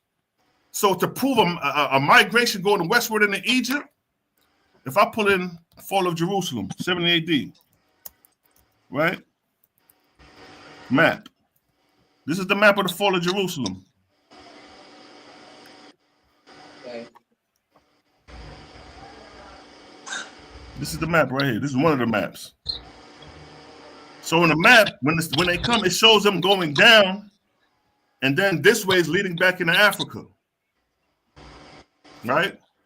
And then, as all Israelites know, you had the migration into Africa 1,400 years when niggas were under the Arabs. So basically, you saying Oahspe lying? that, what I'm that saying they is that didn't go into Europe. What I'm saying is that I'm showing you the route of the 3,000-year journey, starting from Egypt. Well, I'm gonna show you that can't be. Share my screen for me. Somebody got to be wrong. Either you lying or Jaja lying. One of y'all lying. Because somebody got it wrong. Because I'm gonna show you what he told you before. Just remember, Moses you said Shechem-Meth is. You said Shechem-Meth is Hold on. It's South Carolina. Hold on. I'm gonna show that too. I'm gonna show that too. But share my screen for me, because I'm gonna show you what they put on Moses to do before he was even born. What he was gonna do. No, we talking about the migration. Everybody else was gonna do what Moses was gonna do. The brother, the discussion was based off the migrational pattern. The migrational I'm trying route. to tell him y'all got two different times mixed up. What I'm telling you is that those two different times I just showed you. Because those two different times. Egypt didn't happen at that time. What I'm telling you is that from 1550, the Ark of Bond, those two different times fall within the Ark of Bond, starting from 1556. That's the first time. The second time what the brother was talking about was during the book of Esdras, coming into Europe. That's the second time, all within the Ark of Bond, all within that 2,400-year period of Moses. Well, then again, you prove my point. Listen, you're proving my point. But it starts in 1549. That's what I'm saying. Listen, that's what I'm saying. Listen, hold on. I don't see your screen, though. I don't see your screen, Hold on, share my screen. Hold on. Let me share my screen. Let me share my screen, because I'm going to show you that Exodus starts in 1553, not 1546. Regardless of what year it started, regardless of what year it started, I'm talking about the route of the migration. That's irrelevant. I'll let you get it out, bro. I'll let you get it out. Regardless if it was 5046 or 5055. Let me show you the other side. I'm gonna show you in 1553. Because you talk about the 4 years of Dan, the dawn of Dan. I know that. I'm just talking about the route during that of the 4-year dawn of Dan. That's when Exodus happened. That's when Exodus happened. Because it was the ship. It was the screen right there. I mean, it was. So you're trying to say in 4 years they reached. So you're saying in 4 years they reached South Carolina. That's what you're saying. Because you said Shechem-Meth is South Carolina. Yeah, I'm saying they walked across the Atlantic too. Oh man, see, that's what I'm saying, bro. I just showed you evidence. I gave you the precept and all that. Come on, man. But go ahead, share your screen though, King. Share your screen though. Go ahead. You share it yet? Oh, I see it. Go ahead. All right. Now let's debunk that whole shit that he just got up out the Bible. You dig what I'm talking about? Let's debunk that from off tops. That ain't got nothing to do with Moses. I'm gonna show you why. The people that go east and wrong Sinai, they walk 40 years to go 3 miles. You dig what I'm talking about? I'm gonna show you that's all fake. Why? Right here in Oahspe. And guess what? Oh, yo, yeah, go back up right there. You see that? Hold on. My thing is acting funny. Look. Yeah, right there. And Capilia, right? Shall deliver the faithess of India, right? And China shall deliver the faithess of Yahweh. And what? And Moses shall deliver the faithess of Egypt. Yeah, and keep going. Hold on. This kills everything he talking about. Keep going. Because right here, hold on. And this is before they were born. I want this to get to your. There is more no to prove. It's more to prove than what you're going to bring out, because you're going to have to prove a route and the archaeological evidence left behind and the priesthood. Hold on. And evidence of that. You're going too fast. Oh yeah. We got to go fast on this. Hold on. Let's go prove that they didn't go the way you saying they went. This is what we saying, right? And then I'll go show the route by the maps, right? Now, and you shall also put this upon Moses, just Moses, only Moses, and his people. Hold on, and his people, right? He, Moses, shall lead his people westward. All right. Now keep on reading. Keep going. Yeah. Keep going. You get to that 3,000-year part, because Moses ain't do all that in 3,400 years. Yes, he did. But Moses lived 3,400 years. Yes, exactly. It fell exactly in 1849. The proof that they reached the west coast of Gautama is called the 49ers. All right. Niggas found gold first in California. Yes. So I'm confused, bro. All right. So yeah, all right. Let me make this Niggas point. found gold in California first. All right. Cal. Hold on. Wait a minute. Be quiet, because you caused the confusion in the first place, right? Well, now let me show you. He shall lead his people westward, and their heirs after them shall also go westward. 100%. Right? So they in Africa. Hold on. They in Africa, right? They're in Northern Africa, they're in Western Africa, and they keep going west. Yeah. Right? That's from the time of the Exodus. Right? We in 1552. Excuse me, go ahead. Right? Now, watch this. Yes, westward until they circumscribe the earth. 3,400 years. You shall allot to them to complete the journey. Right? You should, and this is how you know they came over here, and they are the 49ers. Because guess what? And But hold up, see, come on, you doing the same thing. You don't went from 1556 and you skipped over every car. You skipped over the whole Arkabar and went to 1849. No. I counted this 3,400 years from the end of the Dan. I counted 3,400 years from the end of the Dan, which was in 1549. Guess when that is? 1849. You said Moses lived 3,400 years, son. Son. Nobody said Moses lived that. His heirs did. His heirs. Which would be the Israelites. Which would be the descendants of the Israelites. So I can show the Israelites in the west of Africa within the Arkabar during the time of the 1500s or the 1800s. Anywhere from the 1500s. From the 1500s to the 1800s, when you're going to find Israelites on the West Coast. And that's after everything I just explained. That's part of the route. That's part of the 3,400 journey. 3,400 years. Hold on. Just because, right, that he allowed them 3,400 years don't mean that they took 3,400 years to get here. We see too many Decalogue stones. You dig what I'm talking about? Predating what you would call contact with Europe in 1492, thousands of years older. Even many of the Mayans. But you said you said Europe in 1492. Now that's coming back to his argument when he said the ones that went north in Europe. I said prior to 1492, we have things already in America like Decalogue stones that are thousands of years old. Older than when a person would have been able to get dragged over here as a slave.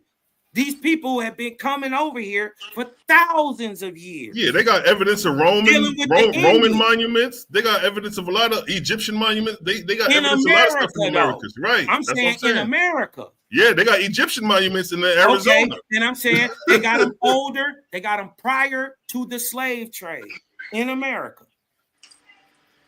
Okay. So what I'm saying is these people obviously have been in contact with these Israelites, right? With these Israelites in this 3,400 year span of time, which is exactly from 1549 to 1849. It still fits the migration of them coming west. That's what I'm telling you. Right, because from 70 AD they started westward. From that point on, now you have some Israelites that'll tell you. You have another hypothesis where they'll tell you that from the Assyrian captivity, they left and came to the Americas during the Assyrian captivity from the 7th century BC. Let me answer this: was the fall of Egypt and the fall of Jerusalem at the same time? The fall of Egypt, the fall of Jerusalem was what, 70 AD? When was the fall of Egypt? The fall of Egypt was what? The last Ptolemaic ruler came after, because the last nigga to sit on the throne was Caesarion. And that's the 20s. The fall of Egypt, bro? That's the 20s. So Egypt fell after Jerusalem. No, 32. 32 BC. Right, it's still after. It's still after though. Yeah. It's before. It's not after. It's before. Yeah, that's right. Yeah. That's right. This before. Is what I'm trying exactly. to tell you. And guess what? Did you know Egypt fell a time before that? But look at the proximities. It's still in proximities. It's still in proximity. No. And we're talking about the Jews going. We're talking about the Jews going westward. Is what I'm trying to tell you. You talking something over 100 years later. But my point is that the Jews still went west. That's the argument. I'm telling you, they went west. Regardless of Rome falling or whoever falling is irrelevant to the Jews going west. That's what I'm saying, because they had already been west. The Jews started going west. The Jews started going west with the fall of Titus. Point, bro. I'm saying they went west from the get-go. I wouldn't argue that. Well, in small pockets. Hold on. In small pockets. Did Moses take the people west? Yes or no? No. Moses himself. He took the people into the land of Canaan. And the evidence is there to prove. Is Canaan west of Egypt? As far as we know maps. If we west of Egypt, it will be going Libya, going Ghana, going all that way. That would be a no, right? The Exodus route, when they left Egypt, they went into the land of Canaan. They did the evidence is there. So listen, the temple of the land of Canaan. Is the land of Canaan? Didn't the Muslims build the mosque over the remainings of the second temple? Is the Canaan dome of the rock? Hold up. The reason the Jews can't build a third temple is because the Muslim dome of the rock is standing over the second temple. Nigga, that's the evidence right there. That's the proof that the Jews. Hold up. That's the proof. That's the proof. If you got to a temple, you already too late. If the Jews, the history is that the Jews. Hold up, look. Cyrus, you're not understanding, bro. Look. Listen, hold up. Egypt, for the time he talking about, that he mistaken about, that he's conflating with 32 AD, actually came during the 19th dynasty. What I'm saying is this. What I'm saying is this. In 1100s BC, I'm saying Egypt failed twice in the Ark-a-Ban. I'm talking about Israel's migration. In the direction of their migration leaving Egypt. What I'm saying is this. Didn't do this. No. So he didn't lead his people west. It took 3,400 years for that to happen. And it just didn't happen in the first year he left Egypt. Them niggas didn't leave Egypt and started going to West Africa. And that didn't happen. The evidence. That's why I brought up. Hold up. Hold up, wait a second. This is gonna kill it right here. When Cyrus allowed the Jews. Cyrus is thousands of years after Moses. You 1,000 years too late. What I'm showing you is evidence of Israel. What I'm showing you about Cyrus. What I'm showing you prove Moses went into Canaan. Of the descendants of Israelites in the land of Canaan. You saying he went east? I'm showing you the evidence. When Israel went into captivity in Assyria. Hold on, watch this. When Israel went into captivity in Assyria. When Israel went into captivity and Cyrus gave them niggas permission to go back to Jerusalem to rebuild the second temple. They rebuilt the second temple. Then the shit got destroyed. The Muslims built the dome of the rock on top of that. Wasn't no Muslims. No. I'm talking about the archaeological evidence that's proven the Israelites was in the region of Canaan during the time you thinking they going westward into West Africa. Because you can't prove a priesthood, a Canaanite priesthood, nowhere in West Africa. I got a whole show me your Levitical priesthood established in West Africa. I showed you the evidence. I showed you the already on point. Wasn't no Levitical priesthood. Listen, bro. Listen, let me tell you. You ain't showing no evidence. Let me just show you. In between Exodus and the fall of Egypt, there's over 400 years. This is what y'all mixing up. And those 400 years from the fall of Egypt from 1556 BC to 1146 BC, guess where they was at? No. They was in Canaan, my nigga. They was sojourning in Canaan. They started the kingship. They divided north. You had north was Israel and south was Judah. Out the Judah. Bible, nigga. Solomon and David. Solomon and David ain't over there in the West. Solomon David is not in West Africa. Solomon David is in Canaan. Nigga, you talking 1,500 years later. I'm talking about in 15. Show us. I'm showing you the migration pattern. Hold on. I'm gonna show you that. Amos the first. First of all, it wasn't even Amos the first. It was Amos. It was Amos's mama. It was Amos's mama who chased the last of them people into Libya. That's irrelevant to the topic. We talking about the migration of this 3,400 years. Saying. You saying they left Egypt and went. You say they left Egypt and went west. I'm saying show me the evidence. Show me the archaeological evidence. Going west. Show me the priesthood. Show me the priesthood. Show me the tabernacle. There is no priesthood. Egypt didn't have no priesthood. Watch this. Yeah. Egypt didn't have no priesthood. Now watch this. Now watch this. Real quick. Now, real quick. Now, go ahead, Dre. No, hold on. Wait. I gotta address the point. Address the point. So right. I just want you to say, Selah. So Oahspe is lying when they said Moses led his people westward. Oahspe lying? No, you misunderstand.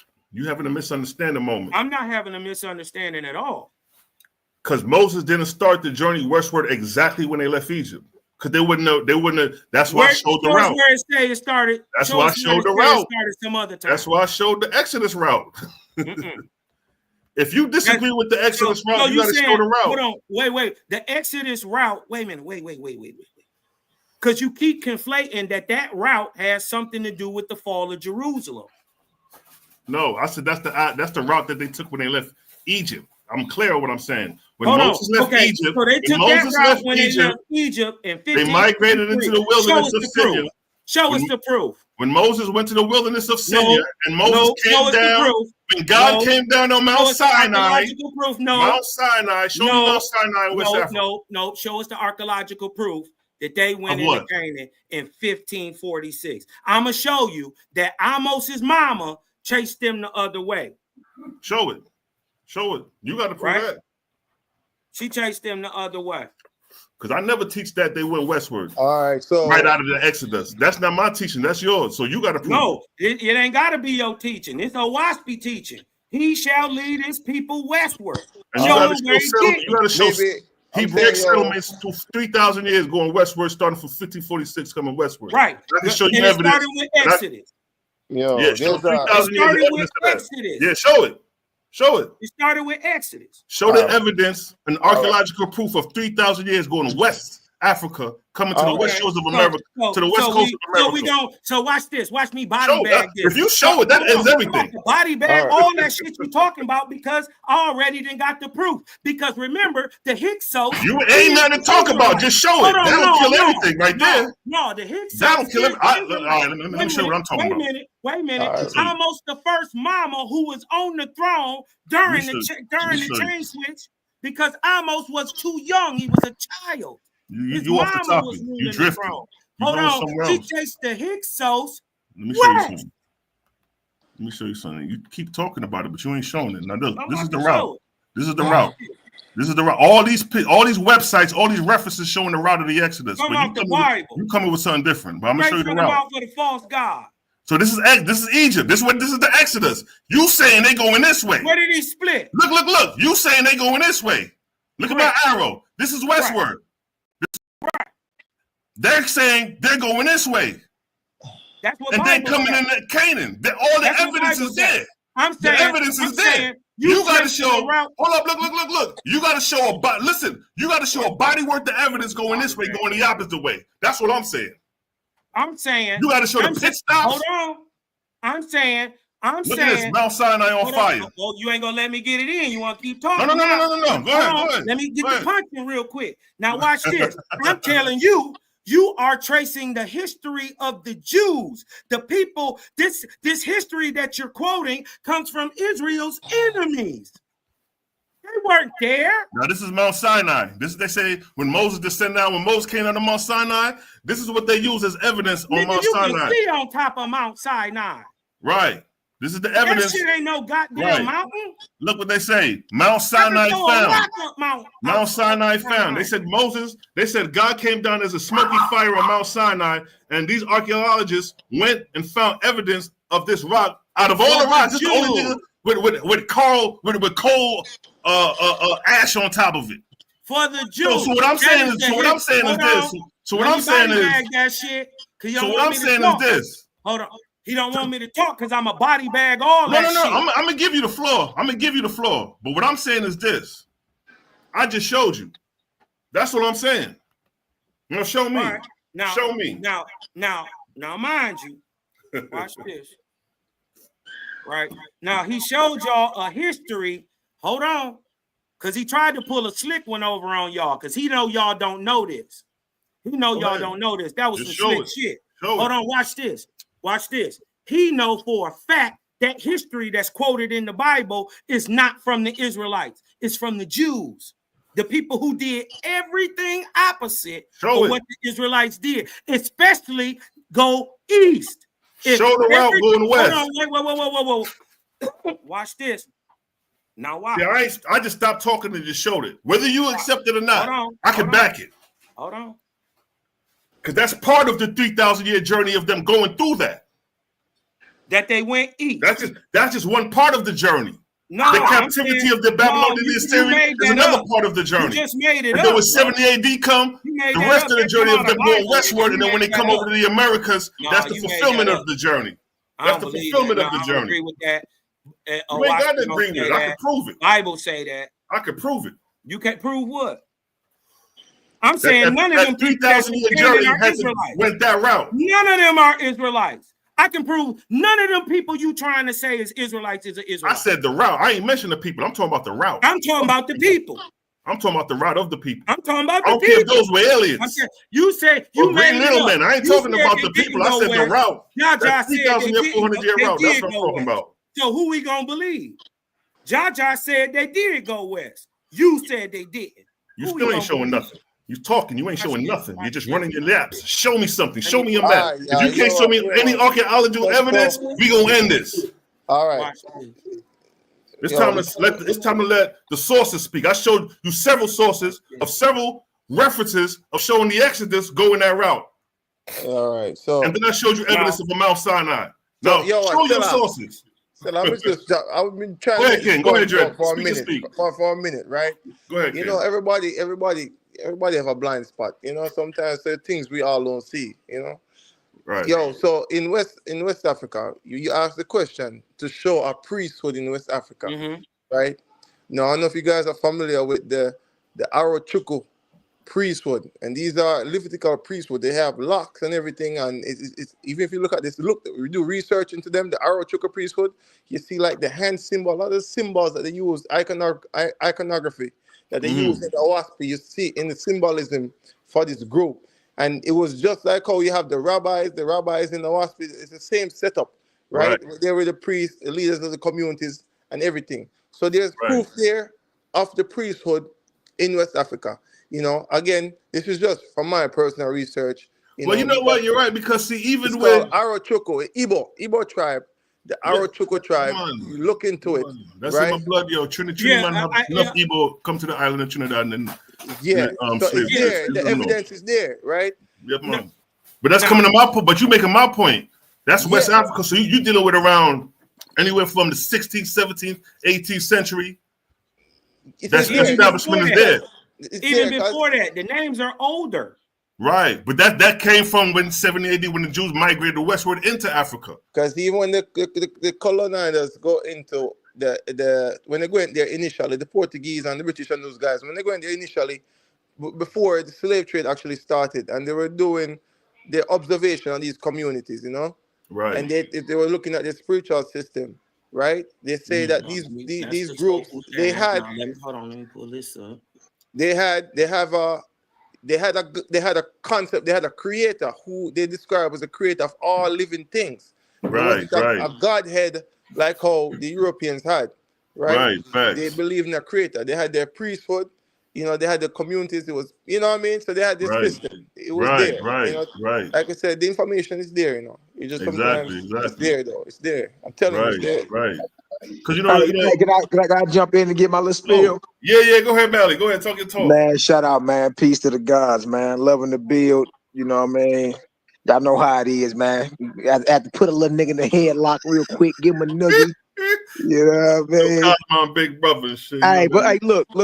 So ahead, let me get my spiel, because when we read that leak of 4:12, all right, objectively looking at that, it sounds like Moses started that journey westward immediately.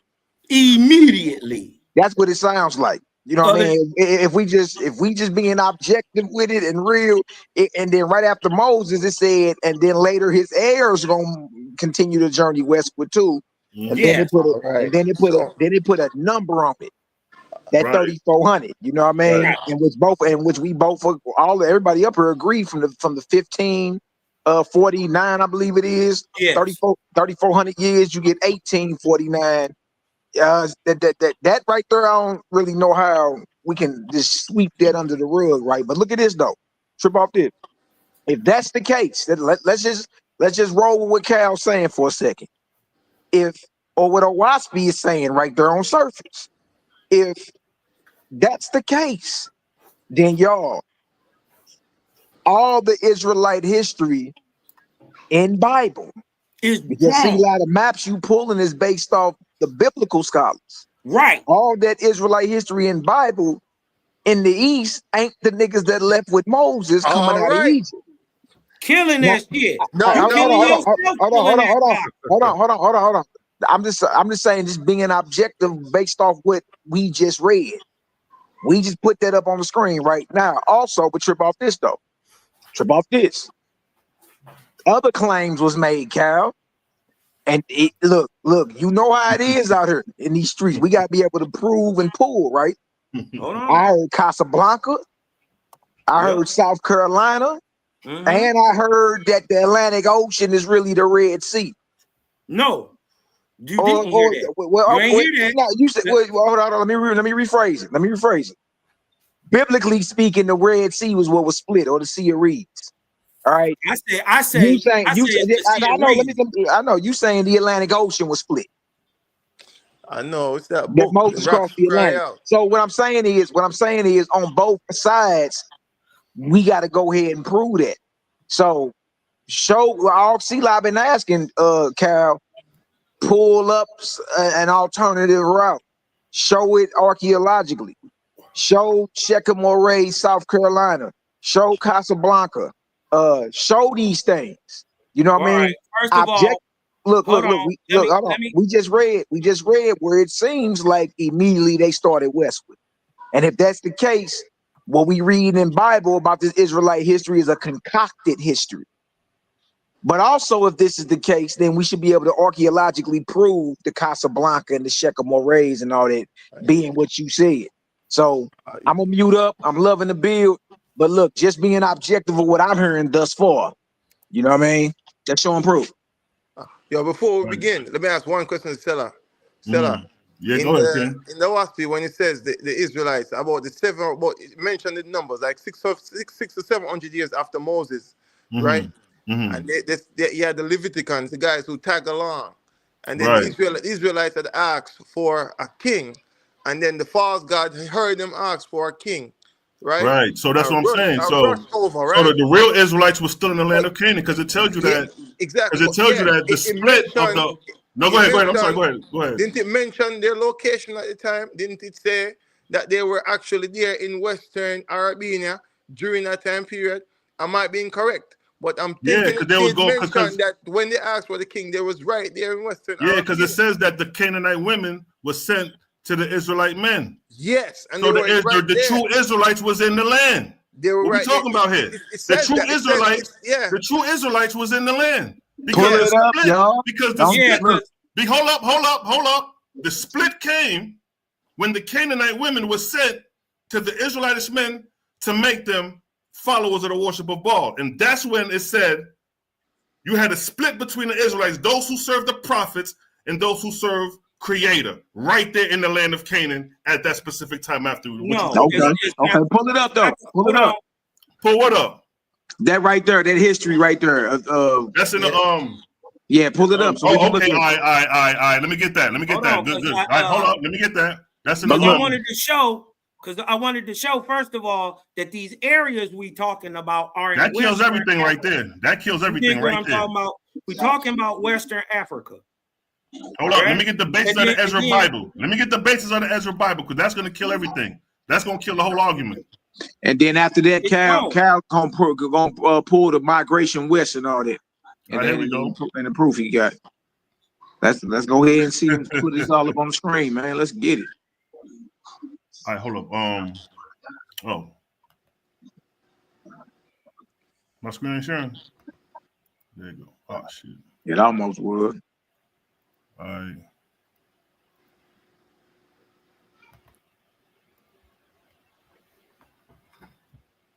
In the year 3269 BC, the Israelites began to marry with the Canaanites. Okay. Who were under the control of Baal. Oh, wait. Because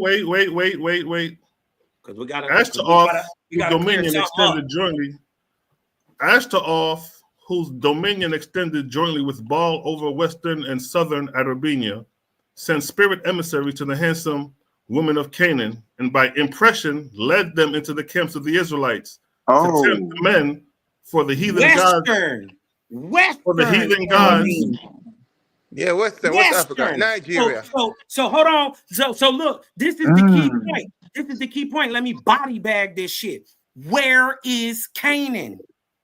He says Canaan is the land of all northern Africa, from Babylon to Timbuktu. It's now, but hold up. We dealing specifically with the deity Baal. Where is Baal? Where is the evidence of Baal dominated? It say it right there. It say whose dominion, whose dominions extended jointly with Baal over where Western and Southern Arabia. All right, let me I gotta say this though. I gotta say this. Now we're not talking about South Africa. Share my screen real quick. We're not talking about South Africa. Stella, in the Oahspe, it makes a difference. It makes a distinction. Let me hear me out. In this Oahspe, it makes a distinction between northwestern Arabia and western Arabia. Because the maps is different. The Oahspe mentions northwestern Arabia separately from western Arabia. It says it clearly in Oahspe. No, it says northeastern. Right, but see, south is north. South is north. Northeastern. Like North Africa is really South Africa. No. Yeah, that's how, because the now starts in the south. The now starts in South Africa. Let me prove it. South would be considered where Egypt and Cairo was at. Moses stands on a great rock. Moses stands on a great rock. First of all, let's go. Let's show, before we go there, let's go to what's that? The map.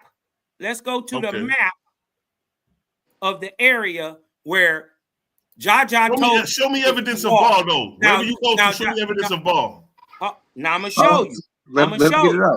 First of all, because you know when you're getting punched on, they get a little emotional. You dig what I'm talking about? I just say show it. I'm eager to see it. But I'm gonna put you like you stole something. You dig what I'm talking about? Because I ain't gonna cap to the people. That's not what I'm gonna never do. Now look, I'm saying, look. Everything from way up here in Babylon. Blow it up, Cal. You gotta blow your screen. And then you gotta show archaeological evidence. Hold on. I'm gonna show me a map and drawing. Hold on. I'm gonna show you the archaeology. Because just because you trying to deny it, I'm not denying it. I'm saying show it. Look, I ain't denying you. Pull it up. All right, you gonna let me show it? I ain't denying you. Are you gonna let me show it? Yes, click on it. All right. And zoom in. Now watch this. The place where the Israelites go is called the Soudan, or the place of light, or the house of Dan, or the house of light. Where is this found at? Cal, click on which map you talking about. Click on it. Right. Hold on. And then zoom in. Right. Because see, you can go on this one, or you can I just use this one. Yeah, then zoom in on that, so we can look at what you're saying.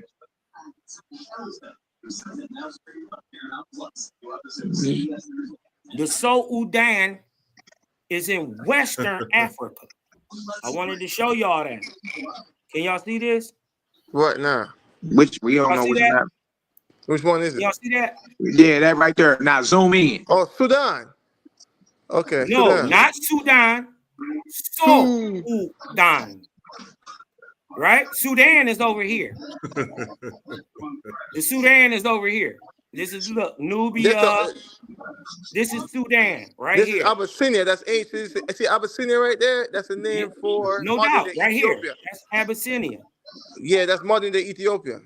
Yeah, right? no doubt. No doubt. You see ancient Ethiopia right there? Look. Blow the map up.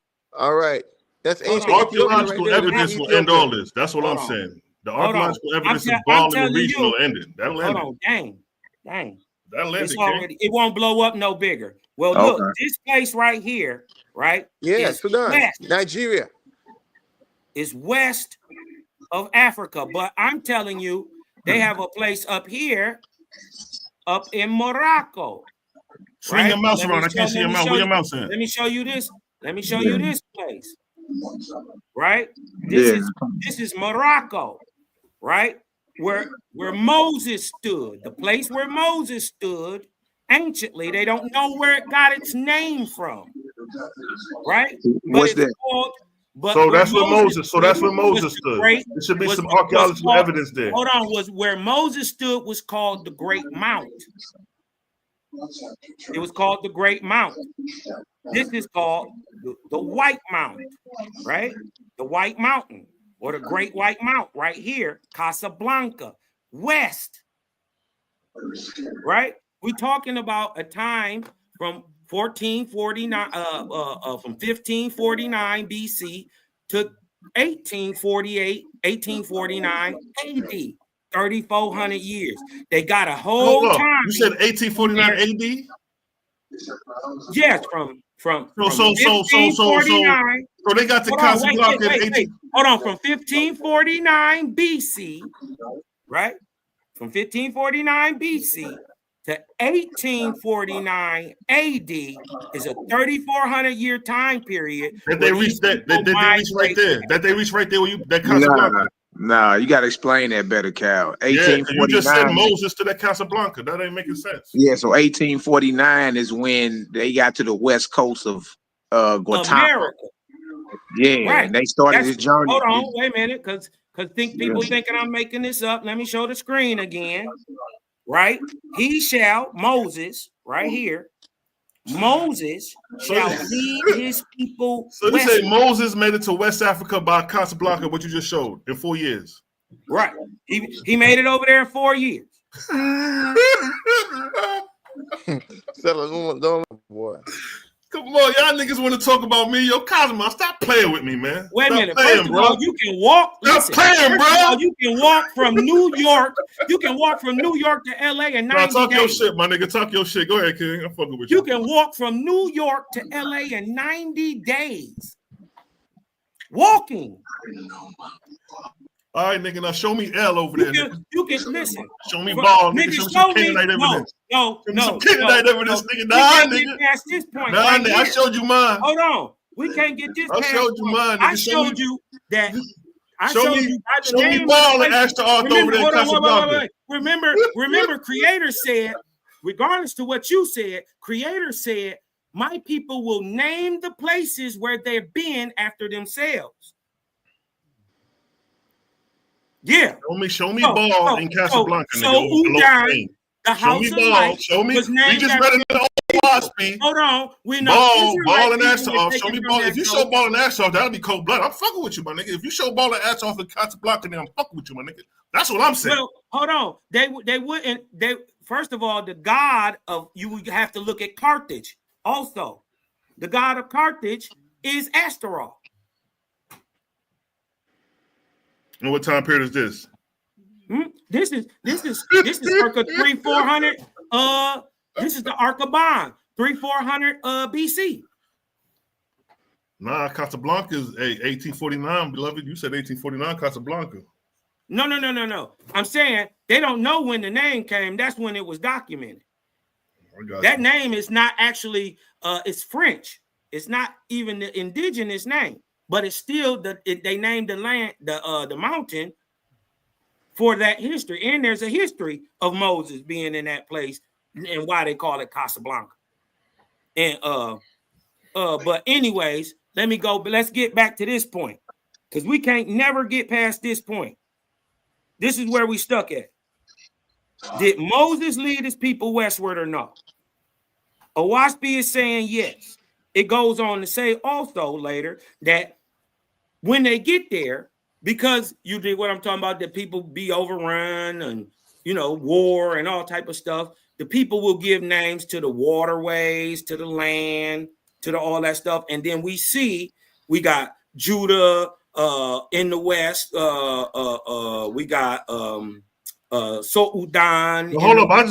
I got to kill her. That's like, well, if that's the case, in the Bible, when it says, when God told Abraham, your seed shall spend 400 years in slavery, nigga, his seed was Isaac, his seed was Jacob. Them niggas ain't spent no 400 years in slavery. But God said his seed shall go into slavery for 400 years. That's objective. Well, I'm just throwing that out there. It just hit me right there. Shit, just had to interrupt and throw the jab in there real quick, that belly jab and shit. No, well, now let me move out the side. Let me move to the side and hit you with this jab in your mouth. Because first of all, from the time of Moses, right? From the time of Moses to Jacob. You still ain't proved L though, my nigga. So let's kill it back and forth. You ain't proved L. We've been pulling up the scripture in Oahspe. We mentioned the Canaanite women. My proof is that the Israelites went west. Because like I said, this is 3,400 years it's going to take. The mass migrate. It just didn't start right off the rip. That's what I'm saying. But you making that up. No, I'm not making that up. I'm going by what the evidence is showing. I'm showing you what the book says. How the journey transpired. So Moses didn't lead his people west, is what you saying. The descendants of Moses did go westward after 70 we're not talking That's about, what I'm saying. Talking about, that's what I'm saying. It says his heirs after him, after he died. His descendants. That's what I'm saying. Hey, look though, look. You both dancing. Did Moses lead the people? I'm giving. Go ahead, Moses. I mean, go ahead, O'Malley. Hey, see, like you saying no, but right there it say he did. Him and his heirs after him continued westward. Let me get it out real quick. That's what it's saying, right? And then to be honest, look, bro, you went and pulled that basis of the Ezra Bible. And it showed how Ashtaroth had a joint dominion with Baal. Then it gave a location. It says southwest. It gave a location. It says South and Western Arabia, which would be South and West Africa. No, that's not Southwest Africa. That'll be the regions, because you got to remember, back then, the maps, the Nile ran from based off the way the Nile. So North Africa would be considered South Africa. So that's South Africa would be considered where Cairo and Egypt. Okay, so you saying that? So that's really northeast as we know it. That's exactly what I'm saying. That's why the evidence is there. That's why hold up. That's why the evidence. Hold up. That's why the evidence is there historically. That's why the evidence. That's all Cal. I'm with you. All I'm saying is extract the archaeological evidence in the regions and the geographical locations. You ain't got no archaeological evidence of that shit during that time. Because if we keep on reading, we stop reading. Now go ahead, Melly. It depends on who you read. You know what I mean? But you do have a world-renowned archaeologist that's actually Jewish that denied he got a book out, Shlomo saying Invention of the Jewish People. Where he's an archaeologist and saying that, like, he's a Jewish archaeologist at that. Right. And he boldly saying that all that shit was concocted. Told you. Ain't none of that shit. If y'all look up Invention of the Jewish People by Shlomo saying. You know what I mean? And what makes it talking about. First of all, let's get the fact out of the way that it was the Reed Sea that was split and not the Red. right? Yeah. Would you agree with that? Would you agree with that, Sila? We know that. That's nothing new. Okay, where is the Reed Sea? You tell me. You said it's the Atlantic Ocean. What? No, you tell me. I'm saying it's the Atlantic. Where is it then? I'm going up. According to the name is Yom Suf, and according to a gang of archaeologists, it's right there next to Egypt. Mm-hmm. Right. They mistake the Sea of Reeds for what's called the Red Sea. Like it's not the Red Sea, it's the Sea of Reeds. The Sea of Reeds, right? Right. It's not the Red Sea, correct? No, it's not. Okay. Right. But they're close. But they're adjacent. They're relative to each other. They ain't far. They not Atlantic Ocean and they not Atlantic Ocean and Middle East far apart. I think that's a misnomer. For the simple fact is, the place that they're trying to call the Sea of Reeds is also the same exact place as the brooks of Arnon. The fords of Arnon. No. And they see that's what Sila was saying earlier about the chariot wheels covered in coral reef. I'm about to pull that up right now. That's what I'm saying. All I'm saying is this: regardless, because remember, Oahspe said everything ain't accurate either. Facts produce shows like so there are chariot wheels in the Red Sea. Look at the evidence of the chariot wheels. Next to Egypt does not prove an Exodus. It's proven. Now here you go right here. Yeah. That's where they said the Exodus took place, right here. And then you know what would have to be on that side? They go right there. Look, they go right there. And they got the chariot wheels preserved in coral reef. They did the history on it. This is where the Exodus took place right here. It don't mean that it can't. It's next to Egypt. There will be tons of chariot wheels down there. But it's dated to the same time period. So if they pull what time period? They not dating it to 1500. They dating it to 1100. Forget about the dates. We talking about the evidence. That they use for these wheels. The geographical location and the evidence. It's not in the 1500s. Whatever the 18th or the 19th dynasty, one of those. That's the 1100s. That's 400 years after Moses and them. Oh, okay. See, and listen, people got to understand. This is what the brother was misunderstanding, and I was trying to let him know from the get-go. The fall of Egypt happened twice. There are two falls of Egypt, right? Two. Cal, you gotta go, look, but Cal, look. We see it westward. You got to show this South Carolina stuff, bro. And that Casablanca, that ain't convincing enough. Like you got to show. All right. See, let me tell you something. It's a statement. It's a statement. It's a statement. Because this shit, you got to be strategic. It's a statement. It's not what you know, it's but what you can prove. It's okay. Now we read in the Oahspe it said they went westward. Objectively, yeah, you're right. What I'm saying is that same thing happened, but not exactly when it happened. Right there with Moses.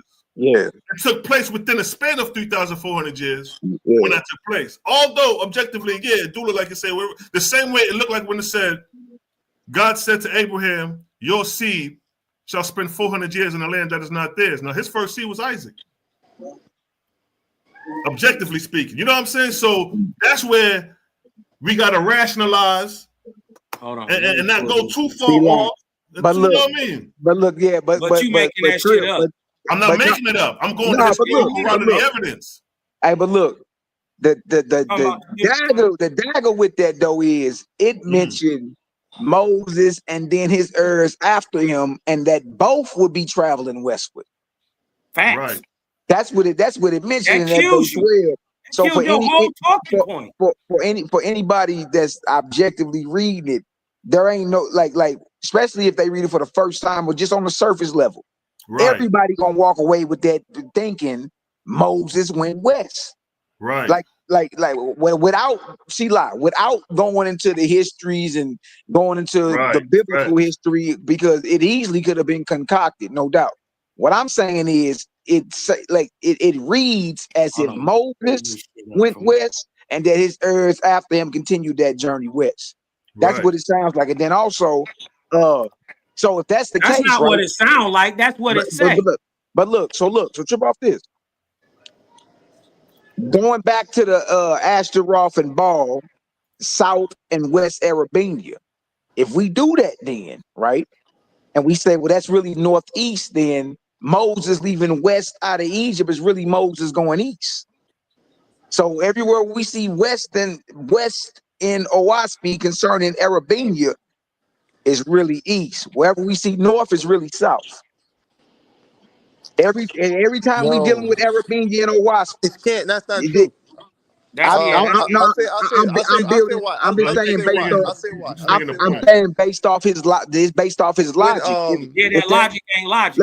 Let me finish. I'm mute up. I'm mute up real quick. Yeah. The logic that when we read about Ashtaroth and had a joint dominion with Baal over South and Western Arabia, we all read that objectively, right? Now, if we go back, if we use the logic that in the ancient times the Nile reversed, so whichever way the Nile flowed, right? So really, southwest means northeast. That's the logic, right?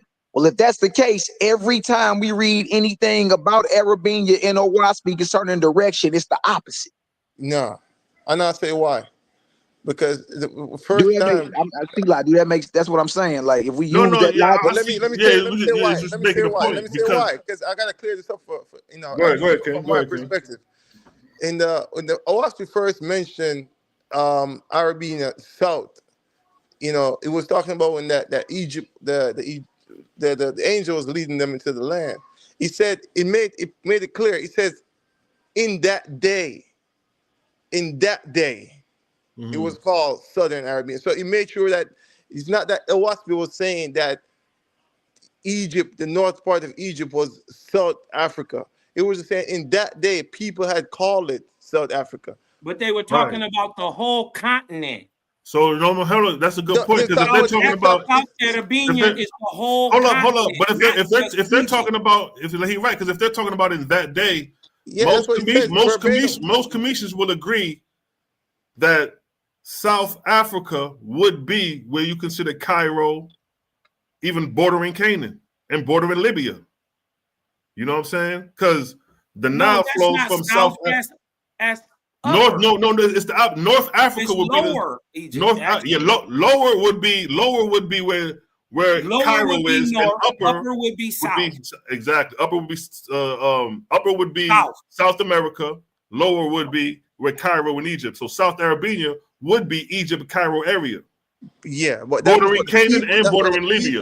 That's what the people at the time call it, but that's not what Oahspe is calling. Oahspe is letting you know that the people call that region at the time Southern Arabia. But when Oahspe mentions Western Arabia, it's mentioned it in our context, how we know it in today's time. That's why it's made the claim in that day. Where are you talking about? Where are you talking about? He's basically saying that He's basically saying West Arabia is West Africa. That's basically what he's saying. I don't care what he's saying. He wrong. I'm saying he's saying that. I'm saying Oahspe says. So what's hold up. Hold on. God damn. All right, go ahead, Cosmo. Go ahead. Go ahead, Cos. Go ahead. Cal, you just said.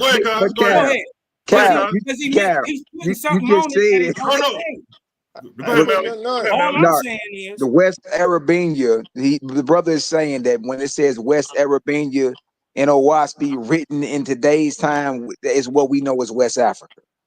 Yes, because it made the claim. That's why else would it say in that when you first mentioned? He's agreeing with you, Cosmo. No, he's not. Go ahead. So it's not West Africa. What is? Go ahead, Cosmo. It's on you. Yeah, man. Y'all done? I mean, I'm saying. Go ahead, Ken. You got it. You got the floor, brother. All right. Now, I wanted to show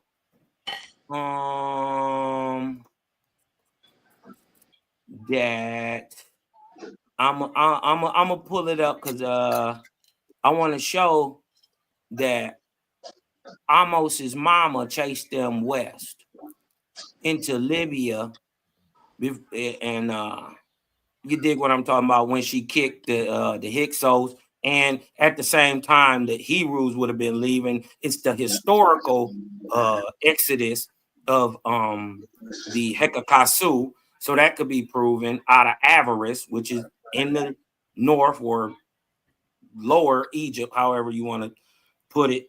You know what I'm saying? But I want to show her name. I got this somewhere. I want to show her because she chases she overthrows Sobek Nefru and chases you the brought that up Hyksos before. out of Avarice, but they end up chasing them into what is today Libya. Right, which would be west. West. Yeah, that would be west. Well, hold up though. Yo, Hold up. You just said the real Jews, the real ones, went westward, but you just said the Hyksos. So are these the strangers going west? Who are these? Are these the same? That is Is this a mixed multitude? I should say. This is the Hyksos. It's a mixed multitude then. There would have been Israelites and a bunch of different people that went with them. Just like left with the Israelites. Right. They go west. Hold on. They end up being called Hyksos, Sashu. You dig what I'm talking about? I believe these Sashu are the people who go to the Levant, right? You go east and northeast, right? These are your Hyksos, right?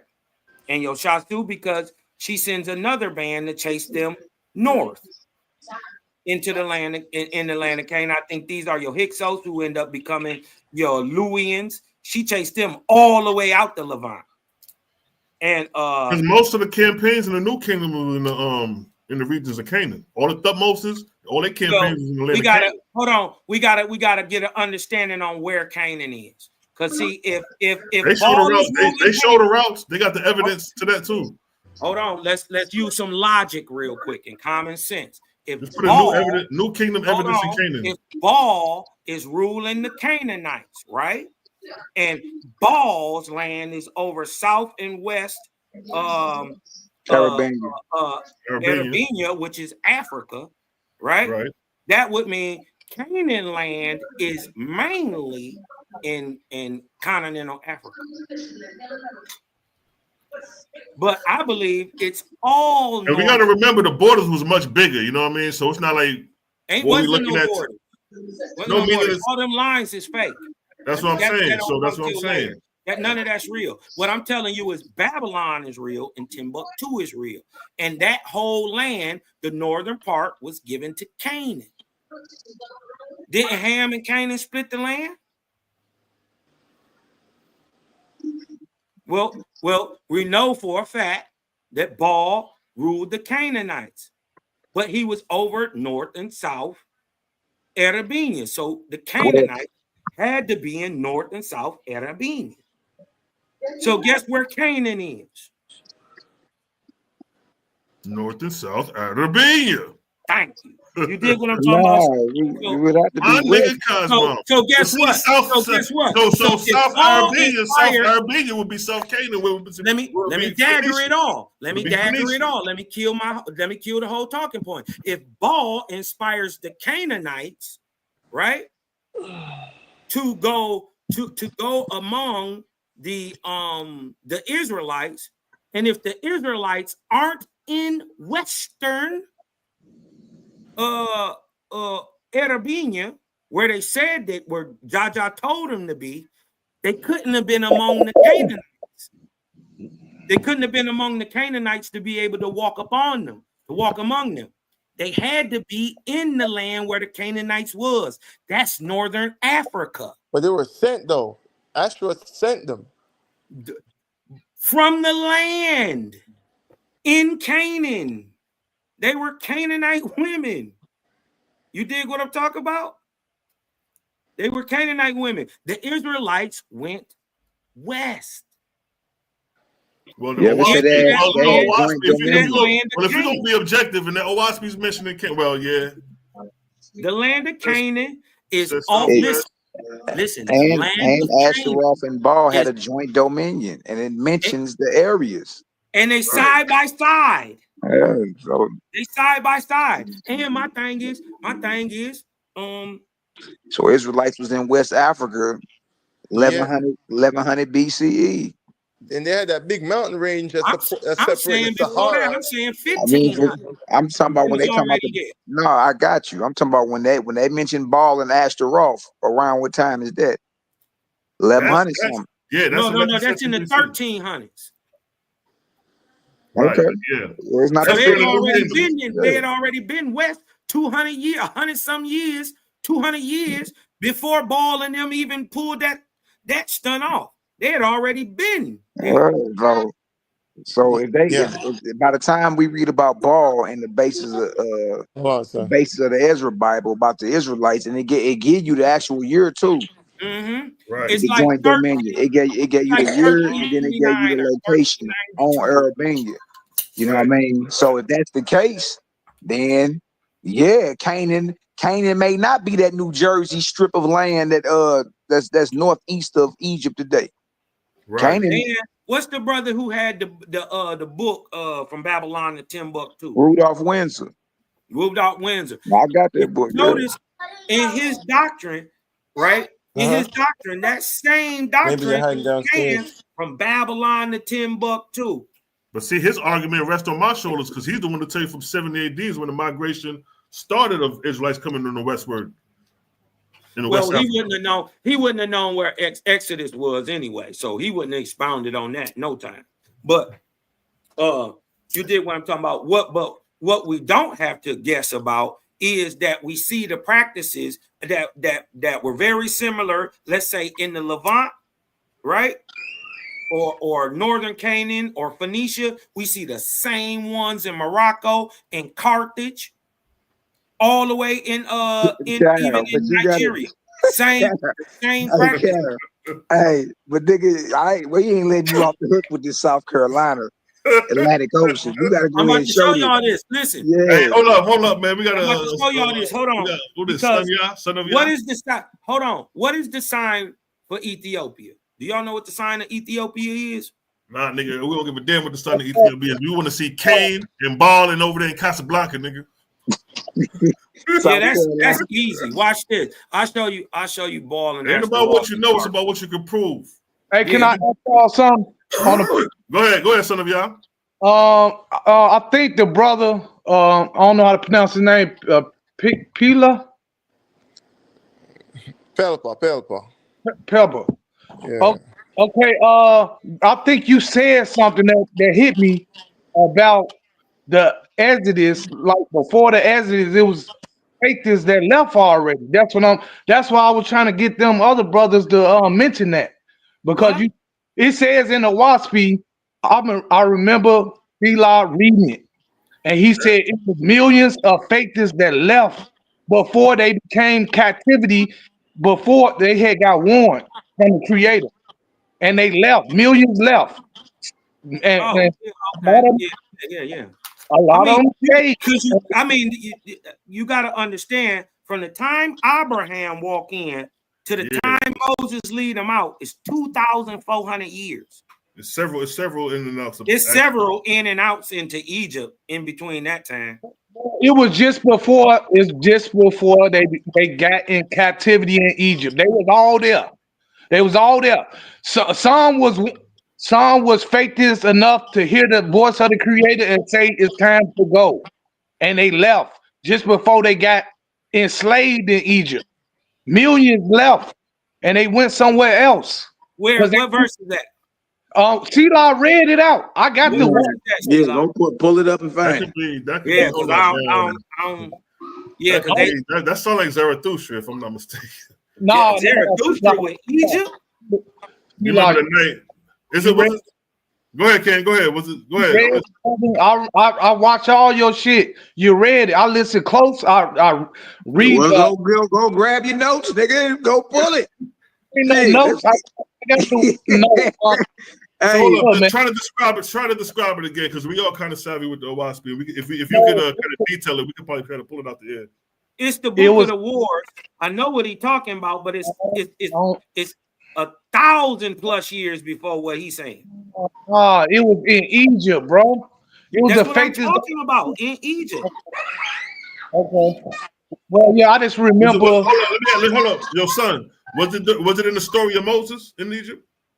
I believe so, yeah, because you were saying that they left, millions of faithers left. They heard and got warned by the creator angels just before the Moses faithers got into slavery there. All of them was there. But some was hard-headed and stayed, and millions left. He conflating two different times. He conflating the times of the wars with Anu Hassad. And he talk about 20. It's a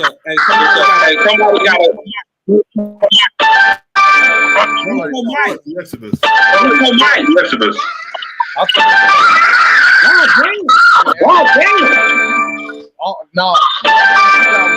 He was reading Exodus. Bro, mute your mic. My fault. Sorry. God damn. Anyways, like I was saying, it sounded like in one breath that it was the night before the Exodus when they was leaving out the numbers. In one breath, it kind of brings me back to that. No, but it would be good if he had a chapter and verse. He talking about when many of the people was inspired because of droughts and all that stuff to migrate back into or out of Egypt. You dig what I'm talking about? Around 2200 BC or the Sumerian the wars that they were having. I'm gonna look into it because I remember C-Law reading it, bro. Cosmo, I remember him reading it. I'm not arguing. Listen, bro, listen, just chill out, cuz. I'm trying to tell you wrong. You misunderstanding something. And it happens thousands of years before, not right by the Exodus. This is what I'm trying to explain to you, cuz. You did what I'm talking about. I'm not trying to say Selah didn't read it or whatever. I'm saying you misheard it and mistook what he read. Now, there are multiple times in the 2,400 years, right, that the people go in and out of the land that's called Egypt. You dig what I'm talking about? They go in it before it was even called Egypt. We talking about faithists. I'm talking about faithists too, bro. Okay, you gotta be more specific because people. Listen, I just told you there was a time around 2200 where the 5th to 6th dynasty and an intermediate period was happening. But Cosmo, he ain't speaking from that perspective. He just and then hold on. I'm telling him from the book. I don't know what he's talking about. Hold up. Son of Yah. Did it mention faithists in the joint? Because I can look it up in the index. Absolutely, Selah. Absolutely. It's the faithists in the passage. Because if I look up faithists in the index, it could probably reference it. You know what I'm saying? Talking. Y'all can do whatever y'all want to do. I'm gonna just tell you what's in the book and what he's talking about. There's a time around 2200 archaeology where they were going into war. It's the time Anu Hassad goes into hell. That is the time of the 5th to 6th dynasty switch over. I'm talking. Well, see, there's one in the. I know one. He was saying that the faithists left just before they got. Go ahead. He got it, then. That's all. I'm gonna fall back since y'all know. No. I'm saying, Selah, he a master at this shit. No, we just trying to reference it down to where we can find a verse. I'm just trying to figure it out too. So what I'm saying, Cosmo, I don't know what y'all talking about. Then. So if it ain't in no Oahspe, I don't know what you're talking about. Yeah, that's what I'm saying. So you spewing out time period of histories. We trying to find and narrow it down to the scripture where it could be at. So I'm looking for faithists in the index. I'm telling you, it's in the Ark of Bond. I mean, it's in the right. It's in the Book of the War. So what I'm saying is that if you got key words, you can find it in the index, and it can lead you to where the Ark of Bond is. I'm gonna check into it because I want to read that part anyway. Because all you gotta do is look up in the 700th year of Darius. Just start right there to bring you into the Ark of Bond. Start going down from there. You're gonna see the people going in and out of the land because of all type of shit. Then right after that, Osiris is the very first person to call Adam. To write the word Adam, called the very first man Adam. No, it's in the same time. I ain't talking about all that. I don't think, cause I'm telling you that's what you're talking about. You just don't know that's what you're talking about. Well, maybe T-Law was paraphrasing when he was saying that, but he was reading it. He was reading it. I remember it clear. Bro, I'm telling you, it's multiple times in the book where the people go in and out of Egypt.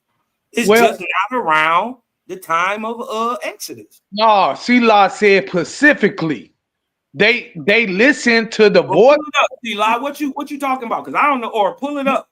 Yeah, that's what I'm saying. I was trying to see. I ain't trying to go against you, Cosmo. I'm just saying it's not about me. I'm just saying what's in the book, bro. I'm not in my feelings. I don't do that.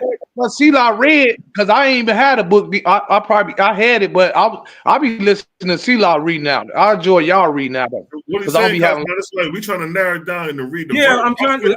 I understand. I understand you say you know what you know, but I'm talking about specifically catching the chapter and verse. Do you know what he's talking about? That's what we're trying to get to. Okay, well, I don't know what he's talking about. What are you? He says C-Law read it. It got to be an Oahspe. Pull it up. That's what he's trying to. You know what I mean? Look, he ain't familiar with the verse, so he's trying to go by. Okay, do the you little know he may know. So he's throwing catchwords out there that I could probably catch and maybe try to draw it down to where the verse could possibly be. You were saying, you know what he's talking about, C-Law? About that's what we're trying to figure right out. Before Exodus. That's what we're trying to figure out. Yeah, I never heard of an Exodus right before Exodus. It's in Exodus. It was 2 Exodus. It was millions of faiths leaving, not coming back in, going back out. Okay, you know what, Cosmo? He could be referencing Thutmose. When Thutmose drove out the Shepherd Kings. Listen, this is what I told you. Yeah, I know. That's what I'm saying. But he just when he just mentioned the Exodus, now that's coming back to what now that's in the story of Thutmose. Millions of them niggas. All right, let's get it. That's in the story of Thutmose. The Hyksos too. Yeah, probably. Be the Hyksos. I'm gonna pull up the verse. What I'm trying to tell him. These is they 1,000 years apart. Them stories that he talking about Exodus to Thothmose. But what? I mean, but wasn't that Exodus though? Because they were saying that they left. I mean, C-Law was saying that they left because they heard the voice of the Creator saying leave because they finna get ready to enslave y'all. And then the other people that left, they went into slavery. That's the story of that's the story of Moses right there. Yeah, right. Different shit. That's the story of Moses right there. I can pull it up. Yeah, the verse. No offense, fam. I know how I can get. You know what I mean? No, it's a lot. It's a voluminous book. So sometimes it could get conflated with. Sometimes. Yeah. That's why the more specific we could get, then we could like. All right. Right. You know what I'm talking about now, right? Yeah, I'm about to go to the verse, see if I can pull it up real quick. Yeah, he killed a bunch of them niggas, but they was warm with that nigga too. They was fighting him. The Hyksos was the Israelites got the fuck on. That's what I thought, brother. Plummer, what was talking about? You know what I'm saying? Because it was 2 Exodus. A lot of people don't know that it was 2 Exodus. Yeah. Millions just before they got enslaved by the Pharaoh in Moses' time. Well, okay, if it was 2, well, then if it was 2 Exoduses, then C-Law, when they went, if you believe C-Law, what he's saying, that they went east out of there, then they went back, and when they went back into Egypt, across Egypt to go west, that would have been the 3rd Exodus. No, right? They ain't go back in there, bro. Come on. No, man. C-Law didn't Hold up. Yo, Malachi, you still there? I think fuck with y'all niggas. I done stumble across some shit. What up? You still there, Mally? No, he ain't there. What up, though? All right, check this out. Yeah. I think I may have cut y'all niggas without even knowing in this shit. Don't with me. All right, check this. Watch this, man. I'm looking for the verse the brother talk about, and I stumble across this shit. Where we at? The Archabon chapter. Chapter 18. Chapter 18, verse 18, nigga. Yeah, nigga. Y'all want to fuck with Sila Shalom? I love y'all niggas, though. I love y'all niggas, though. You know what I mean? The calm before the storm, my nigga. This the calm before the storm. This the knockout blow that I'm about to show you, beloved. 18, verse 18. This the death blow right here. Hold on. Oh, this the book of the Alkeban, ain't it? Oh, how the fuck I get the book of Escrow? Damn, where the Alkeban at? Oh, right there. No? Damn. Oh. 18. Y'all niggas still there? Am I showing my screen? Hold on. Yeah, we are. Okay, yeah, nigga. Yeah, niggas. This the death blow. You know what I mean? I told y'all niggas.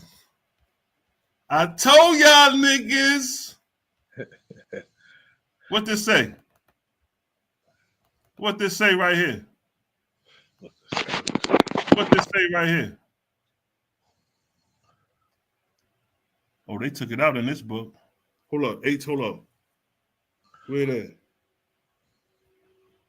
1818. All right. Where it says right here, from all different regions of Egypt, they went forth towards Sokof westward. Now look at this. Watch this. I say westward right here, right? Now look. Fuck y'all niggas talking about. Watch this. Watch this, nigga. Watch this. This is in the Oahspe. This the real book, right? Where there? Where my finger at? You see what oh shit. You see where my finger at? What you do see we my finger at? No, what do we say? We can't hardly see it.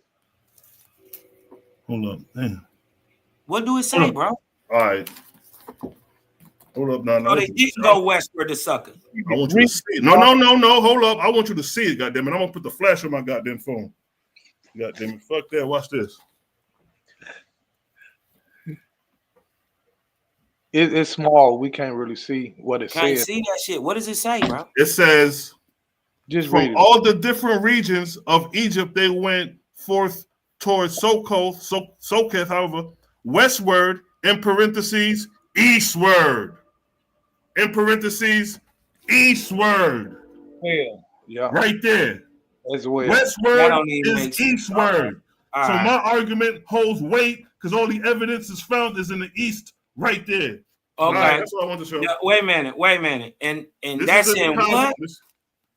You know what? Hold up, man. Let me take a picture of that shit. That's the 1882. No, we ain't doing none of that, nigga. I'm just saying. No, I'm fucking with you. That's the blue. That's the blue you dust dig jacket. what I'm talking about? Because that's the blue dust jacket. Now because nigga. westward. That should say westward is eastward. Plain as day, right there. I don't know. We can't go with nigga. Why is it? Hold up. What time point was that when they was doing what? That's the Exodus. That's the Exodus, and they said Shakaweth is westward in parentheses eastward. Both. To this shit I'm about to take if I can upload this. Hold up, man. Put y'all back on the screen, man. That's what the brother was saying. Brother P said they went Europe, they went west. He said the same thing, didn't he? That's a different time. That's a different time period he was talking about, though. Time. Yeah, that's a different time. What we talking about is the shit they don't know nothing about. Yeah, hold up. There we go. Hello, you goddamn. I'm gonna read the whole Oahspe book one day. No, nigga, I'm about to email y'all niggas. I'm gonna email and upload this shit. But no. I was actually looking for what the brother was talking about as far as them leaving Egypt nights or like the night of the Exodus, but before sunrise. Yeah, it was. You were saying, see, like I wish I could pull that video up you had, or I can remember the video. But you were saying that because you was talking about Egypt and everything, and you was talking about it was millions. You was reading out of the Oahspe. You said it was millions of fake that listened to the voice of the Creator and left before they got in captivity, and then they end up being a slave. And then it came with Moses redeemed them. You know what I'm saying?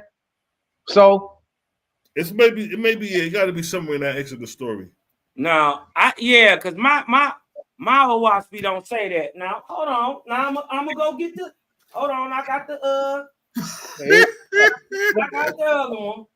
Now you didn't talk about. I got the other one. I got the older version. Hold on. Damn, every time I email this shit. Because hold on, if y'all look at my screen right here, it say from all the different regions of Egypt, they went forth toward Succoth westward, and then it was in what's in commas. No, right. Succoth. Now in parentheses in this one I got. It says yours says eastward, right? It says eastward. This is before the blue letter. Mine says, hold on. It just doesn't have the parentheses. That's all. Mine says westward, and it does have parentheses. But what's in parentheses? It says of Succoth. No, mine says eastward. Westward of Succoth.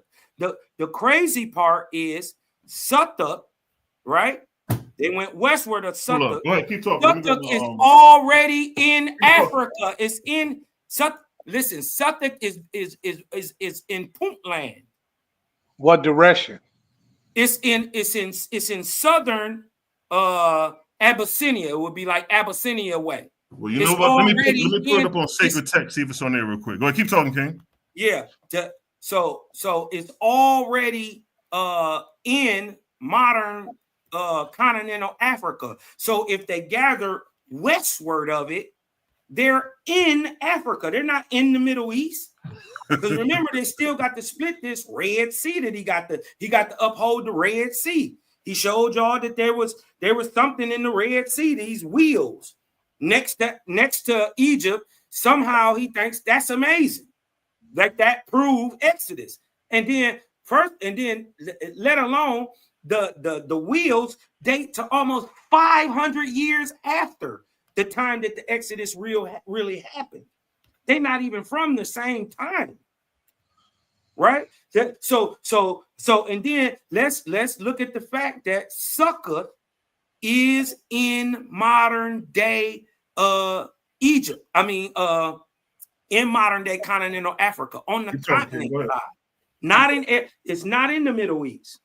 So if they went from all different regions of Egypt, they went forth toward Succoth, westward of Succoth. And the heads, what does it say? And the heads, dang, my thing is messing up. Damn, man. My thing is messing up a little bit. Okay. Let me go back. All right. Let me go back up here to my dog Moses. Let me pull this up real quick on here and see if this that snapshot on my phone and shit.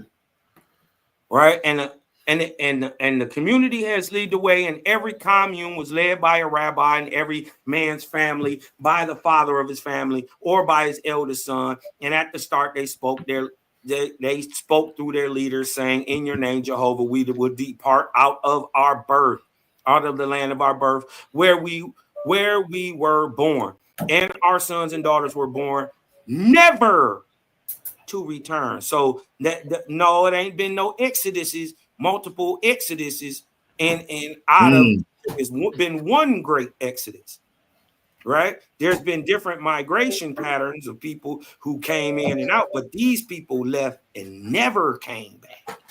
Right. So you dig what I'm saying? And it said, "Neither shall Egypt prosper again till you have subdued the whole earth to you." Right? And then we don't even we start to see Egypt get doesn't really get popping, or even they don't even find the pyramid till the Cosmine era. Say it again. I said we don't see Egypt get the popping again, really, to the Cosmine era. You dig what I'm saying? It's not till Champollion, 1826, and all that stuff. Right. Facts. You know what I'm saying? So it's not till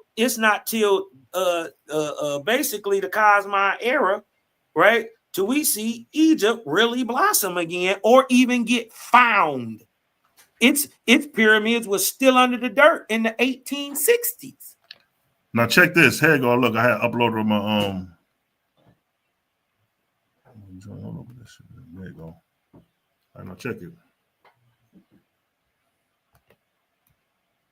Now right here it says, and at the time of sunrise, everyone started from all the different regions of Egypt. They went forth westward, Sukkoth. They went towards Sukkoth westward, in parentheses eastward. And look, they even got the question marks. So they in cahoots. No, they don't know what it is. Right. But I'm just showing you. It's saying westward in there. But that's a editor's note. We got that doesn't mean is 100%. It is true. Not though. Yeah, you're right. But that don't mean it's 100% true. Especially, hold on, it can't be 100% true when they're questioning it. That's what I'm saying. It's got a question mark after eastward. See, why they say that is because they was trying to line it up with Bible. See, they know that. See, it's not even the Bible. It's more like the evidence. But like you say, though, Bradley got that book about them Jews inventing the whole shit. Yeah, this is what I'm saying. They're trying to write themselves into a history that ain't theirs. Remember, the real Israelites did everything opposite of what that book says they did. Big facts. So if the Jews of them people in that land over there in the east sacrificed their children, the real Israelites didn't. Mm-hmm. If those people over there had a book that they praised Lord and God through, the real Israelites didn't. If the Jews had a Levitican priesthood, real Israelites would have never needed a priesthood. What would you have them for? You could literally, as a born Israelite, I could go into the Holy of Holies without a rabbi. As a born, remember the Essayans, the flock that Yahshua came from, 1st century or before Common Era. You got the Essayans. Yeah, we got to revisit all this if that's the case. Man, I'm a fan. I'm gonna do my research and find that video and the story when they was talking about millions. Yeah, it'll be way easier if you could find a chapter and verse, and then we could just elaborate from there. Because, like Cosmo was saying, it's an Exodus during the time of the 23rd arc cycle, during the basically the rise of Kemet. Right. The old kingdom and shit like that. That's probably what you was reading. You know what I'm saying? Because that's what I was going to fetch before I came across that. I was going to fetch when Thugman. Matter of fact, let me pull it. This is what Cosmo was talking about, basically. Pull it up. This is what Cosmo was talking about. Damn, which all right, hold up. Book of the Wars. This is what the God was talking about right here. Let me go to 41. But that's still a bit considered as an Exodus, though, wouldn't it? Yeah, you're right. Because Exodus just mean expulsion, like you just leaving the land. Exactly, and they was Israelites with the whole group. All right, so you know what? Let me pull up the verse because you basically talking. You like Cosmo was saying, it's kind of conflating because you mixing the Exodus when they was told to leave out early in the morning. Yeah, with the Exodus with the Thutma time, because it did say, I think it did say in parentheses with Abraham. I think it said faith is actually. Let me see if I can pull it up. Hold up. Yeah, you read it. It's two different times. They're 1,000 years apart, bro. Yeah, but they still in the same place, and they the same people. They the same people from the biblical. Okay, so what he's saying, so what you basically saying is that the people that got expelled out. The descendancy of those people are the same people that got expelled out later on in Egypt with Moses. Exactly. But you didn't say the first one got expelled. They left because they listened to the voice of the Creator. See, that's the I don't. But see, yeah, that was the Exodus. That's when the angels That's telling where it's Moses. throwing me off at. No, you said no. They was obedient and they left because they was warned. Like, just read the. Okay. So you saying it's something else? It's not that. Yeah, no. You said that they was listening. They listened to the voice of the Creator that warned them to leave. Still consider if they the same people. It's just some left, millions as millions stay. It's still an exodus. Well, you got to understand. Many of the people who was kicked out at that time would have been called Hyksos. But you said kicked out. See, it ain't a kicked out. It's a leave. No, they got kicked out. Okay, well, they got kicked out by Thutmose. You didn't want to talk about he warred against them. They warred back and they lost. All right, so Cosmo, I'm gonna pull up the verse. You read it real quick. Here's what. All right, so here's the first Exodus that we think you're referencing. Okay. All right, so we're gonna pull it up real quick. Because you remember, Oahspe is a large book to cover, so some things can get conflated. You know what I mean? Right. Depending on how it's expressed. But we know the book, like Cosmo, me, and other brothers. We know. So if you could fine tune it more as far as a verse, then we'll be like, all right, boom, boom, boom, boom. We'll be up all upon it. Well, right, they said he killed about 300,000 of them or something. Or... Yeah, it's the Book of Wars, chapter 49. Right here. All right, go ahead, King. Go ahead. Thophma. I'll just start at one. Osiris then instructed King Thophma, who is Khufu, right? So we know where we at. We in between 2625 and 2525 because Thophma died on his 100th birthday, right? So we know where we at. We 2625 to 2525, right? So we roughly about 2575 right here. Osiris then instructed King Thophma to drive out of the land of Egypt all the faithists who could not be made slaves of, especially the shepherd kings, because they was fighting back. Oh, my bad. All right, go ahead. No, Thophma impressed an army. Hey, hold on. Go back to that last part though. That's a key point right there. That's key right here. Go ahead. Well, we said Thophma and Osiris, the false, instructed King Thophma to drive out of the land of Egypt. This is not an exodus, right? He drove them out of the land of Egypt. All the faithists who could not be made slaves of. So there was some that they couldn't make slaves of, and they drove them out.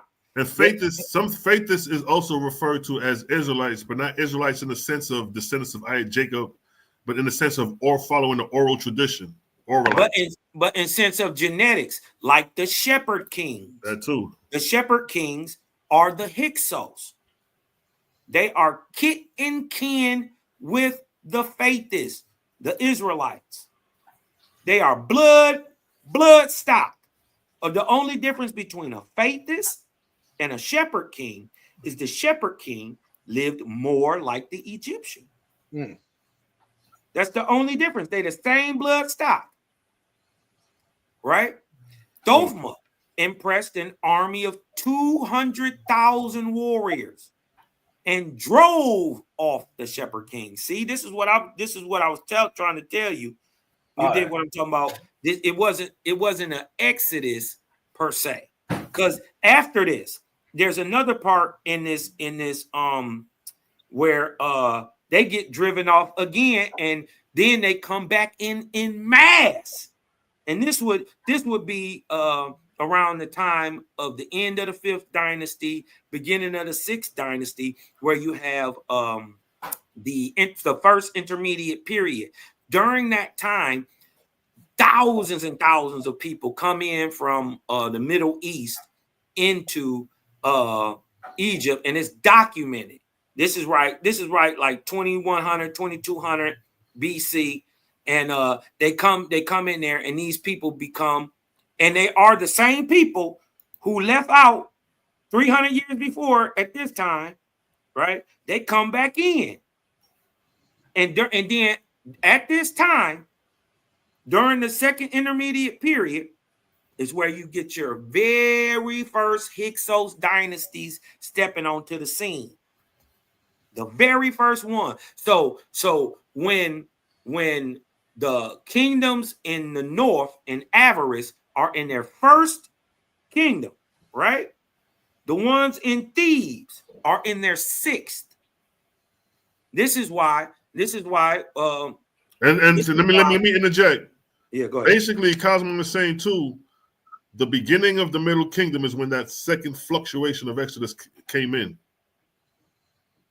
Right. Around 2000 BC, 1900 BC. That's the second fluctuation after the one we're reading here.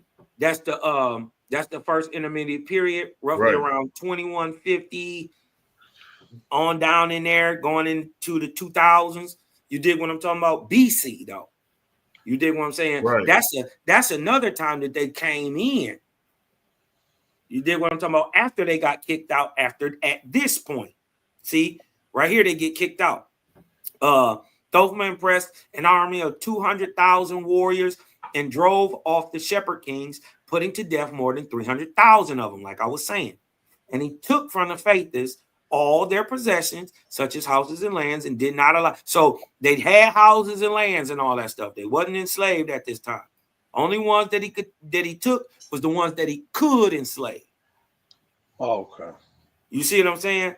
Right. Hold on, do I need to scroll down? I'm tripping. And did not allow them to hold any mortal thing in possession, neither permitting them to till the soil except as servants, nor to engage in any other labor except as servants.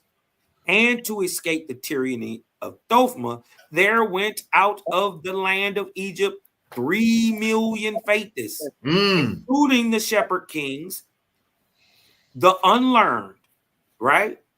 So the difference between the faithists and the shepherd king is deed, how they acted, character, nature, what they knew, right? That's the only difference. They're the same blood stock, the faithists and the shepherd king, same people. And in regard to the faithists who remained in the land of Egypt, Osiris through King Thothma made the following laws, which are called the Sun Laws, right? And basically he was doing the Israelites bad for these couple hundred years, and so I think it was kind of like a reprieve. You dig what I'm talking about, to the Israelites when the Hyksos came and start dominating in the north. You dig what I'm talking about? Because we see the Israelites up under them, they ain't even tripping. They was under Moses and them daddy, son Seret, and you dig what I'm talking about? Amenemhat third and all them going all the way back 200 plus years. You dig what I'm talking about? They was even under it. They came out of slavery with Jacob. That would have been around the 1800s, and then went back into slavery from about 1900s, and then they went back into slavery from about 1750 to about 1550.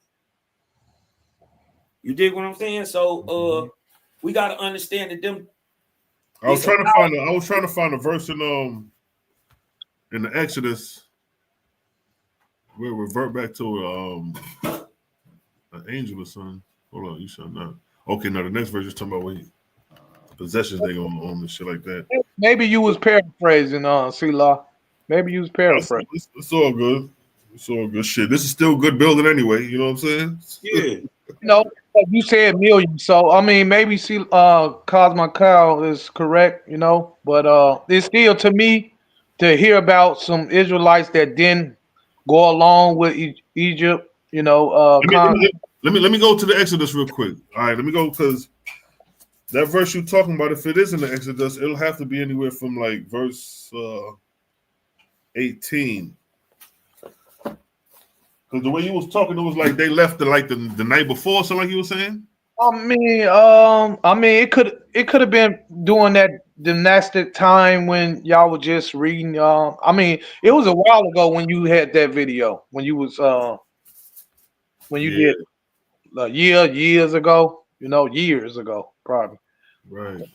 Yeah, But, I knew what you was talking about. Right. That's why I said. That's why I knew exactly what you was talking about when you said it, because you was saying a second Exodus. Because let me tell you how I knew that. How I knew exactly what you was talking about. Because at the time when I read it, the first thing I thought, I was like, "Damn, is this a Exodus before the Exodus?" And then I kept reading. That's how I knew. That's how I knew exactly what you were talking about. but no, this hear me out. Isn't that kind of like because they rebelled against the Pharaoh and didn't want to accept their gods or nothing. But even though they was so-called Estal, it means like shit. We don't care because we serving the Creator. We not finna serve and do what y'all do. We leave. We'll leave. They didn't fight to stay there, so they left. Well, some of them did fight. This is what we finding out. Some of the people, they couldn't be made slaves. Right. What talk about. You did remember the Faithists wasn't gonna fight. Right. They was either gonna run or they just got caught up in it. Yeah. You did what I'm talking about. The Faithists wasn't gonna never fight. You did what I'm talking about. So, but you had a stock of Faithists. You did what I'm talking about, who are called the Hyksos, who would whoop some ass. Yeah. But you know what? My concept. Your cousins too. This is what they don't want to. This is what they don't want you to know, that you ruled in Egypt too. This is what they hiding, right? That you ruled in Egypt too, and that it was set up by niggas who is more akin to your genetic stock than it is the Hamitic Africans. Let's just be real. Yeah. Hey, Cosmo. This is what they hiding. Hey, I always thought that. All right, here you go right here. Here you go. Read that. Is that it? Well, that's what I just read. We just read that. After the fake, there's not many. Because this is you was talking about. Not many of them slept or something like that too. Like, go ahead.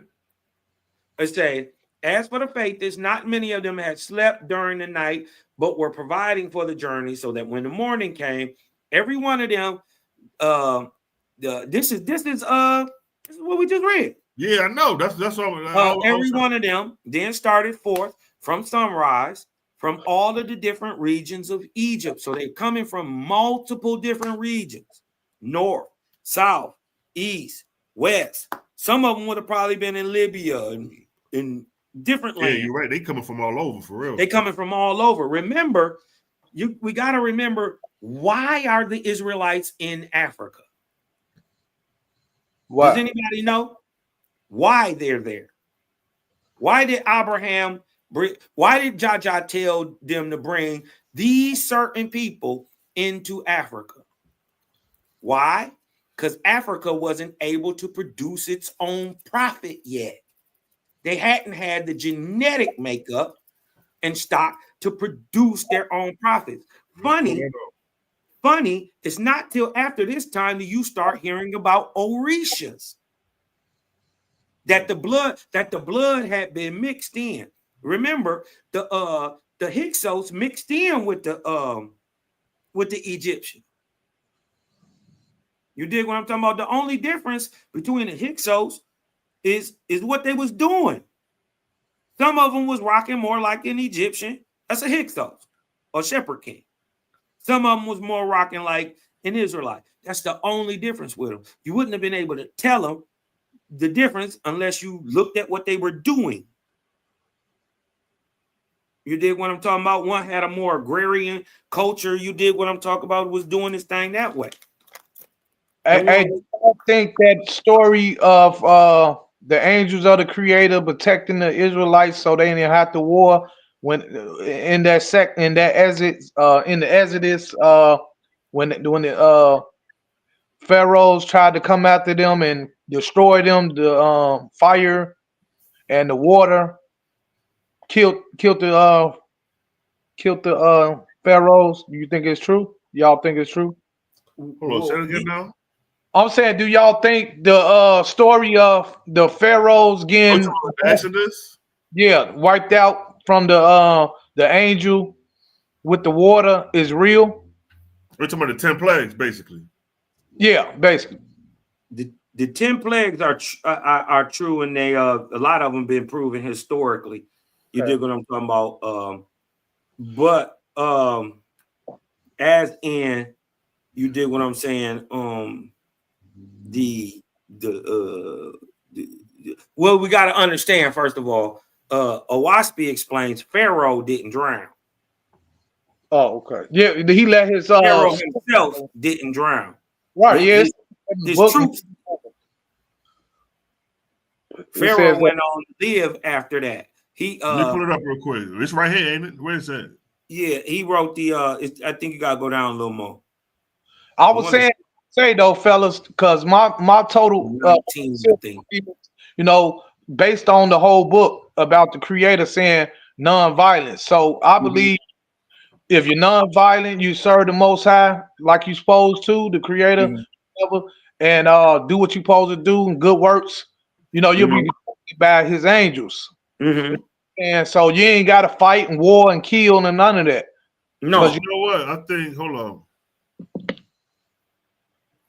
I think it's in 19. I think, hold on. It said here the Pharaoh, but the Pharaohs, okay, yeah. That's the army. The Pharaohs. Yeah, the army, because so not a Pharaoh, because I remember that. Yeah, you know, it's down here. Pharaoh first of all, he's the very first person to take on the title Pharaoh. Almost. You dig what I'm talking about? Wasn't no pharaohs before almost. Everybody else was a king. Even King Amenemhat wasn't a pharaoh. Okay. In fact, the almost comes in and becomes the very first vicegerent or a pharaoh. You dig what I'm talking about, to the gods. You dig what I'm talking about, under, and then he kicks out Amen and accepts Aten and Amen-Re, who is bald.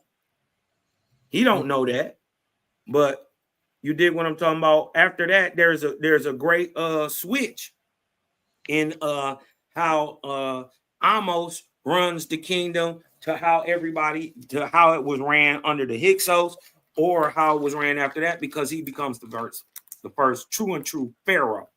All right, here you go, King. Start from here. Hold on.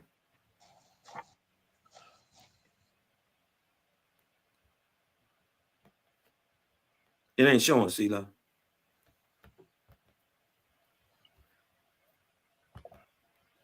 See, they don't know we butt heads. We don't rock with everything each other saying. You dig what I'm talking about? But we got the book as a template. You dig what I'm talking about? So we don't get into the ego. You dig what I'm saying? We ain't got to get into the ego, because what we can't never do is switch what the word is saying. Let's create a gang, sharpen iron. No, what they don't understand is we're not iron sharpening iron. We're diamond sharpening diamonds, and nothing else can sharpen a diamond but a diamond. Goddamn right, nigga. Go ahead though, read that. This is what you was talking about as far as the Pharaoh returning back. That, because, you know, according to the Bible, the Pharaoh died in the Exodus, but it was the army. Go ahead. You know, in the movie, he lived though. What? You talking about the recent Exodus movie they made, the last one? With the guy, the famous actor guy, the last one. You said the last one? The Ten Commandments, not the newer version. Oh, talking about the original Ten Commandments with Charles. What's the nigga name? Charleston Heston. Or whatever. Yeah, Charleston Heston. Yeah. He went back. Pharaoh survived. All his soldiers died though, majority. So hold on, damn, okay. Movie. That's in the movie though.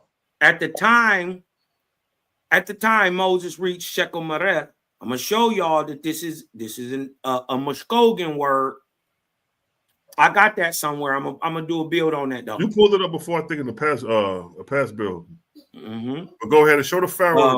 At the time, Moses reached Shechem Mareth. He was 44 years old by the Hebrew calendar. He left when he was 40, y'all. 1553. This is 1549. He's 44 years old. This is how we know he was born in 1593 BC. In the sixth year of his adopted father's reign, who then goes on to rule 40 years. right? You got to have that for the father of Moses, right? The adopted father of Moses must rule 40 plus years in a row after he gets Moses. That's not to the 12th dynasty of the Hyksos, which runs concurrently with the 18th dynasty of the Theban in the south, or what they call Upper. Right now, but he was 44 years old by real years, solar years, but by the Egyptian calendar he was 88. So that show you that Egyptian calendar had a 6-month year. Not only that, that's the year they got him in the Bible. Yep. And then they remember during this time at 40, Moses supposedly runs to Midian because he killed the nigga. Right? So 40 years he went running. Nobody explains why he comes back with a murder charge over his head. You did what I'm talking about, and how he was able to go see Pharaoh 100 different times and talk about all this shit with a murder rap over his head. Nobody explains. 16, though. Verse 16 is it. As for Pharaoh and those of his hosts who were not destroyed in the sea, they returned home to their places. And not long after that, Pharaoh banished God Osiris from the earth, declaring himself savior or vicegerent of the Holy Ghost, also known as Pharaoh, the viceroy. So that's what the Cosmo was just talking about when you were talking about almost the first as the vicegerent. It's referencing this time right here. Nigga banished. So that was it for Osiris. See, sometimes Oahspe got markers and dates when some of these false gods fall. It's marked in history. It's actually marked in historical time periods. And then you'll see a whole change and shift in the people and who the God that they worship. And we seeing at the same time in the the 18th dynasty or the New Kingdom period, Amos brings in a whole new God and stop worshiping Osiris and start worshiping Amen. Exactly. What your return is. That's proven. That's ball. That's right. So you want to read this verse? Oh, wait.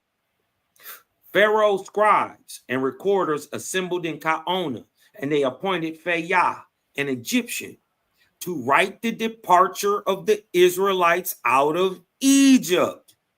And Phayah wrote an account and called it the Exodus of the who? The Ibri, the Hekakasu, right? They in today you're gonna find it's the Exodus of the Hyksos. Yep. Right. So this is what we've been telling you: the Hyksos, Hebrews, Israelites, same people. And it was recorded in the king's house of records, and copies of it were sent to the large cities, and there recorded also, for such was the law of Egypt. Phayah's record was afterward accepted by Ezra and is that which is known to this day as the first book of Exodus. That's a dagger. That is a dagger. But you know what? Dagger. Notice it said the first book of Exodus. Right. As if to say there's a second book of Exodus. But remember, he also says Luamang inspired Gabriel to tell Constantine to take all the books and write what's good with what's good and combine this with that and come out with singular works. Right? So if there was originally first and second, maybe even third book of the Exodus, they are now one book. That's right, crazy. right. That's crazy. That part. Yeah. And look, the book of Genesis, as it stood in the Egyptian records, was written by Aqaba and Duram and Hased, and was the substance from which Ezra copied it through his scribes. Dagger. So in the beginning, God created the heavens and the earth. Dagger. Dagger. he did what I'm Hey, talking about. I remember when Sanetta was live one time, and I think JJ brought this up. And Sanetta was like, so wait a minute. So the Oahspe is admitting that the Egyptians wrote Genesis? It was hard for JJ to let that shit go, admit to say, yeah, nigga, it did. Yup. Even as it is to this day. That's the crazy part. Yeah. Even as it is to this day, Ezra copied it through his scribes from the Egyptians in 450 BC. That's crazy, yo. Just how it is today. Off lean. Go ahead, bro. I said off lean. He was off, the lean. Oh, yeah. He hit that Molly water. That Molly water got itself that all Molly the way. Water ayahuasca. Yeah, he was off that DMT. And went and got all the way right. That nigga, hey, listen, if you take something where it make you talk for 40 days, I bet you won't do it no more. I bet you won't do it no more. Ezra talked for 40 days. Damn. Meow, meow, meow, meow, meow, meow, meow, meow, meow, meow, meow, meow, meow. That nigga said he didn't even sleep. What the hell you was off? You was off meth. That nigga was off that motherfucking Molly water, nigga. That motherfucking. This is what I was trying to explain to Pepper, that when you talk about the fall of Egypt, there's multiple collapses. You got the Bronze Age collapse. You got the collapse with the Romans. You dig what I'm talking about? And then you got a collapse again. It had already been dead and been kicked around, and everybody had a piece of it after the Romans. But even after that, the Islamics get their hand on Egypt. They've been holding it ever since, honestly. Them and the Christians, the Christians ain't really fighting over Egypt, but the Muslims, they got Egypt on smash. You would think the Muslims created the pyramids the way they got that shit on smash. What you about to say, King? Do y'all know about the kings in Europe that they was talking about that took over the whole world? I'm trying to see who was they though. Do they mention? You broke up a little bit. I'm saying all the kings, the coat of arms. What about them? I'm saying, like, who was them people? Was they Egyptians or something like that? It was a mix. It was a mix of the Egyptians and the Fadis and the Aborigines. Let me pull that verse up right quick. Right, that's what the brother Pepe was bringing up earlier. Yeah, they're a three-way admixture. Now that is what now at the fall of Egypt, which happens roughly about 100 years before the fall of Jerusalem, the Egyptians start moving west, right, through northern Africa, also to the western coast of Europe. They go on to become your Russians, your Danish, your Welsh, your Celtics, your Druids, your Germans, your Franks, your Spanish. You dig what I'm talking about? They go up there and mix in. You dig what I'm saying? And now 100 years behind them, and for a long time going into Europe, not just Northern Africa, primarily into Europe. The Israelites went in there and mixed in with the people who would have been Aboriginal Europeans, who many of them were already melanated. Let's just get that out the way. This is what there are niggas from Europe. Right. The indigenous European is brown skin. Yeah, but they were saying them guys, they took over the whole world. I'm talking about everything. Them kings in Europe. Well, we got to also remember, a lot of people don't know this. The Algonquins conquered the Mediterranean around 9000 BC. So a lot of people that we go on to be called Carthaginians, Italians, Portuguese, Spanish, French were really American Negroes, Indians, Algonquins. Here you go, Cos, brother. Go ahead. A lot of people don't know that. It's called the Algonquin Conquest. What book is that? Hold on, I'll pull it up while you. It go No. one right here. When Selah done, when you done, Selah, hold on, share that for me. I'll show you. That was the verse. Now, in reference, this is what he's talking about right here.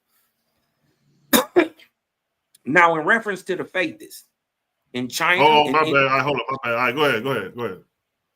Now to reference to the faithists in China, in India, they were no longer identified with the kingdoms of the governments, but hold on one second. But lived about in scattered families in Arabia, right? Which is Arabia, which is the Middle East and Africa, right? In Hellas, which is Turkey and Greece, and all the way to Italy, up into the Slavic states. That's Hellas, where your Hellenic dynasties come from, and Europa, which is basically your Slavic states west, right, including Germany, all that stuff. The Norsemen, the Saxons, which means north, man from the north, man from the south. You dig what I'm talking about? But it's the north and south of Europe, right? They no longer identify with the kings or the governments, but lived about in scattered families. In Europa, they were scattered in all directions from the time of Yoshua's death, right? In Jerusalem. When was Yoshua's death? So we can already show y'all that it's way before what y'all talking about. When did Yoshua die? Anybody know?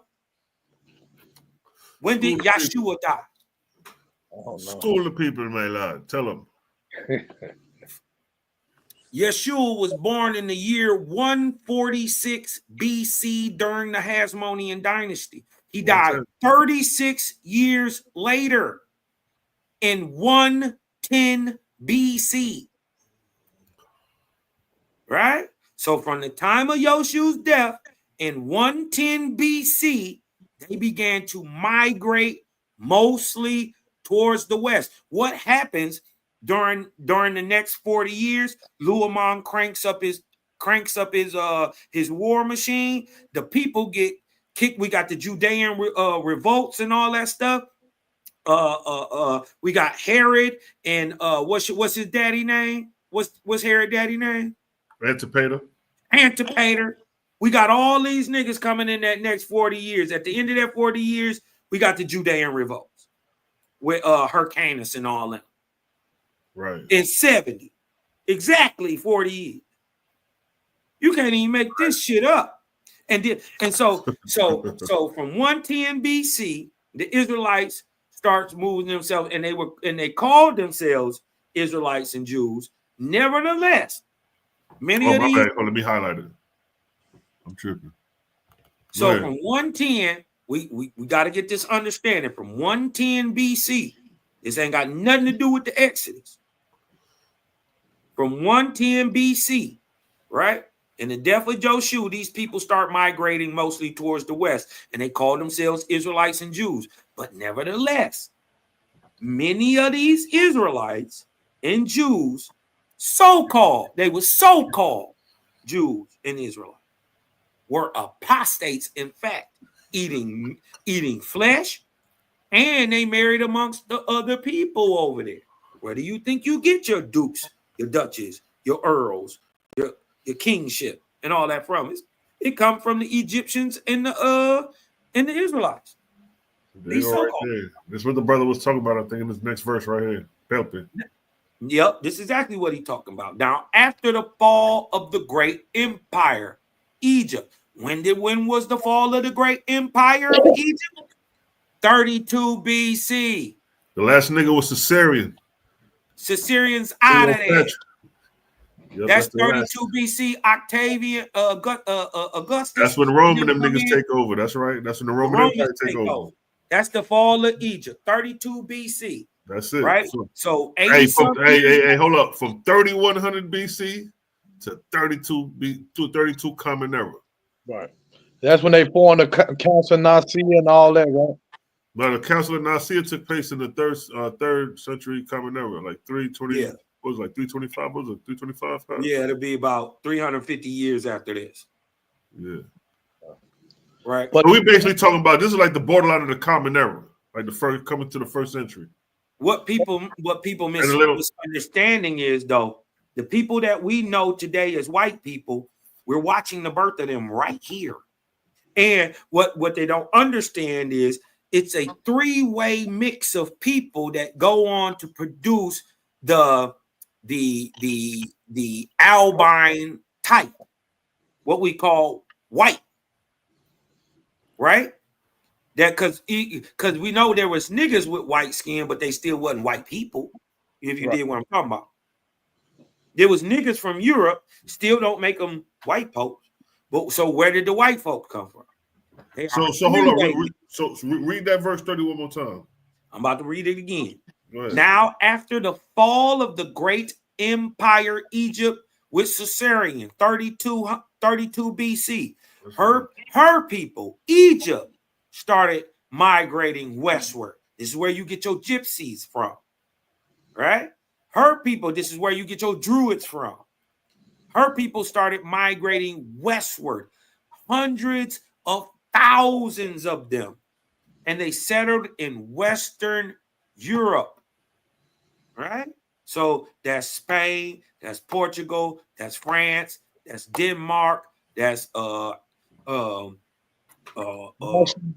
that's Ireland, that's Scotland, that's England, that's the Rhineland, that's Daneland, that's Russia. Right.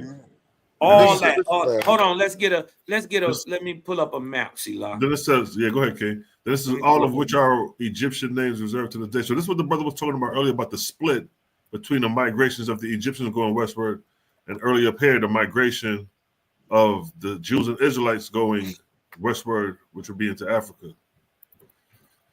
Yeah. That's why I was letting the brother know it's two different. It's actually two different things. It's two different times. Yeah, two different times. The migration of the Jews took place first in Okay, I'm gonna share this with you, Sila. Can y'all see that? Hold on, let me show you the screen. There you go. Hold on, let me go over here and I can blow it up. Let me see. Okay, y'all can see that. Mm-hmm. So what they saying is in 70. You can zoom in on it. You on a laptop? Yeah, hold on. Let me get a better map. Let me just get a better map, Sheila. Hold on. Let me go back, bro. Let me just get a better map. Put a map of Northeast Africa so we can zoom in and probably give it in that corner. Boom. Boom.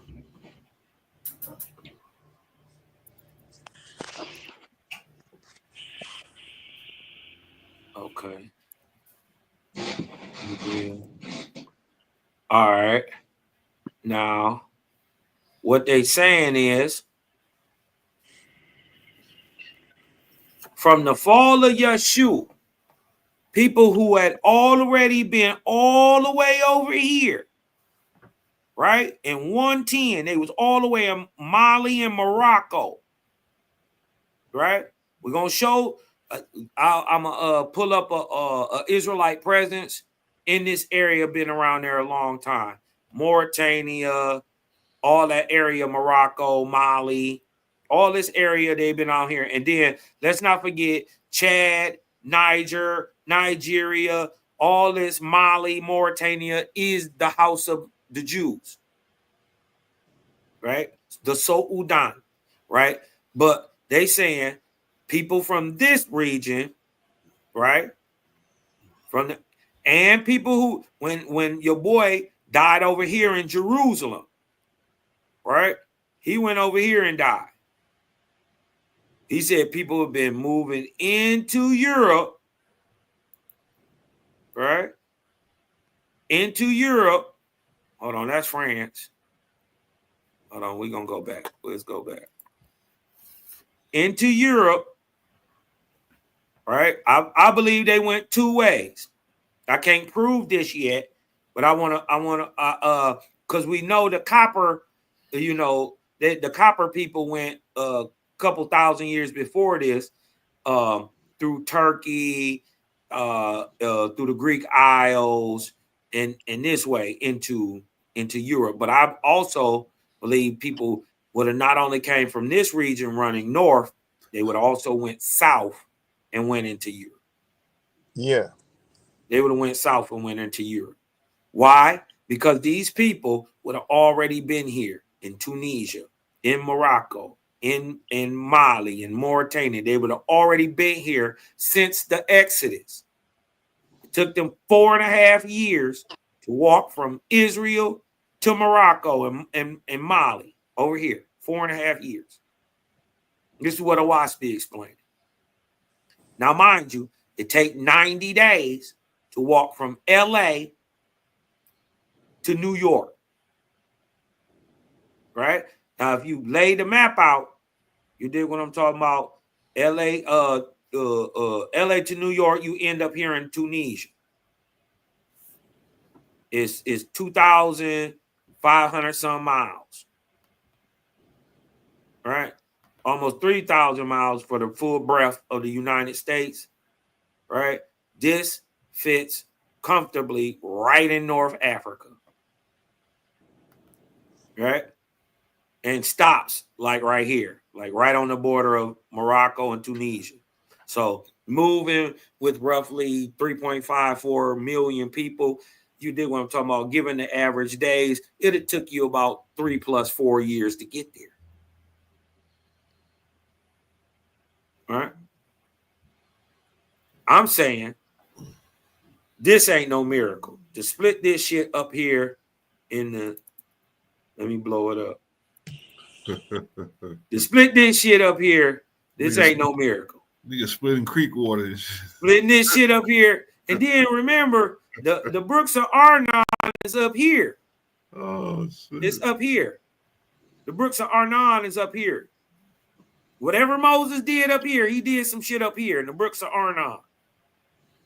Nigga right? split in the creek. It's still tied to the Gulf. To the Hey, I'm about to close it out, man. I've been on this motherfucker for 6 hours, King. Oh yeah, we've been cooking. Yeah, man, this was a good bill right here. Yeah, you dig what I'm talking about? Close out your bill, though. Go ahead, finish up. Hold on, let me go ahead. Let me move back to the O. Let me get back in the O, or let me show you where you. Oh, you want to pull it up where you was at in the O? Oh! I thought you were talking about me. All right, cool. Yeah. So there y'all see the map. You know what I mean? Right. I'm saying the Reed Sea is the Ethiopic Sea. Why do I call it that? Because the sign of Ethiopia is 3 reeds. It's the land of the first writings, the land of papyrus, the land. And so when you see the 3 reed signals, it's the sign of land and specifically Ethiopia. Yo, So with that Ethiopia thing, though, you got to know that modern day Ethiopia was only formed in 1930s. That's a counterfeit.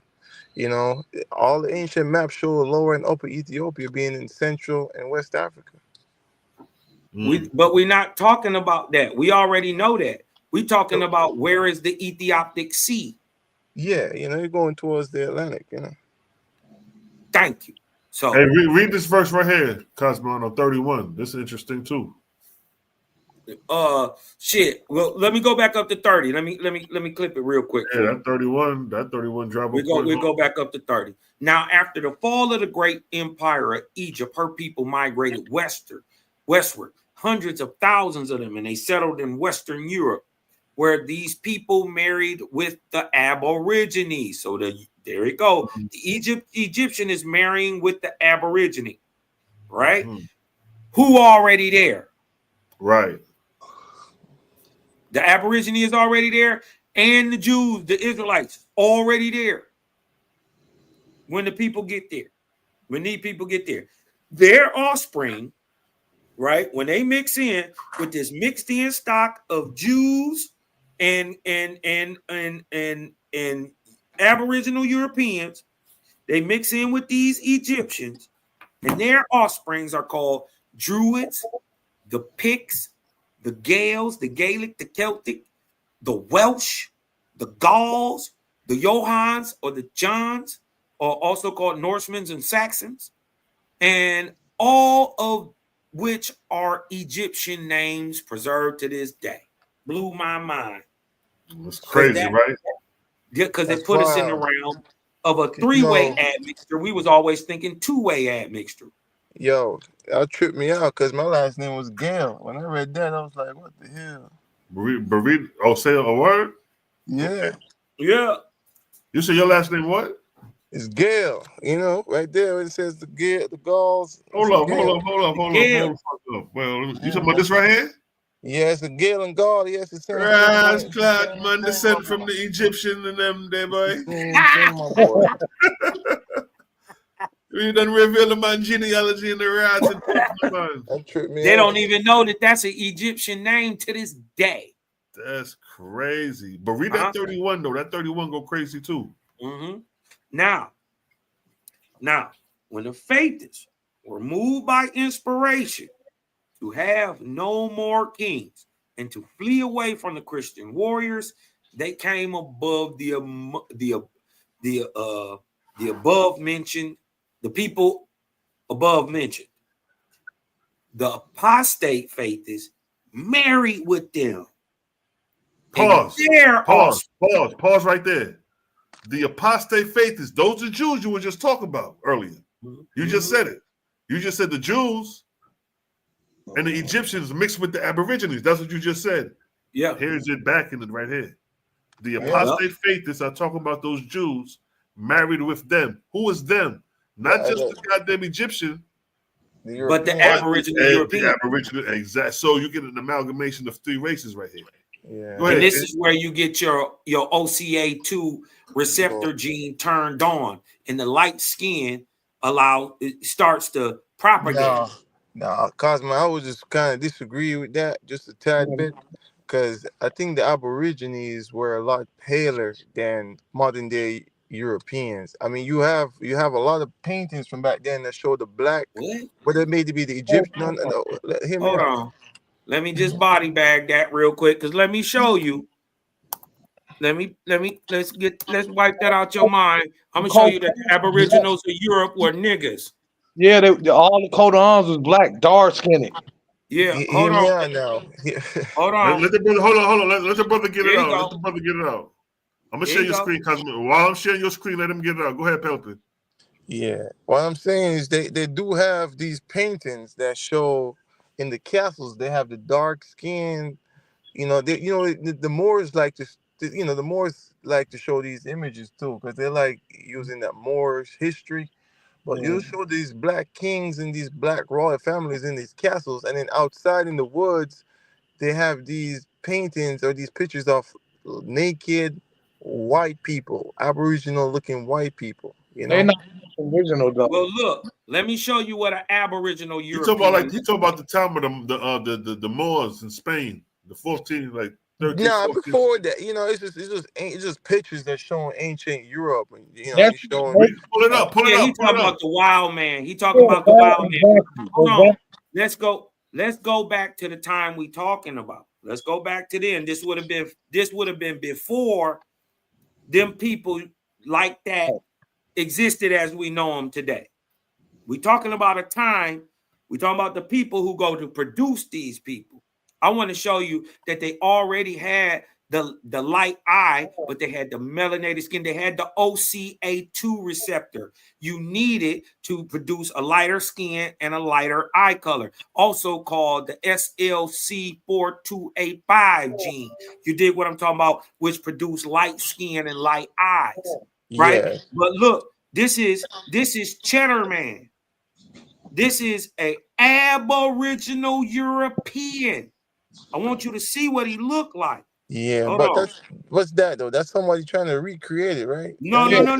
His genetic stock Listen, his genetic stock was pulled, and they did a recreation on his face. Yeah, that's a recreation though. We can't know for sure. But look at the Yeah, wild but man. hold Look at on, the what wild we man can though. The know for wild sure. man. You want me to tell you how we know for sure?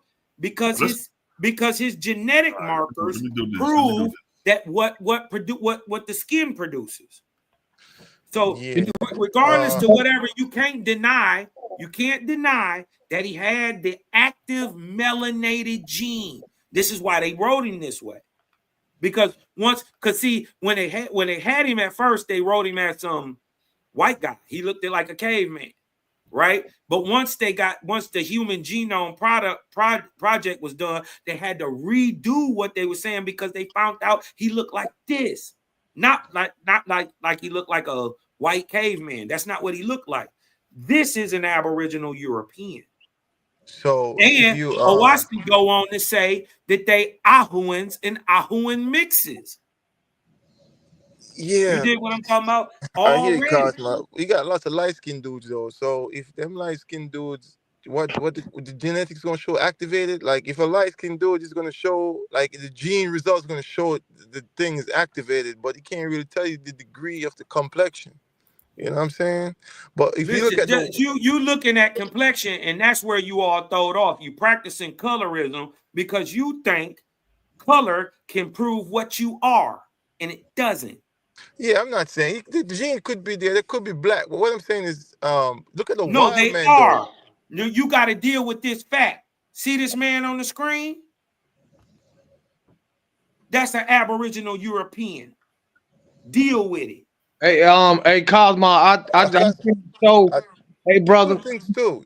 Let me just, I don't mean to cut you, brother, but let me just make this point. All right, so we know that the fetists were there, right? They find this biological, you know, That's they find the sample. You know what I mean? It could be from one of the a black person that was there. You know what I mean? Nigga, I just did that. He right here on the screen. You know what I'm saying? Two things can be true though. Two things can be true. hey, What Pep. I'm telling you is you worried about skin color. I'm telling you they No, haven't been that skin. Listen, you I'm not can't talking about skin produce color. it yet. You I'm can't produce it yet until you get the three-way mix. all right. Let's say this. So Sella, let me just run this back. Sella, remember you say when Creator created man, you know, and he said in the Oahspe, he created them in different places. There was no Adam and Eve out of the Africa story. He created them all Right. over the world. And he said he created them of all different colors, white, yellow, black, and whatnot. Right? He said that. Am I wrong or right? Yes. All right. So we can't, so if he created, you know, he said white, my man. He said Right. white. White doesn't mean that you're ethnically European. Okay. All right. So again, even in the Oahspe, it There were mentions white Negroes, day one. I'm not taking that. I'm not taking that. No, what I'm saying is also it even mentions white in the context of how we have white today. When you talk about the white race coming over here and destroying the Aborigines over here, the American Indian, it mentions them, you know, being about the white supremacy. The Oahspe talk about that too. You know what I Right. mean? So So it what is your mentions point? white What are you trying to say? I'm I'm saying trying to I'm saying the Oahspe I'm is trying to talking tell about. you that I know niggas you're trying to produce tell white me. people. I know you're trying to tell me. What you call I'm trying to say today that modern day white I'm people? trying to say, yeah, I'm trying to Niggas say that the produce them. creator created them white too, but my man, I believe that he created. No. Listen, what you don't. This is what you not understanding. They're not a different race of people. Man was created in every color, in every type. Yeah. So that's what. Okay. So guess what? It was white niggas. So what they gotta be niggas? Hey, Cause hey, they niggas. can I clear up what y'all trying to? Can I clear up everything? Clear up Why Yes, everything. they gotta ma'am. be niggas? son. Why can't it just be white? White You don't know what I'm saying? White equate to people. Caucasian. White don't equate to Europe, bro. I'm saying why couldn't the creator have created white It don't Caucasian mean they're people? different people. They still niggas. Hey, Yes, Listen. Listen. What you I'm got to give? listening. Hold on. Wait. Deal with this cognitive dissonance first, right? I'm not discriminated, bro. Hold on. It's cognitive dissonance. I'm gonna show you why. Because we know the European, right here, is Negroidal, right? And then we know the Egyptian. is Negroidal. And we also know the Israelites, aka the Jews, is primarily Negroidal, right? Yeah. So we got to understand, wrap your mind around. I'm rapping. That 3 niggas, it took 3 niggas to produce what you call a white man. That ain't rocking with me, my man. It don't matter what it rock. You ain't gotta rock with it. Hey, look. You ain't gotta rock with it. The only reason anybody has pale skin is because their ancestors had pale skin. What about the wild man, Cosmo? Exactly. What dismiss it? You gonna dismiss it? The wild Dismiss man. what? Are you gonna dismiss that there are 3-way mix of niggas? No, not 3-way. Two. It is two, 3. two. Hold on. It's 3 ways. 2 Negroes Hold on. and 1 Did the Caucasian. European? Hold on. 1 second. Stop talking for a quick second. Did the Egyptian mix with the Aboriginal European? Yes, that's what it said in the Oahspe. Hold on. Stop. The Egyptian mixed with the Aboriginal European. That's a 2-way mix right there. Yo, right? I can even and break then it down guess for what? you deeper. And then guess what? Did them people also Hold up. This is a level of playground. What's the time period? Because this is common era. I could pull up pictures of whatever country. Yo, pull up the wild man, seller. But while I'm saying, said wild man. So that was the late 1700s. The late 1800s. When basically you want to make these people we coming before the 1800s. This is around like the first century. Yeah, before that. You know, we talking. This is before wild man's way talking before about that. BC. The wild man's way before that. You know what I'm saying. Cause see, hold up, help it. According to the verse, if we fine tune the time period, so if the verse just said that they went into Egypt after the fall of Egypt, so we know the fall of Egypt is 3200 BC. So we need to look at pictures from 3200 BC coming on up to say the first century of what the Aborigines would look like. They would have been in Europe at that time. So I'm gonna pull up some goddamn pictures of some Aboriginal Europeans, first century. First century BC.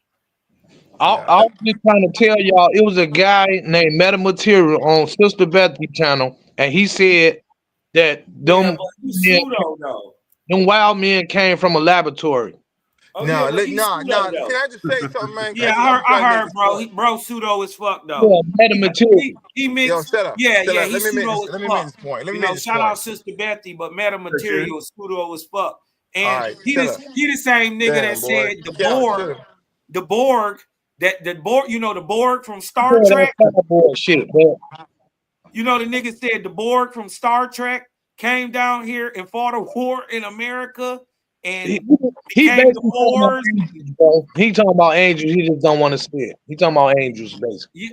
Listen, he called them the Borg, nigga. I know. You know the Borg come from Star Trek. No, but they don't want to kill you. They want to assimilate you. You're not spiritual, bro. He just angel. That's all. You know, angels. All right. I don't argue a nigga belief. Here's the missing piece. He broke down. Here's the missing piece. Go ahead. But look, Cal won't stop talking. Let me get out real quick. Go ahead, Pelpin. I won't stop talking. What? I'm trying to get something in, man. What are you talking about, bro? Let him talk. Let him get out. He gonna take offense. He gonna take offense. Sure, Cal. Say what you gonna say, bro. Just go ahead. Go ahead, Yo, we forget about the ground people, right? You remember you have the ground people who stay on the ground. They're not in sunlight all the time. You know, their skin is very, very thin, very, very pale. You know, these are and right now, if you look at the Hobbit shows like that, that's coming from European history. These are the type of things from their. That's how they used to be. They are the ground people. These Aborigines were the ground people. These people were created with white, very white, thin, pale skin. Very, very pale skin. Those are drooks right there. Very, very pale skin. How do you deal with the fact that they say that the ground people were brown? Many of them were brown. Like I said, the creator created you know, all different people. I mean, all different colors. You know what I'm saying? All over the world. So skin color wouldn't have really had nothing to do with how the man acted, right? So because there was I ground mean, that's people what who were that's what brown and ground Sellers people who last were Hey, video white. was all brother, about. His last brother, video was all about that. you said them people they got they got distinct. They distinct. No, Yeah, in the they're not even here. This is why I'm not really entertaining what he's saying. And What? and plus and plus Plus, why why listen, why why why it listen, doesn't make sense. It doesn't make yo. sense because these people are brown. Show us Where it that they said had brown, it this said the pale ground white people. It said skin. the drooks were brown. It said the ground people. The The ground ground people. people are brown too. Oh yeah. audience was Pull it up. Pull it up. but that them people Pull it supposed up. Pull it up. You according pull to it up, you show us that they white. Right. them people that was white that was white and not the white that we say today. They was distinct. That's what it said in the Oahspe. So They- that's not what that's not it. Kevin. It's right. not And then it don't say, and then it don't say that these people had white like we know today white. They said I what we was calling in is like a beige or a I yellow. think the modern white folks came from the laboratory, and that's I mean that's the genetics. The genetics.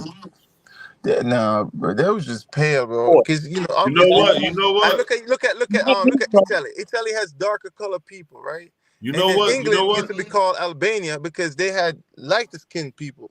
So that shows you the different admixtures. Where Italy, you had more of the Fatis, the apostate Fatis mixing more with the Aborigines, you know what I mean, and the I, Egyptians, and you had I, less mixing, you know, in those northern European countries. You know, I mean, you're right. I'll say this too to add on top of Or that. more mixing is the opposite of what he's saying. I'll It's say that. more mixing. I'll say this to because just you common have sense, though.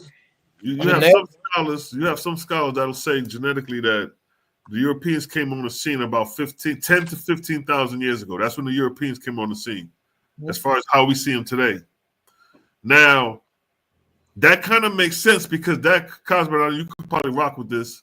That comes right after the Younger Dryas, that ice age. Well, the scientists that I see say they come around the scene about 6,500 years ago, not 10,000. Only about 4,500 BC. That's the science that I've actually seen. They don't even give themselves 7,000 years. So and this is why they put themselves the highest on the Darwinian chart, because they said they was here the shortest and went through the least amount of evolution. So well, I'll pull up yeah, so I didn't see that, but I know them to start stepping on the scene the same time. Because, you know, a lot of times they said the Europeans came after the glacial age, like after an ice age. So the last ice age. Yeah, the last ice age will be the Younger Dryas. So, like, anywhere I heard between, what you said, but I never seen that. What I'm saying is, by the research that I've done, it's thousands of years later than what you talking about. You saying 10,000? I'm saying that the scientists I'm putting back 6,000. Yeah, I can do that. I get the haplogroups. So I'm just saying what I've seen. You didn't. Yeah, I'm gonna do a bit on it. I'm gonna show the haplogroups. They was in that ice age. They came after. They went into the haplogroups and they showed how the haplogroups when that particular haplogroup came on the scene, it was about like pale skin. That gene was like 10 was already 10,000 years ago in this nigga. Look right here. Look, the model of Cheddar Man, rendered by Kenneth and Kenneth Reconstructions, features a 4-channel television documentary, blah, blah, blah, secrets of a 10,000-year-old man. So out of what I'm telling y'all is the genetics to produce white skin is already in this brown man. Right. You can even tell it by his blue eyes. And that's what I'm saying. That's after the Younger Dryas. So that would have fallen in alignment with the atmospheric changes and all that. Yeah. Environmental changes. Yeah. Hey, y'all, it's a book called When Blacks Ruled the World, and that's talk about the history on the kings, everything about the whole planet was all black, Negro. It wasn't no European DNA. It was European. They just looked like this. No, what I'm saying is they was niggas. The white people today. What I'm saying, one of the white people today until about the 15 or the 1700s, bro. You could check that book out. When blacks rule the world, it wasn't no European that's today nowhere. I ain't even got to debate it because Oahspe is saying that they don't come around beginning through a three-way mix to about 0 AD. But it said about till after 32 BC. So that's right. That produced that co-alongs and goes alongside what you saying if they was here in the 14th. It said that in the Oahspe about that. Yes, we just read it. I just wanted to show like just a quick little overview. It's a three-way mix. With a couple sources. Read it. It says according to current scientific understanding. According to current scientific understanding, the genetic ancestry of modern Europeans can be traced back around 15,000 years ago, with evidence from ancient DNA analysis showing significant population shift and mixture. So what I'm saying is that like right after the younger dryas, that mutation would have took place with the lighter skin. Yeah, I'm okay with that. But so that's what I'm saying. That's why I said I think you rock with it because the mutation 10,000 years ago looked like so that's kind of dope because what you showing is basically the nigga who the mutation would have stemmed from. Yeah, this is where the straight hair, the blue eyes, the lighter skin tone comes from. And it would have happened over a span of time, of course, not just overnight. Yeah. They would have had to. Man, we talking about the Aboriginal European right there, 8,000 BC. This is what he would have looked like 8,000 BC. This would have been after Younger Dryas, right? This goes so he would have evolved. This nigga looked like Pepe from up the street. And then hold on, he mixed with the Jews and the Egyptians, and they produced what we call French and Spanish and Russian and Irish and Celt. And this is why you get black Celts, black Scottish, black French. You dig what I'm talking about? This is why you get all of that in there mixed in because they got nigger stocks and they got pale stocks that go on to produce these pale stocks, and them pales mixing back in with the pale stock go on to produce the people we see today. Oahspe is just saying that shit is only about 2,000 years old. Even though the genetic, even though the genetic that produce it is thousands of years old. Yeah. Here it is, Cheddar Man. 10,000 years old. So basically, the Aborigines, even if they were European, they would have descended. It was niggas. They had brown skin. So just like brown skin don't make you a nigga today, brown skin didn't make you a nigga then. So y'all saying they descended from Negroes, them people right there. They would have had to. Well, can you answer this though, Cosma? Now this is some real question, bro. Mm-hmm. They talk about the Cabbage Patch Kids, the wild men, and they were saying it said that they came from laboratories. These Cabbage Patch Kids was born with no mother, father, and they were selling them for $5. I've heard about that. I ain't gonna front like I ain't heard about it. You saying now this documented too. Now there's no bullshit, and I've been researched this a long time ago, around the time when I got up on Oahspe 12 years ago. They were saying they got laboratories underground working with, saying they call it aliens or whatever, different species got laboratory, the shadow government. That they creating people. That ain't nothing new though. That's old. That ain't nothing new. That's what I'm saying. That's what I'm saying. That they was it's like the puzzles is putting it missing in that the puzzles is gathering together that the white folks that we got today. They was created niggas 200 years ago. Created out of even when you look at some of the earliest creation myths coming out of the cuneiform, it's the same thing. You see genetic mutation going on back then, genetic splicing, genetic engineering. Exactly. That's what I'm saying. But we ain't denying that. That's what they.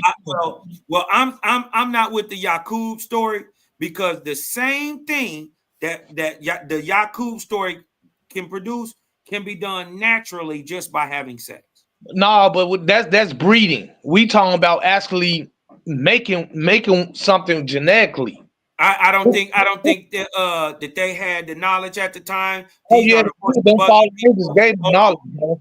Them fallen angels gave them knowledge. Oh, I don't think that Let they had the knowledge. I'm me giving my view on it. one more point. Let me make one more point with my statement. Just like they were saying, the kings, them coat of arms, they had scepters, and them scepters can shoot out beams, laser beams. That's how they winning wars and shit too. You know what I'm saying? But yeah, all that mixed in with the Yaakov story, and actual facts, documentaries. You can see documentaries about underground bases all over the world that was if you know, inspired by angels and shit like that, aliens that knows things, that got technology. They So to catch your tongue, you know what I mean? Because let me tell you, those were the conspiracies I was heavily into back in the late '90s, coming up as a teen. Yeah. You know what I mean? You got your Area 51, you got your alien grays known as PJs. Yeah, PJ, a lot of that shit. PJ 54. They got different names for these different. And the Greys are basically robots for the reptilians. You know, I know the story. You know what I mean? They got Alpha Draconians and shit like that. You know, it's human like ones too, and they show black ones too, bro. Dave, I think Walcott, he did a full presentation David on Wilcock. You got David Wilcock. You know what I mean? You got Graham Hancock. But I'm saying different types, and they basically came from different, you know, like the Oahspe say, angels that came from different planets. That probably was the fallen ones that was here, millions of them, and they still on Earth inside doing. Let me tell you something. When they talk about fallen angels, they're talking about one set of fallen angels. Right. Oahspe talk about fallen angels for 24 arc cycles going back. Yeah. So what you're getting a taste of happens within the arc cycle of every 3,000 years. Yeah. They rise, they fall, they deceive, and then they get redeemed and cast. So the ones you just watch fall are Christ, Buddha, Brahma, and Allah. You dig what I'm talking about? The remnants of why you see them scrambling today, warring and doing all this crazy shit today, is because they're dying. They're dying off. That the light is getting so high that they won't be able to exist. So you think underground too? The death throes of religion. Y'all think they underground too, manipulate the world with going on? That been going on. If it is, what you gonna do about it? No, I'm just saying. I mean, knowledge is power, bro. To know something. That's where they work. Let me say something. You know when they talk about Illuminati and all that shit, the highest forms of that is spirit communion. Right. Sacrificing. When they talk about sacrificing soul and for the contract and all that, it's the same thing when we deal with the Leviticus priesthood and the sacrifice of Moloch, Baal. It's the same the rock thing. Exactly. Rimfine and all that. What I was saying, what y'all was talking about is maybe, you know, these new race is like a new race, but once they created them in the laboratories and had them come up through the caves and all that shit, then they had civilized them. It's in the book of when blacks ruled the world. It wasn't none of these races that's here today. Asian. First of all, we gotta realize that whole black is a feel good term. No, I ain't talking about no. I already know that, bro. I already know the breakdown of it. We just talking, you know, but I know the breakdown of that. You know what I'm saying? Negro. Yeah. So what I'm saying is everybody brown ain't the same. Yeah, genetically, but the white people you see today is not us. Period. I would disagree. I would disagree. Okay, go ahead. I would disagree, and I don't need no mystical, magical stories. I don't need no big head scientists. I don't need no technology that didn't exist at the time. I'm not saying that at one time it couldn't have been done. Well, Oahspe explains that in ancient Egypt it was being done. You dig what I'm saying? So I'm not saying that it couldn't have been done. I'm saying it wasn't done in the 1800s. Okay. You dig what I'm talking about? Now, being in an incubator, right? right? Right. Is different from being genetically grafted from human stem cells and then put into a woman or into a false womb and then grown. That's different. You did what I'm talking about. Those are two different things. So we ain't got to conflate the two. What I'm telling you is, I know for a fact and can prove that just a little, most of the white people we see today, the modern white guy you see walking around you, I'm talking about 50% of them, at least, right? If not more, just 200 years ago was niggas. I disagree. I never because the science genetics do not add up what you're saying about that. They do. You want me to show you? Let me give you some proof. You know who Queen Charlotte is? Okay, was it your white or a Caucasian queen No, she wasn't. She was or a nigga. okay, yeah, it's in the Nigga. book. Hold on.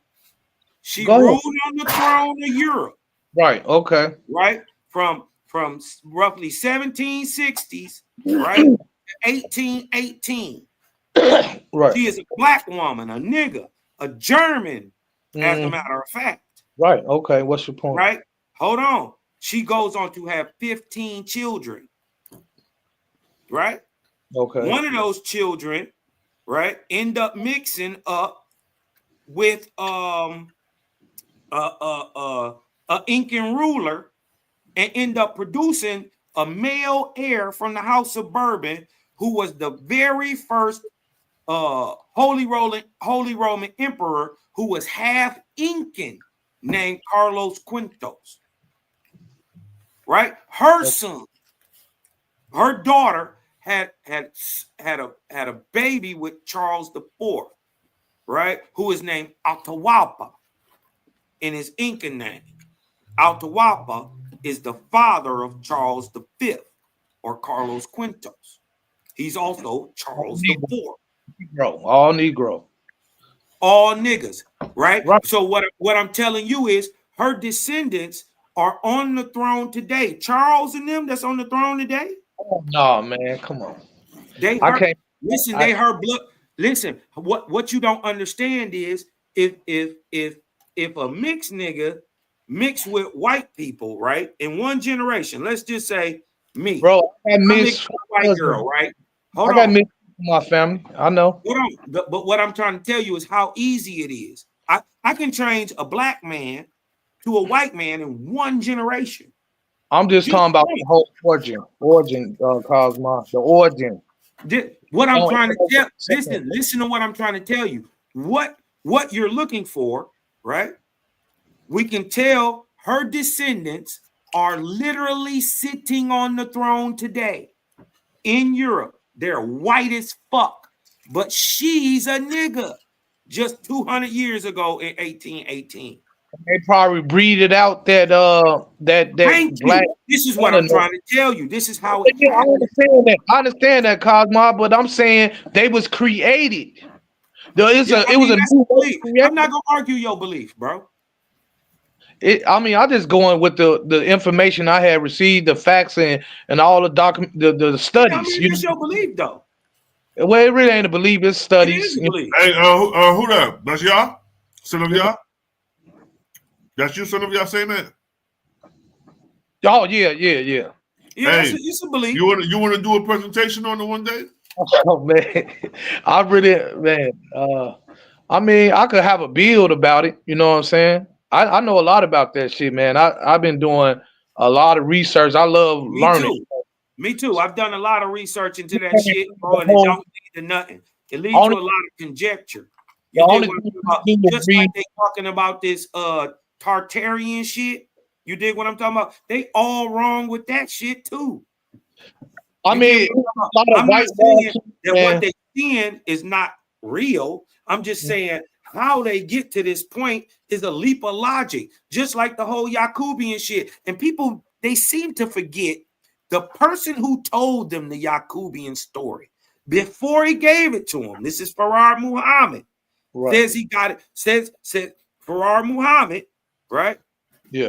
It says he got it from Master Farrar. He said the story was allegory. Yeah, it's a lot of made up shit in there, but I mean the whole point of being created. But you know, I believe so. I mean, through the research, I mean, I think for sure that it was a race created. That's why you got all these different races now that don't look like us. No hair texture, no blood.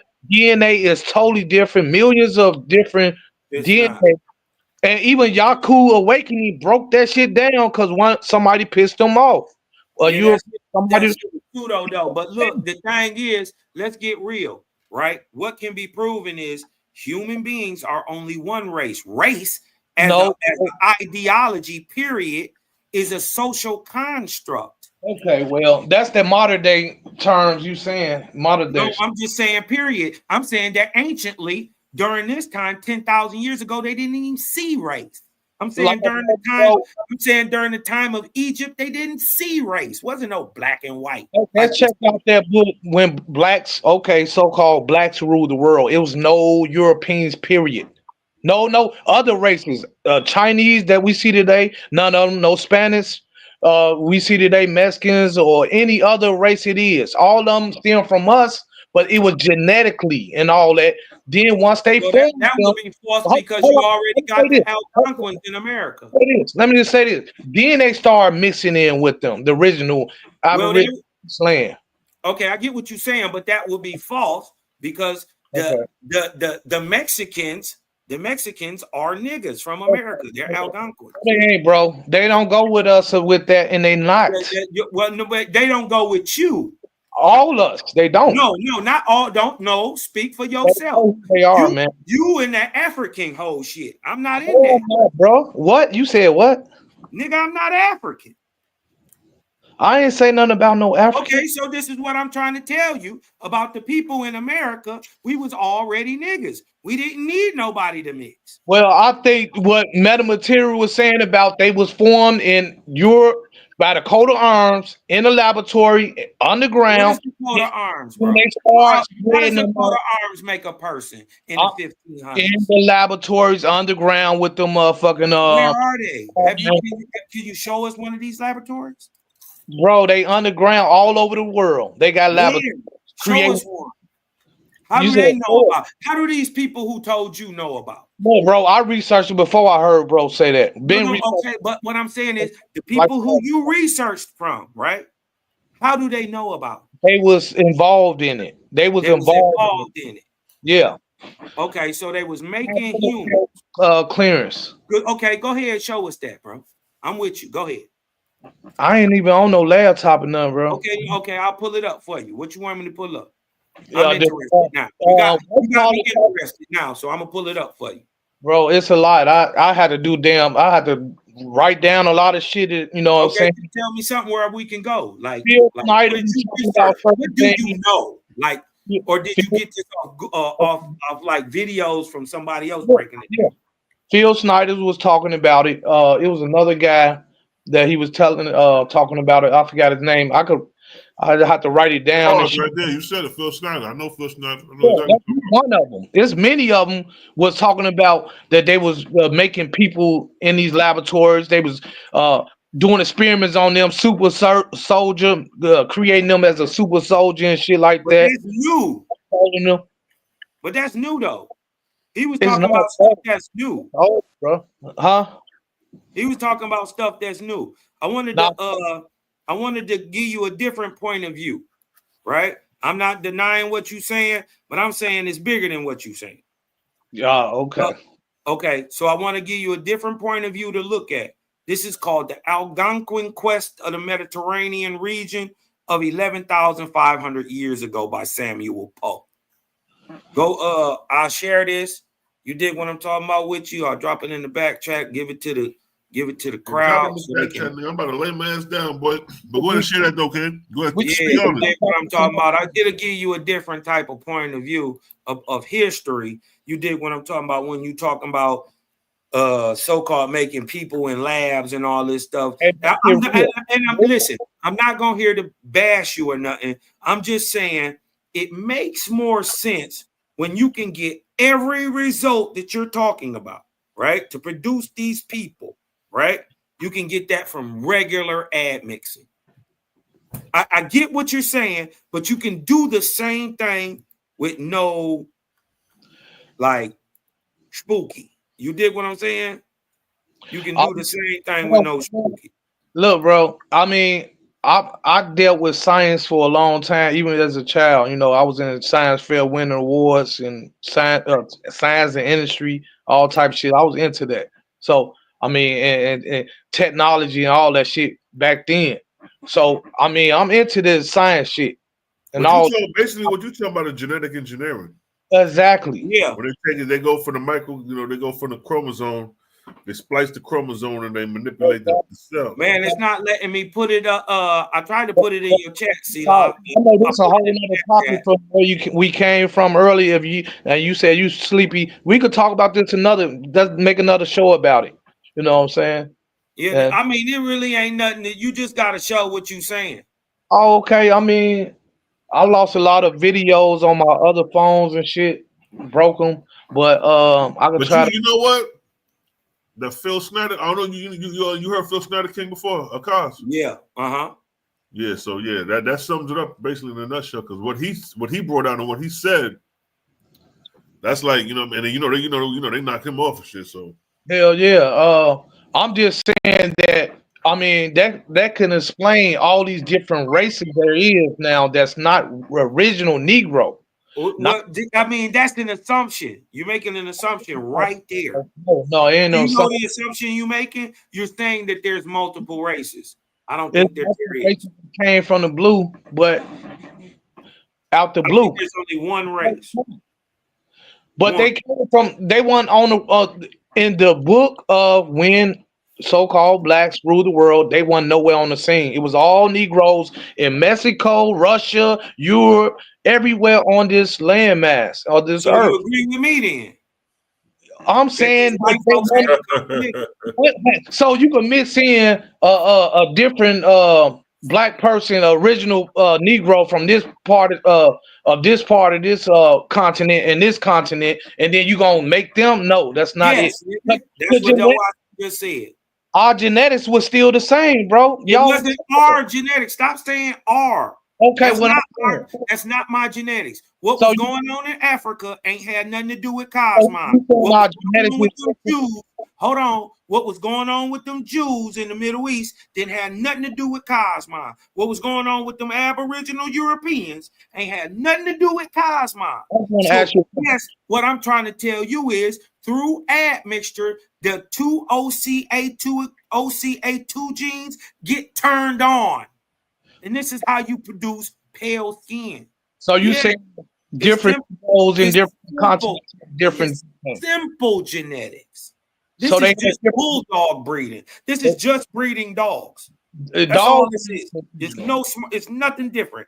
You listen, I can change a black dog to a white dog in a generation. Okay, Cosmo, I'm a little deeper on this, you know what I'm saying? Because I seen the whole documentary. I seen the whole documentary. Because you got to make leaps in logic to come up with what you're talking about, and you can't show one of these laboratories. Nor can you tell us one of the people who actually did this shit. Bro, why you think they call dogs domesticated? Because it's not original, it's not real, and that's bullshit. Okay. Dogs been dogs, and they never been wolves. Okay, well. What I'm saying is, domesticate a wolf. Like all these other races made from the laboratory, dogs was too. They was. I don't think so. I think that there's a creator that's smart enough to know that man need a best friend. Well, I had a dog is the most knowing animal in the world. He's the most intelligent, the most empathetic. I had a video with a brother breaking it down from California, bro. He broke it all down on the genetic side. I'm just trying to find that. Let's build on that next time. Let's build on that next time. I ain't gonna argue about your belief, bro. Yeah, you gotta pull out. I'm not mad at you. I just wish you could source up sometimes. Yeah, that's it. Like, you know what I mean? Like what you saying, he ain't disagreeing. Like all we ask is to just show the information. I'm just saying the same results I can get from regular old hunching with no mystical magical stuff, just regular old hunching, I can get the same thing. But it's facts on everything, though. You know that, right? I just can't show it right now. You know what I'm saying? Yeah, that's what I'm I saying. ain't So got when it. you get it, when you Yeah, get it when and you present can, it, you we know. can pick it apart. Yeah. We could all go through it. You know what I'm saying? And just pick the shit apart. But this is something y'all can check out right here. See, if you want to share it with the people, I shared it in the back. It won't let me put it in the chat. It won't let me put it in the chat for some reason. I tried to share it. Yeah, it's saying it's not letting me post it, but it's in the back. Okay, gotcha. I'm about to share it right now. You dig what I'm talking about? So yeah. And then we gotta get past this skin color stuff. It ain't the skin color, it's just genetic, bro. It's low vibratory. Because you genetic. Can't prove what a thing is. You can't judge a book by its cover. But y'all go ahead and close it out because I got to get ready to goddamn lay it down. Hey, look, on the joint y'all. Hey, look. What's this? What you got on the cause? Explain this before we close out, cause. What's this about? Well, no. This is the Algonquin conquest of the Mediterranean. You dig what I'm talking about? A lot of these people that they thinking is white folks ain't. You dig what I'm talking about? And many of them come from America. Y'all just you dig what I'm talking about? Look at your Carthaginians, your original Italians. This is why they niggas. Because they come from nigga stock that they call Algonquin. You dig what I'm talking about? From the Americas. Y'all just look into it. That's why I share. I don't like to talk. I just share. Source up. You dig what I'm talking about? Well, look, anyways, man, all I need y'all to do is breathe in, let that light in, man. Y'all go to Cosmon Cal TV, sub, like, share, see live. So hold up. So that link that I just dropped, that's for that right there? Yeah, that's that right there. I bet. Hold on. And Son of Yah, you got any last words? Oh man, it's great listening to y'all all the time, man. The Creator Gang, all y'all, Selah Shalom, Cosmo Cal, Malachi Maccabee, Daryl, Cosmo. Man, y'all my number one YouTube, man. I learn a lot, and I'm still a student of Oahspe. I got the book. I've been ordering books, sending it to my closest people so they can learn, get some enlightenment. You know what I'm saying? Spiritual growth. So yeah, that's glory. You know what I'm saying? I'm loving it, man. Y'all stay doing what y'all doing, bro. Yeah, we're gonna stay thugging. Okay. All right, indeed. Son. Hey, when you get that information together, let us know, man. You can come present it and all right, pick it apart. All right, yes, sir. All right, bless up. Cosmo Cal, you got any last words for the people? Hey, man, y'all go to Cosmo Cal TV, sub, like, share. I'm gonna be coming out with a new show. Y'all see the DBT behind me. I'm gonna be showing y'all what I do on my everyday. DBT stand for the Detroit Bud Tour. I'm gonna be showing y'all what's going on. The finest of the finest crops grown up in here in Michigan by the best of the best black growers. You dig what I'm saying? And we're going to be linking in with these dope dispensaries, giving you the medical use for this marijuana, CBDs, and all the glory goodness that Jaja gave for this plant. This is my little dog right here. This my little dog. He want to be on TV today. He want to be a superstar. Say what up, Milo. What up, Milo? Say what up, Milo. Wasn't it a movie back in the day? What was it? Milo and something. Milo and Stitch. This nigga thugging, man. This nigga, he a thug though. Ain't right. Hey, but love and life to you, bro. Hey, it's always good building. See, they don't know we go hard like that.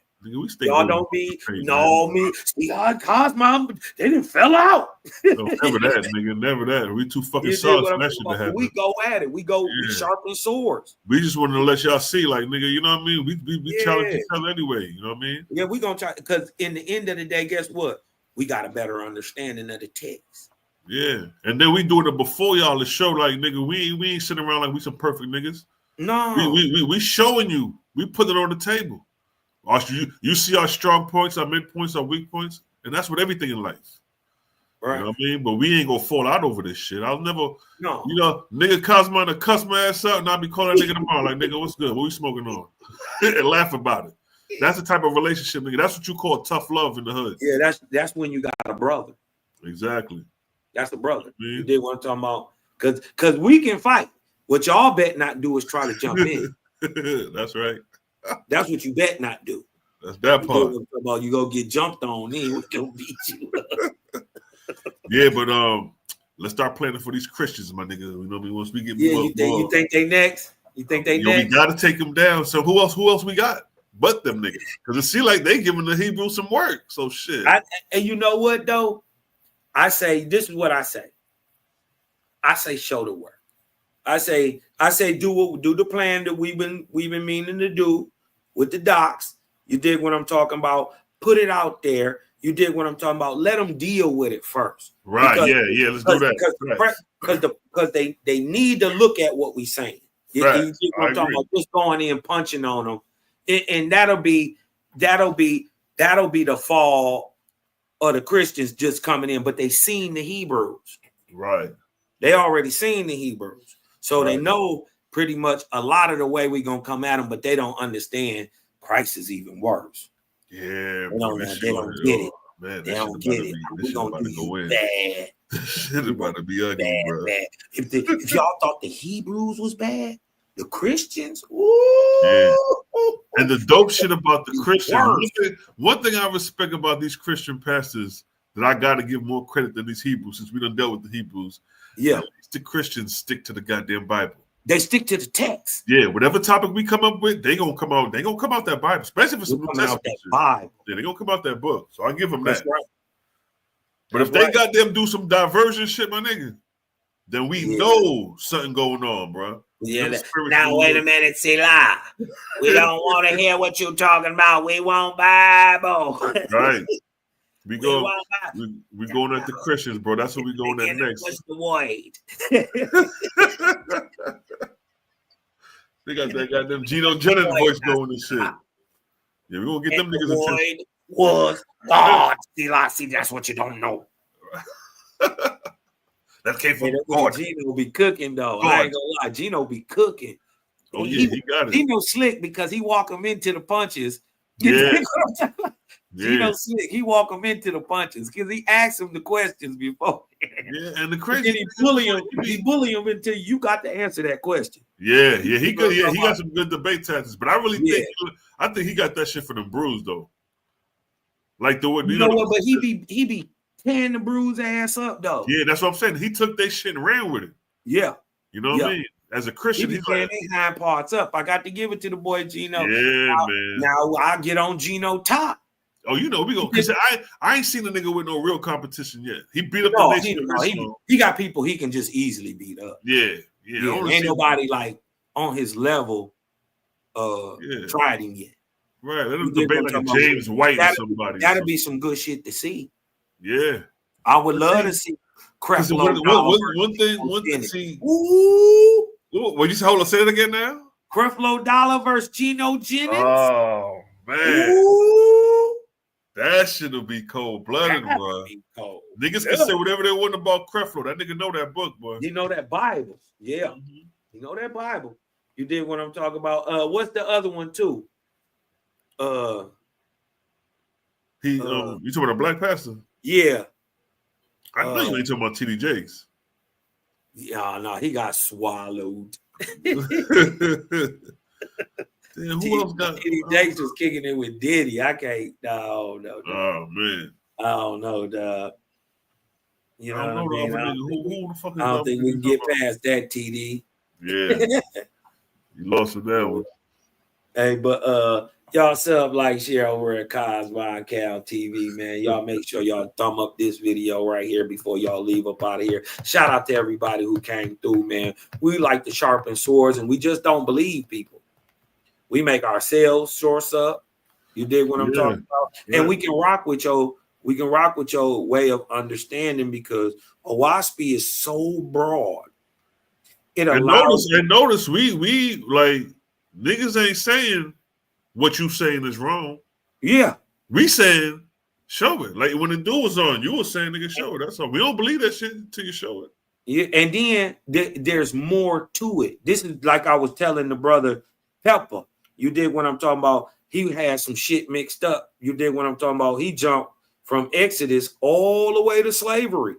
Nigga, how did you dig what I'm saying? How you just do that? So, you know what I mean? And then, mixing up multiple time periods and different, you dig what I'm talking about? This is why the timeline is so important. That's why it's very important. Because the brother, even the brother had a misunderstanding of what was being read. He thought it was a second Exodus, and it was happening 1,000 years before. Right. You See, did what I'm talking the about. book's so voluminous, you know what I mean? They get lost. But like you said, we know the arc cycle. So as long as we get, if you can say a sentence that we can pull it apart, we be like, all right, nigga, man. Yeah. Because I knew what he was talking about when he said. Yeah, you was on it the whole time. We just came, was we just rounded right back to where we started from. Like, nigga, that's two different stories account. But yeah, though, son, man, I'm about to close my eyes. I'm tired as a motherfucker. This was a good bill, man. Shit. All right, my baby. Create a gang. I hit you in the chat. You know how we doing shit. You know how we do. All right, let me let this dog outside. Hey, Love and light out there to the nigga, family. I need some of them songs, nigga. I need some of them songs you got, bro. Okay. I need all the motherfucking songs you got. Whichever one you want to release that you got out, nigga, let me get it so I can start playing that shit. Okay. Especially that Super 7. I shoot you a bunch of stuff. Yeah. Let me. Because I got songs that I got songs. Yeah, give me all that shit, nigga. I can play it in the show too. When you played that what's the last one I played in the show sometime back?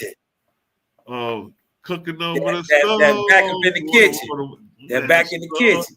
I was like, damn, when you played that shit, I'm looking at the kitchen right now, like, man, I'm about to do a scene for that shit, yo. I gotta show some shit. I will get the wife to act like she cooking the shit up, and I'm just standing there watching, just doing the head down with the shades on and shit. Yeah, that shit came to my attention. So yeah, send me some shit, man. I'm gonna create some scenarios around that shit. All right, y'all gonna trip out. Y'all gonna trip out. I've been putting a little together with this AI. You dig what I'm talking about? Y'all niggas gonna be like, Cosmo crazy. Oh shit. Let me find out, Joe. I think y'all gonna like this one, though. I think y'all gonna like this. I'm on to something though. I'm a master this AI, and it's gonna be ugly. Yeah, stay on top of that shit because they got. I'm gonna master this AI, and it's gonna be ugly. I done figured it out to where I can produce what I need. You dig what I'm talking about? And you dig what I'm talking about? But I think I need a even better AI than I'm using. Right. I need one of the ones that make movies. You dig what I'm talking about? But I'm gonna work with what I got right now and master this. I think I shared a link. I think I saved it in my thing where it was 5 AI apps that they had. It was. I end up using one. The one. What is it? He barking at something. But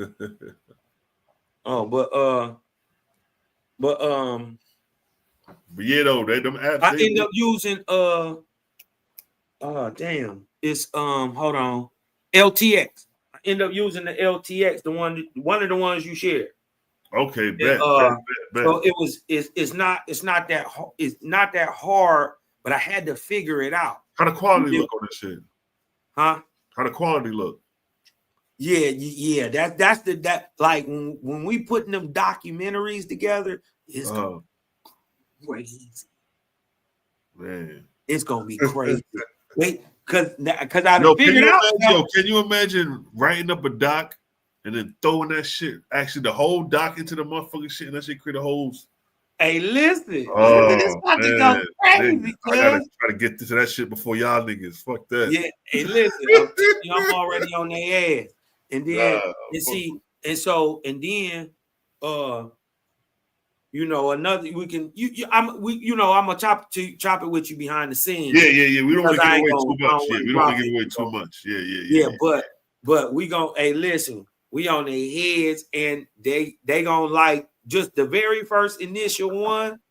You dig what I'm talking about? Niggas gonna be like, okay, all right, I see what you're doing. Yeah. You dig what I'm talking about? And it's dope. It's gonna be dope. And you know the dope shit too is once we do the documentary, you see how I be doing my Atlanta's Ugly when I upload it, and then the countdown and the people be in the chat. It'll be like that now. You know what I mean? So say you telling niggas like, yo, you just finished the documentary and you gonna put it up in 5 days. Yeah. So you can have that shit uploaded, the shit ready to count down, niggas waiting for it. You know what I mean? Yeah. Got the thumbnail up promoting the shit. Yeah, man, that shit gonna be dope. It's gonna be dope. You dig what I'm Because talking about? niggas gonna be I watching think that we shit need to do the collectively one as a that movie. we decided to do, and we probably should just pick 5 or 6 of the top topics. You dig what I'm talking about? Of course, the race thing, JBN being a Mason, the killing children, present your grass eater shit. You dig what I'm talking about? What else would they? Well, you know what? That's a good point. Then, all right. So you just strung a belt. You just strung a. Yeah, do the rebuttal, doc. No, you just gave me an idea. Instead of actually starting off with the motherfucking lessons, rebuttal. Lessons. Rebut to why. Give them the reasons why. You dig what I'm talking about? Go, yeah. Reasons why people don't. They say as reasons why not to read Oahspe, right? But then show them. So you can read how the shit came, do the background of John Blanc Nubo, how it came about, the Oahspe boom, show what that need to be the grand fucking opening for this whole shit. Right. Because we could go into the literature that it's always gonna revert back with who wrote it. Nigga, we got the whole layout on the AI shit on this shit. You know what I mean? Yeah. With the rebuttal within that whole shit. And then they hate the fact. They hate the fact that now I'm bringing up the fact that really it's only one picture of JBN and it's not a real picture. That's another thing. Right? That they hating the fact that I'm putting it out there. JBN could have been a nigga too. Yeah, because that's spooky. That's just only one picture. I'm like, I know, like, you know. And that's not a real picture. How not in the 1890s, 1880s, you ain't got a real picture? Nobody seeing this nigga with nobody. He ain't got one with his wife, with his kids, with nobody. You ain't got a picture of this nigga in Shalom. Look at this. Look at this, cuz. Watch this real quick. I put in pictures in 1881. Pictures. Look, this is 1881 right here. Mm-hmm. That's a real picture. This is supposed to. So, you know, that picture is some. Look, this is some shit that came from in the 1900s. That they didn't look how the picture look. Look how the pixels. Now you gonna tell me now? Pull up JB and shit. Look how that look. Yeah, this is 1881, the same year. Now look. Now go look at JBN picture. Mind you, it's only one picture. Look.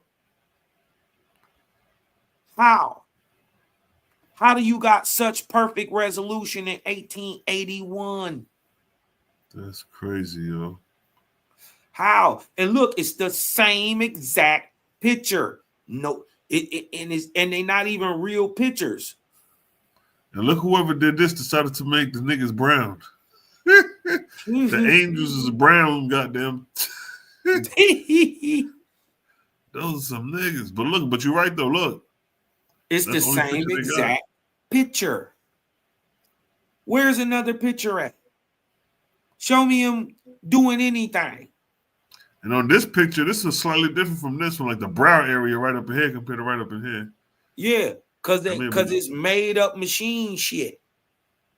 Ain't no real pictures of JBN. That's crazy, yo. He ain't got one with his wife. Look at this. It's the same year, 1881. Look how that look. Look at the pixels. You know that's a real picture. That's a real picture. Now go back and look at JBN shit. The fuck out of here. That's crazy, yo. And it's not a real picture. Look, go to the one at the end with the jackalope shit. They're trying to paint that off as a real picture. Look at the pixel. Look how clear it is. Impossible. This is a man who got a picture taken in the 1900s.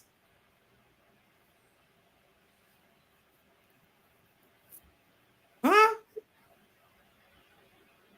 Look how clear that shit is. And go back and go again and look at the 1881 pictures. Look at this. That's some other shit right there, yo. Impossible, bro. I think they hit this nigga with the iconoclasm. What if JBN is a nigga? Wouldn't be far-fetched. Especially he come from French Huguenot stock. And we were just talking about them goddamn migrations up in the Yeah. We see that they come from nigga stocks anyway. The French, the Gauls. Look at this. This is 1881. Look how clear this is, yo. And it ain't even as clear as JBN shit. JBN shit super clear. Oh, hell no. His shit super duper clear.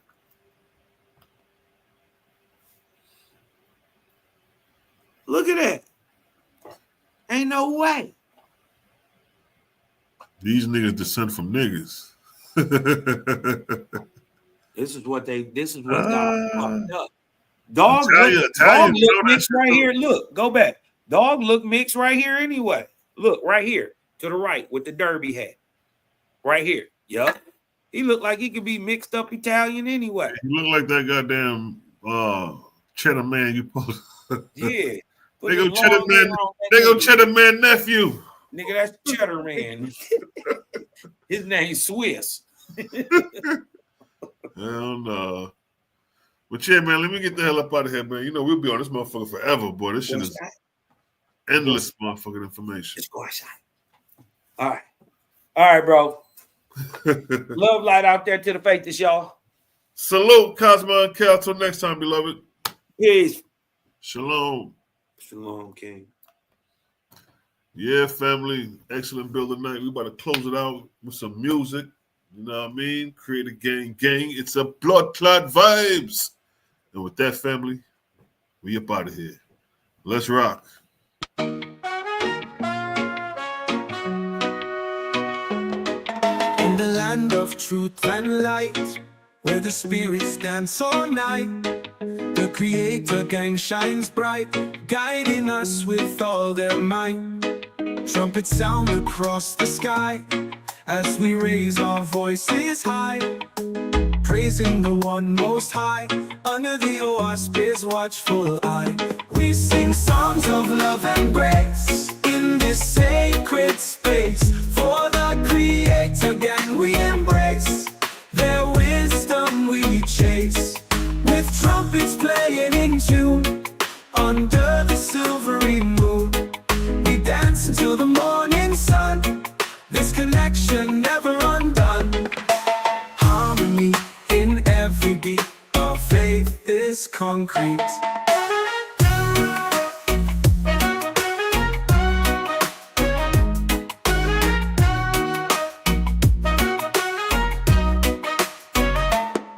Through the pages of the Oahspe, ancient wisdom on display, teaching us the righteous way, leading us to a brighter day. With each trumpet blast, we're reminded of the past and the love that will ever last in this divine contrast. United in spirit, we uplift and hear it.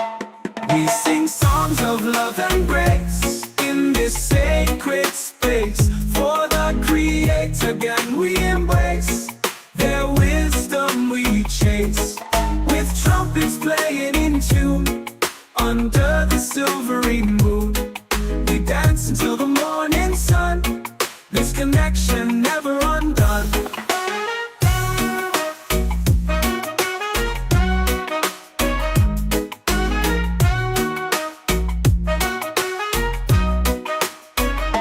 We sing songs of love and grace in this sacred space. For the creator gang we embrace, their wisdom we chase, with trumpets playing in tune under the silver